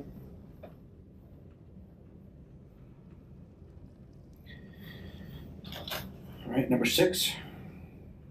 Was there something else at the end of paragraph 5? I can read the whole thing again to make sure. Yeah, Okay. the last sentence. Just the last sentence? Moreover, Weisenbach directed that all ballots be picked up through November 6th were to be given to him, presumably so they could be backdated by him and Locke. That should be removed totally. But that's, I tried to do that when we said given to the closing supervisor, but we can address it again and say for I don't want to say transparency because that means you weren't transparent to begin with. Did we already say to be clear? Yes. For further clarification,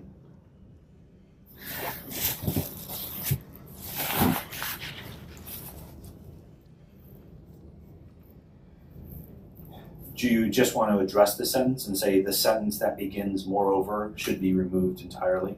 Yeah. Is that fine with you? Because that is a little excessive because it wasn't specifically Daryl or him, you know. And I wasn't really, I was in so much shock. I wasn't paying that much attention to what they were telling me. Yep. It was like this whole thing's been putting me in shock. Like, I don't expect any of this shit. I'm just a dude. You know? Yep. Okay. Paragraph 6. I do know. I don't want you thinking I'm blowing you off. I do know. I hear you, okay? 6. My understanding of Pennsylvania law is that ballots cannot be counted unless they were mailed by, did I ever do this? No, it's weird. Oh, we are on 6, right? Yes. All right, I'll do it again. I will not pause this time. My understanding of Pennsylvania law is that ballots cannot be counted unless they are mailed by 8 p.m. on November 3, 2020. Weisenbach's comments were deeply concerning to me and appeared to me to be an attempt by Weisenbach and or Locke to improperly backdate ballots received after the legal deadline so these late ballots could be counted, something I understand to be illegal and against Pennsylvania law. Accordingly, I brought Weisenbach's information to the public through Project Veritas. I think what I would say on this one is, help me word it. What I want to say is, following my logical conclusions, I felt I had no other recourse but to report the situation in this post office, although I don't want to say the facts didn't support me, but that's sort of what I want to say. I don't want to say that. I don't have any physical evidence of such actions that were. I really don't have any physical evidence of these things. How about I don't have any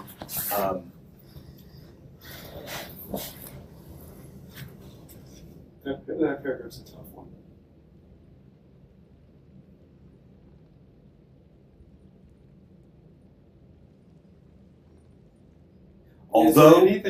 Is there anything in that paragraph that you like? What do you mean? Read it again, please. There's one thing I think we may have to address, but I know where you're going with this, so I'm going to read it again, and you tell us if the whole thing was stricken, if the affidavit would be worse off, okay? My understanding of Pennsylvania law is that ballots cannot be counted unless they were mailed by 8 p.m. on November 3, 2020. Weisenbach's comments were deeply concerning to me and appeared to me to be an attempt by Weisenbach and or Locke to improperly backdate ballots received after the legal deadline so that these ballots could be counted, something I understand to be illegal and against Pennsylvania law. Accordingly, I brought Weisenbach's information to the public through Project Veritas.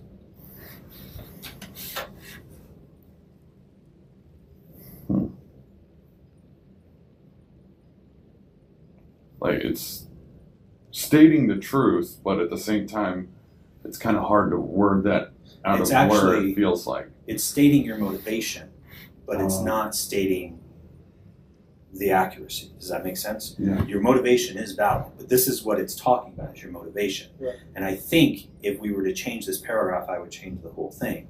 And I would say that for your sense of duty, the assumptions that you came to, the conclusions that your assumptions led you to, motivated you to report this. Although you don't have any firsthand knowledge besides what you overheard. Yes? Yeah. You say that again? Due to your sense of duty. Did I miss anything were spicy? instructed with the ballots. Or are they still just going over the affidavit? What else? Overheard and environment. How about that? Okay. Due to my sense of duty. My assumptions motivated me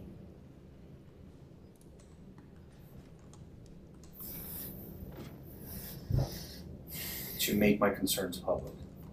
Fair?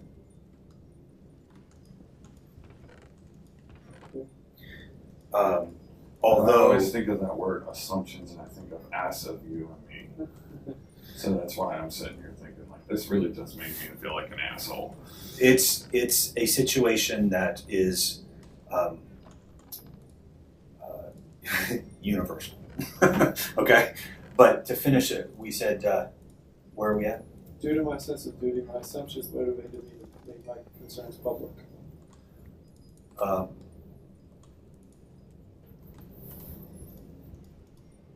What did we say? Although my only first-hand knowledge was what I overheard and what was instructed of us with them by picking up ballots. I would think. Informing of the picking up of the ballots and turning them directly to. Will a block of redstone power track, or is this mod like more Supervisor, complicated right? than Okay, that? so kind of important. Which those were your assumptions. Right? So my only first-hand knowledge was the partial conversation I overheard, and the instruction to take the ballots out of them, to keep the ballots out of the mail stream. Yes. Does that cover it? Does that make you feel comfortable? Yeah, that makes sense. AJ Klein, does that sound okay to you? Yes. I'm going to make one change after you read it.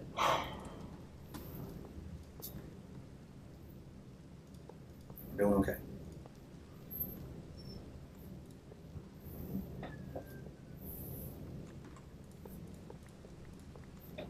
I feel like you were doing the right thing and then you kind of regret it anyways. I can think of many instances. Many. I'm not kidding you. Okay. Fuck. bend? No. My only first-hand knowledge was the conversation I partially overheard and the order to keep the ballots out of the maelstrom. The only thing I want to change is in the sentence before when we say something about going public. Due to my sense of duty, my assumptions motivated me to make my concerns public. After public, I'd like to put parentheses, project veritas. So that people know that that was your plan. You weren't just like willy-nilly throwing stuff out there. No, I just went straight to Project Veritas. I want that in. Because I'd heard about them and I knew that they were good about doing stuff like that. And you're good with that. All right, number 7. Again, I'm going to have to flip pages, so bear with me.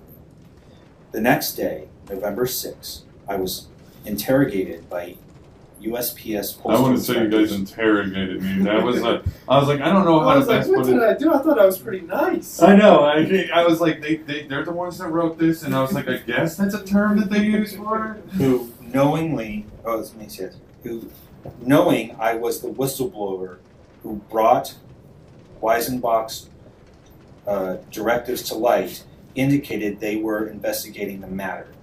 I was also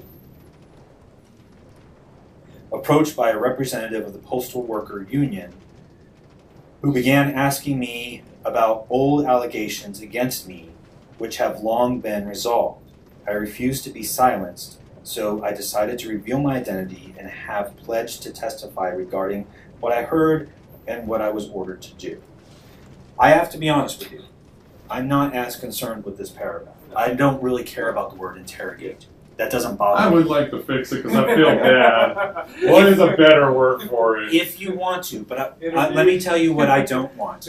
What I don't want is anyone who gets this statement that we write say, well, obviously he was coerced to make this statement because they even changed the word interrogate so they would look back. See what I'm saying? I don't think that you have to worry about that. I haven't turned off it. I was told to record. So no offense. Okay. But are we being recorded? Yeah. Okay. So everything is being heard, so I'm sorry. I'm letting you know now. Okay. My only thing with that, I don't mind that we're being recorded. Again, this is an official investigation, and I don't know if we can release that without a freedom of information thing. Okay. That's the only. I don't want to. I'm not planning on releasing this. I'm just saying that I already know. Good to go. If they try and question, I'm like, I already got it recorded, and I know they're not doing that. I just want to. Trying to have your back here, right? Yeah. I'm just trying to cover every legal base here, and one legal base is, and it's not our decision. It's what this agency will allow to be released. Gotcha. And you are part of what it's being released to. We're being what it's released to. So what I'm going to do, I'm not going to tell you to turn off the recording, okay? But once the recording is done, I'm going to ask that you allow us to call supervisors and get permission for you to have that recording. Okay. And if not, hopefully what the worst case scenario is you somehow forward that to us or something, and then at some point maybe you can have a copy back. Okay. I'm saying that knowing that I'm being recorded. I just want all the bases covered. Gotcha. Okay. I understand. Like that's why I finally was the like, station he was at in Erie responsible for 139 total ballots, of which relevant to his claims were 2 whole ballots. This is more important. Do you agree? Yes. I'm going to say again, I don't have a problem with this last paragraph. Does anybody else have a problem with it? Other than the interrogation thing, but I don't know what you could change it to. I think that was just the wording. We could change it to they spoke to me, but I don't mind the word interrogation. I'm sorry. I was like, they didn't really interrogate me per se. They just asked me some questions. Okay, so the last paragraph is the important paragraph when it comes to you. This is not a numbered paragraph. This is the affidavit parameters, okay? Mm-hmm. And so this is what it says. It says, I, Richard Hopkins, hereby state that the facts above set forth are true. Why am I not getting this achievement? Or at the best of my or knowledge. Are true and correct to the best of my knowledge, information, and belief. That's the important word right there, because it was your belief. Yeah. I understand that the statements herein are made subject to the penalties of perjury. Blah, blah, blah, blah. I further declare under penalty of perjury under the laws of the United States of America the foregoing is true and correct. Okay, I'm not as worried now. How far do you have to said travel, it's- Mooten? It's based on your belief. Yeah. Because I believe you were acting in good faith. Yes. I mean, that's why I didn't have a problem with it, because in my opinion, that's how it was going. And I did read that part too, and I realized, well, that kind of, even if my memory's fuzzy on this. Oh God, they split again because I wasn't watching them. I don't know. Okay. Oh, this one. This is what I want to do. Voluntary. You tell me what you're willing to do. I want to set up a written statement that I will swear you to. Okay. Are you okay with that? That's fine. There are several things I want to put in there. Okay. I think a lot of what we are correcting for the affidavit will go in there. Do you agree, Agent Klein? Yes. Okay. I think before all of that, we need to be very specific about what that narrow truth is, that no exaggeration, no assumption, narrow truth that we've been talking about. And so I think that needs to go in there. Exactly the words we heard, I say we, you heard, that we discussed, and whatnot, and get that conversation on paper, okay? So that the assumptions and anything that is overblown can stop with that, okay? The other thing I want to do is I want to validate your concerns. And I do that for a specific reason too, because I want people to know that you are working off of a sense of duty and obligation, not out of any sort of retribution or vengeance or just trying to cause trouble. You know what I mean? Yes. So I want you to put in there what was odd, the not putting it in the raw, to use the term I learned today, right? Yeah.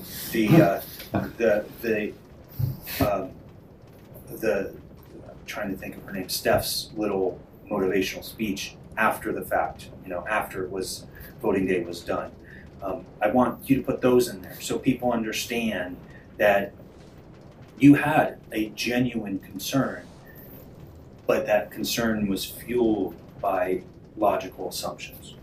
Is that fair? Yes. All right. Are you willing to do that? Yeah. That may take a bit, but I feel like as much as you can put down and as close to that narrow truth as we can keep it, is what's going to be most beneficial. Okay. Okay. You want to add anything? No. Okay. 2 more minutes. Like I said, I'm going to be official now because I'm being recorded. I have to sound official. Sorry. That was a joke. I am making the decision not to offer you a polygraph. Okay? I feel Do I really need to go in one direction? Can it tell? Polygraphs can be very beneficial when there's a huge question mark. I don't think there's a huge question mark here. You heard something, and you were very honest with me when you said, this is what I believed that meant. Okay? And so I don't feel like there's anything the polygraph can add here or contribute. So as a polygraph examiner, I'm taking that off the table. Roger. But I do want to offer you a written statement.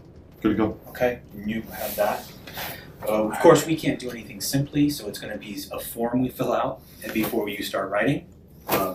We are going to ask that you write it so that it's in your words and your handwriting, so that it doesn't come back that him not going Russ wrote this insane, for you. right?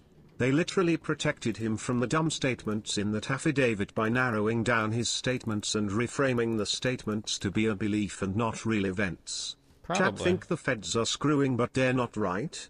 No, I think the guy's probably benefited here since it doesn't seem like he did anything too fucked or too wrong. Maybe, but...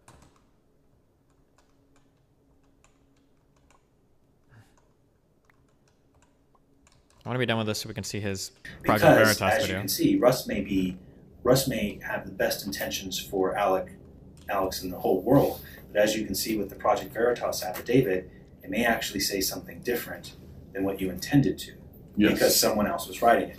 And I want this to come from you. Oh, that makes sense. Okay? Yeah. This is your chance to get your words into his investigation. Roger. And that's why I think it's so important. And again, the only reason I came forward was so that an investigation would begin. I Because absolutely honestly, believe you. And I want you to know, continue. Good go. Just not with you. Rich, I just want to make sure. This is like a voicemail. We're not on the phone. No, it's. I'll show you. Jesus. It's voice recorder. Got it. And I've been recording up all day. That's the thing. Okay. In case somebody was harassing me or something happened, I just.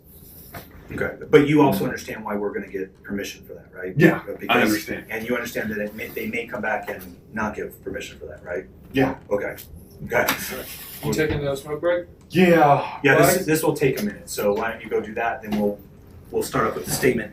Do you want this with you, or leave it here so you know what we're saying? Yeah, Either way is no, fine you're with me. good. I don't care either way, but at this point, Either it way. was more for because I'm worried about people working with harassing me and whatnot.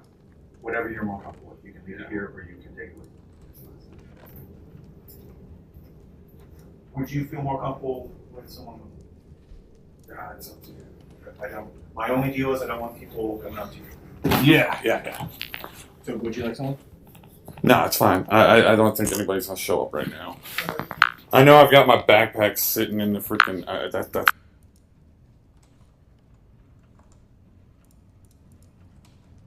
If I'm trying to make more of a cast, what do I empty in here? I'm gonna make one iron plate and then make a cast around it, I think.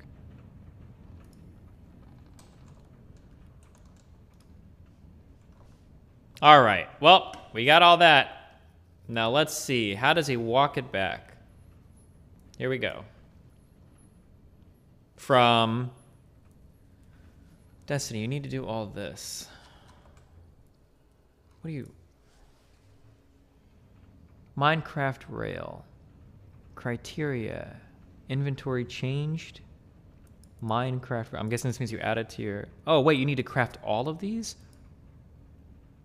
I need to craft golden rail, booster, detector rail, activator rail. Is that what this means? Where do you think the moral line lies?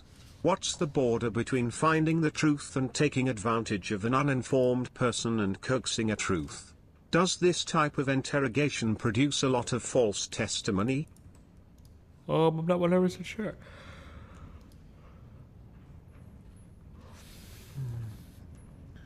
Molten gold. Wait, why is it so misleading then?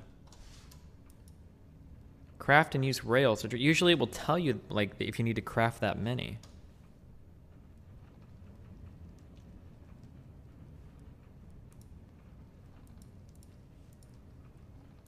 You can make cast which aluminum brass. Why wouldn't I just use gold? But okay, sorry. Let's see what he says to the Project Veritas tutors. They were grilling the hell out of me. How are you feeling right now? I'm kind of pissed. Let me make good on that promise right away, okay?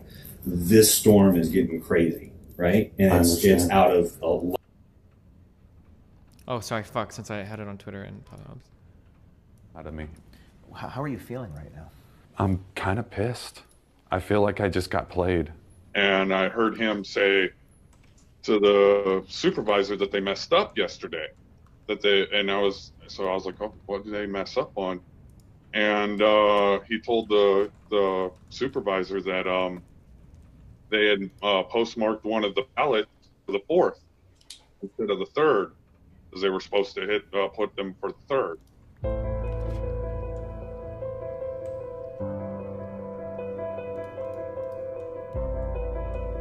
And so let me make good on that promise right away, okay?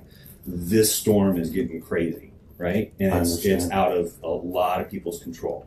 And so the reason they called me in is to try to harness that storm, try to reel it back in before it gets really crazy.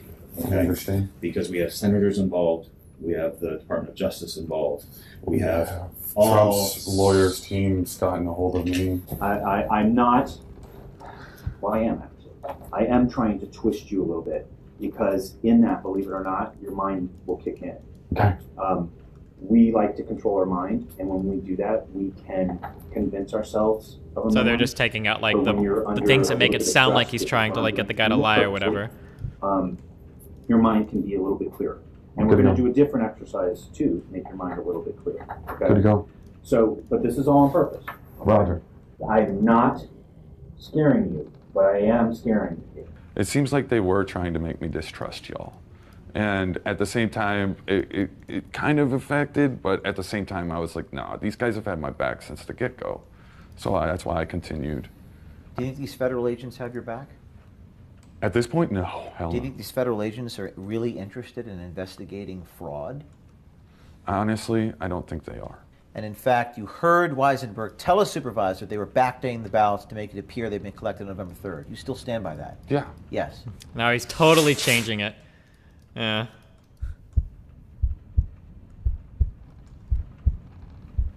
And then the sad thing is that if this guy could get totally fucked if they actually get him in front of a court to change completely what he was saying too. But I mean, James doesn't give a fuck about this guy, right?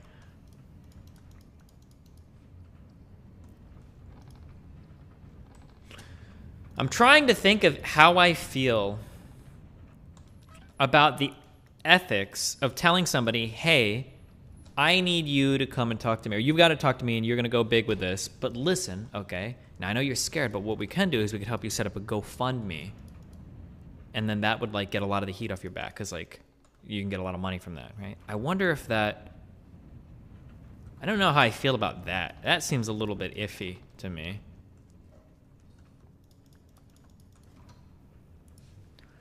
Why do so many Project Veritas right-wing whistleblowers land GoFundMe paydays this week as dubious claims? What organization posted?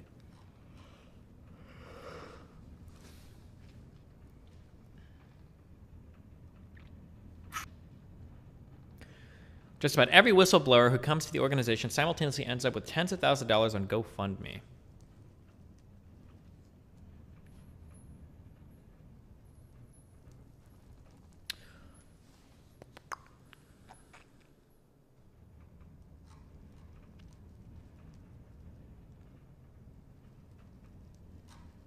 All of the whistleblowers establish, sorry, hold on. According to an analysis conducted by the Daily Dot, O'Keefe's alleged whistleblowers almost all established crowdfunding pages hyped by Project Veritas within days and hours of going public with their allegations.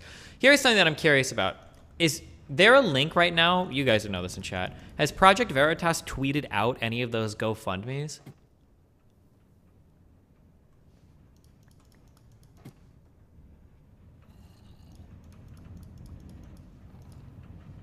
Don't say yes, give me a link. I don't know why you guys are saying yes, like I would trust any of you motherfuckers. Show me a link, I'm curious.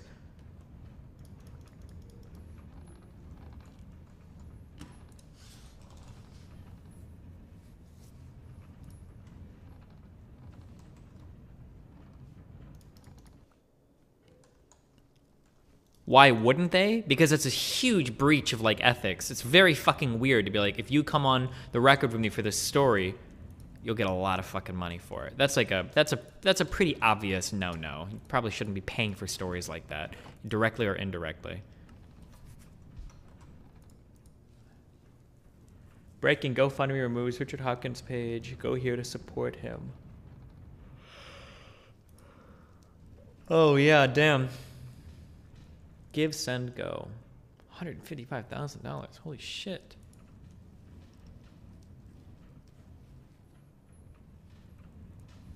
Okay, here, okay, you guys are alright.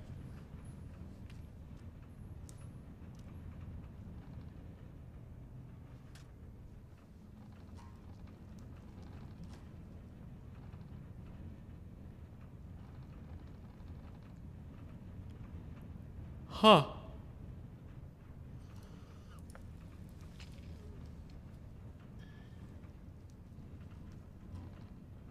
Oh yeah, they do link it. Damn. Even on Facebook, holy shit.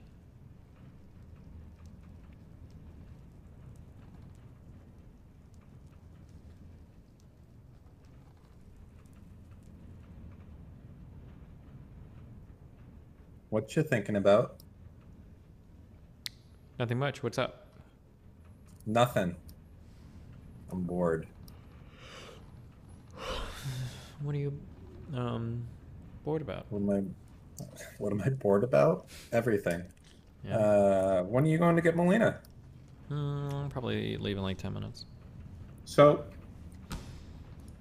Assuming she gets through. is it 100% she gets through, or what? Nope, she has to go through immigration. Hopefully she does. But if not, then we'll probably go to Mexico for a few days or something.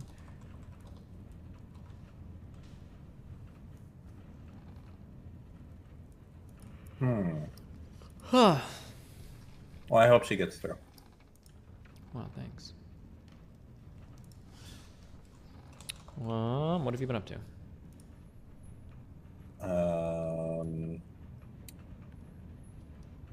You know, just recruiting developers from your Discord, mainly.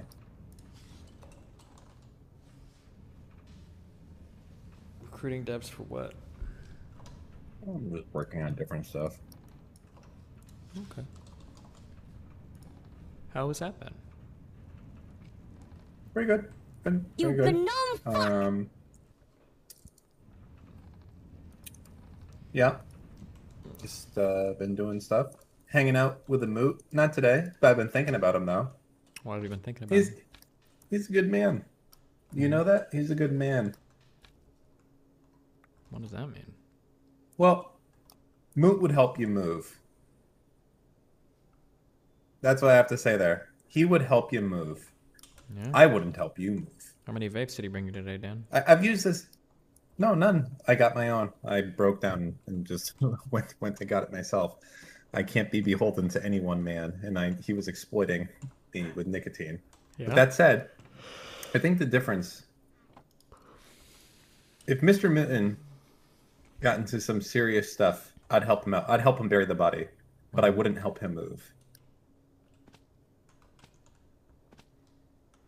I don't think if helping somebody do the serious stuff is as good a friend as helping somebody do the not serious stuff. I feel like the not serious stuff actually makes you a better friend. Because anybody can show up for some super exciting shit that sounds like crazy. But doing like boring, monotonous shit, like giving somebody a ride to work or whatever, is way less exciting. But I think shows like a deeper level of commitment. It's not that. It's really putting yourself on the fucking line when the shit counts. When the or the metal. Burying a body though is not putting yourself on the line because the plan is that you won't get caught. A better test of friendship would be Mr. Moon gets accused of being a pedophile or some crazy shit, and you come out like on your public Twitter and be like, I support Mr. Moon. That would be a good example. Oh, I would do that. Sure. I would 100% do that. Really? Absolutely. Oh, okay. Oh, yeah. There you go. Well, that's better then. But I wouldn't pick him up from the airport. Okay, sure.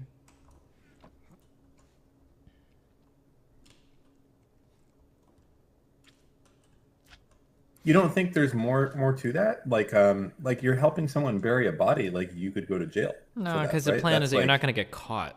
Yeah, but you could. Okay, here's a question. The plan is not Mr. Mooten has to serve 20 years in jail, but he could have his sentence by reducing 10 if somebody else serves with him. Would you go and serve 10 years with him? Would I go to jail? For, exactly. No. See, no, you wouldn't. So you want you. So when you that's next level. So when you talk about burying the body, when you talk about burying the body, what you're really saying is that like you're going to do some controversy shit. But you don't plan on getting caught. You don't plan on getting caught. There's no real sacrifice there. Okay, that's a 1-for-1 vote. Let me tell you what. If Mr. Mooten came to me and he was like, I can either do 20 years in jail or 10 if you serve 6 months, I might do it. Sure. I might do it. Okay. I might. It's an experience, you know? I can't guarantee it. I would certainly lie under oath for him. Absolutely. Mr. Mooten was 100% with me on the evening in question. We were hanging out, playing Rust, had a great time. I don't know anything about that guy. Damn, they'd sniff out that false testimony in a heartbeat. Having a good time playing Rust? Oof, not Dan. Okay, mechanical booster rail. Made. Detector rail. Detector rail. Iron plate. Oh my god. 6 iron plate, 2 redstone. Hello? Jesus Christ. What are you doing? Is it fucked? Yeah, it's your mic is fucked. What are you calling from? I just have a fan on, hold on.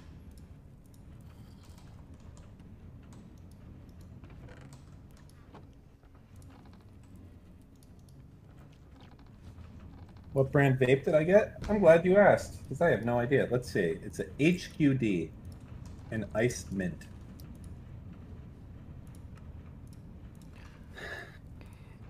Activator rail. Dan, would you really want to do 6 months? Because you got a big target on your back. I'm not sure if you could survive those 6 months. I already said what I was going to do. If I had to go to jail, I would take a second Star of David and rotate it 30 degrees on top of the one I have right now, and then I would say that it's some sort of like Aryan sun showing my, I don't know, whatever. That's It's the anti-star. Exactly. It would be the anti-star. Like, I've renounced it, and now I am committed to the cause. I would be like, I don't know. I'll try to rise up the ranks there. Fucking, I guess, base. I don't know. Based on what? I mean, I'm definitely not going to be in there, like, going to fucking Torah Club or anything like that. Yeah, for sure.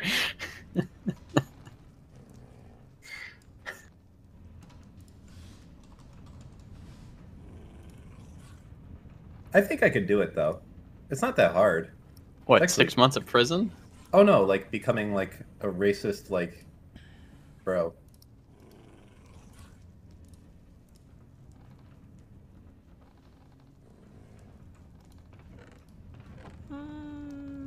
So, do you think that guy fucked himself again, Steven? By going and talking to the Veritas people and, like, completely changing his shit again, or? I don't know. Did you disconnect our fucking saw?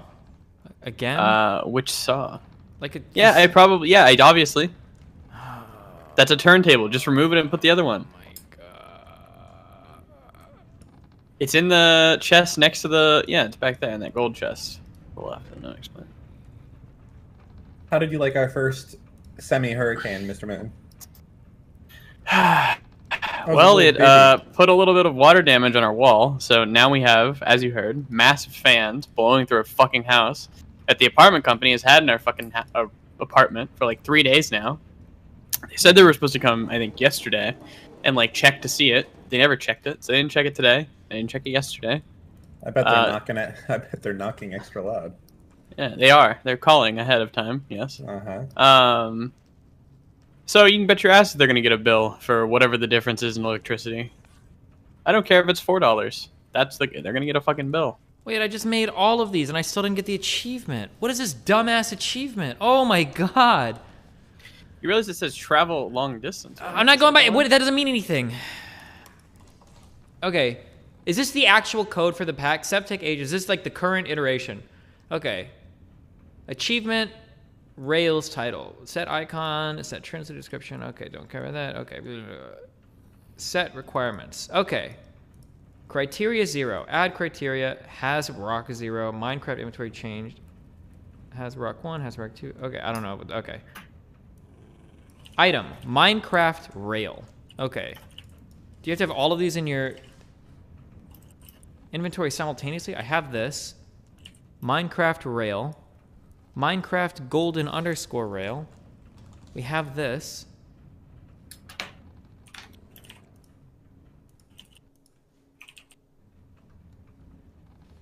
No, set requirements any. Oh, so I can just have any of these? Why is this not working? Is this shit like... What? No. You're doing more important things. So any of those recipes to get the achievement, you don't have to make them all. So then why the fuck am I not getting this achievement?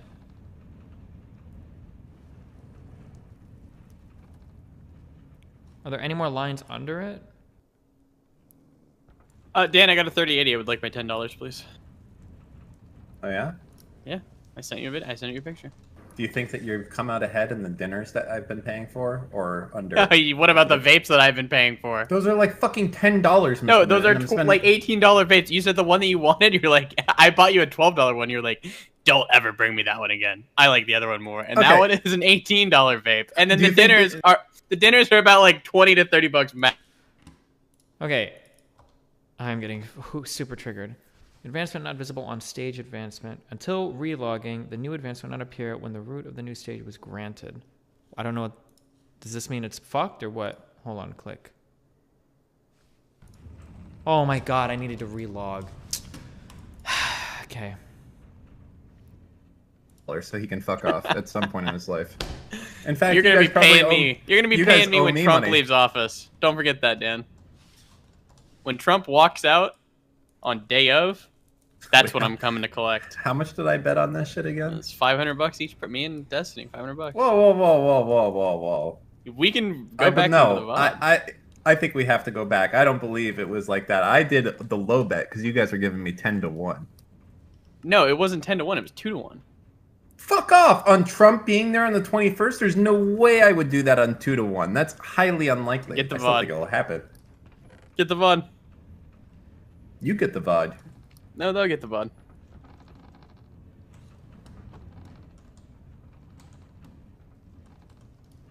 Can iron grit go in the... Why don't we have an arc furnace, Mr. Mooten? I didn't really want to build one. Our secret storage has an arc furnace, though. Yeah, do they? So if you needed to use anything, just go over there. Fuck them. Gotcha. Okay. Jesus, fuck. We have tons of cobalt and ardite. We can make that manual and shit, so...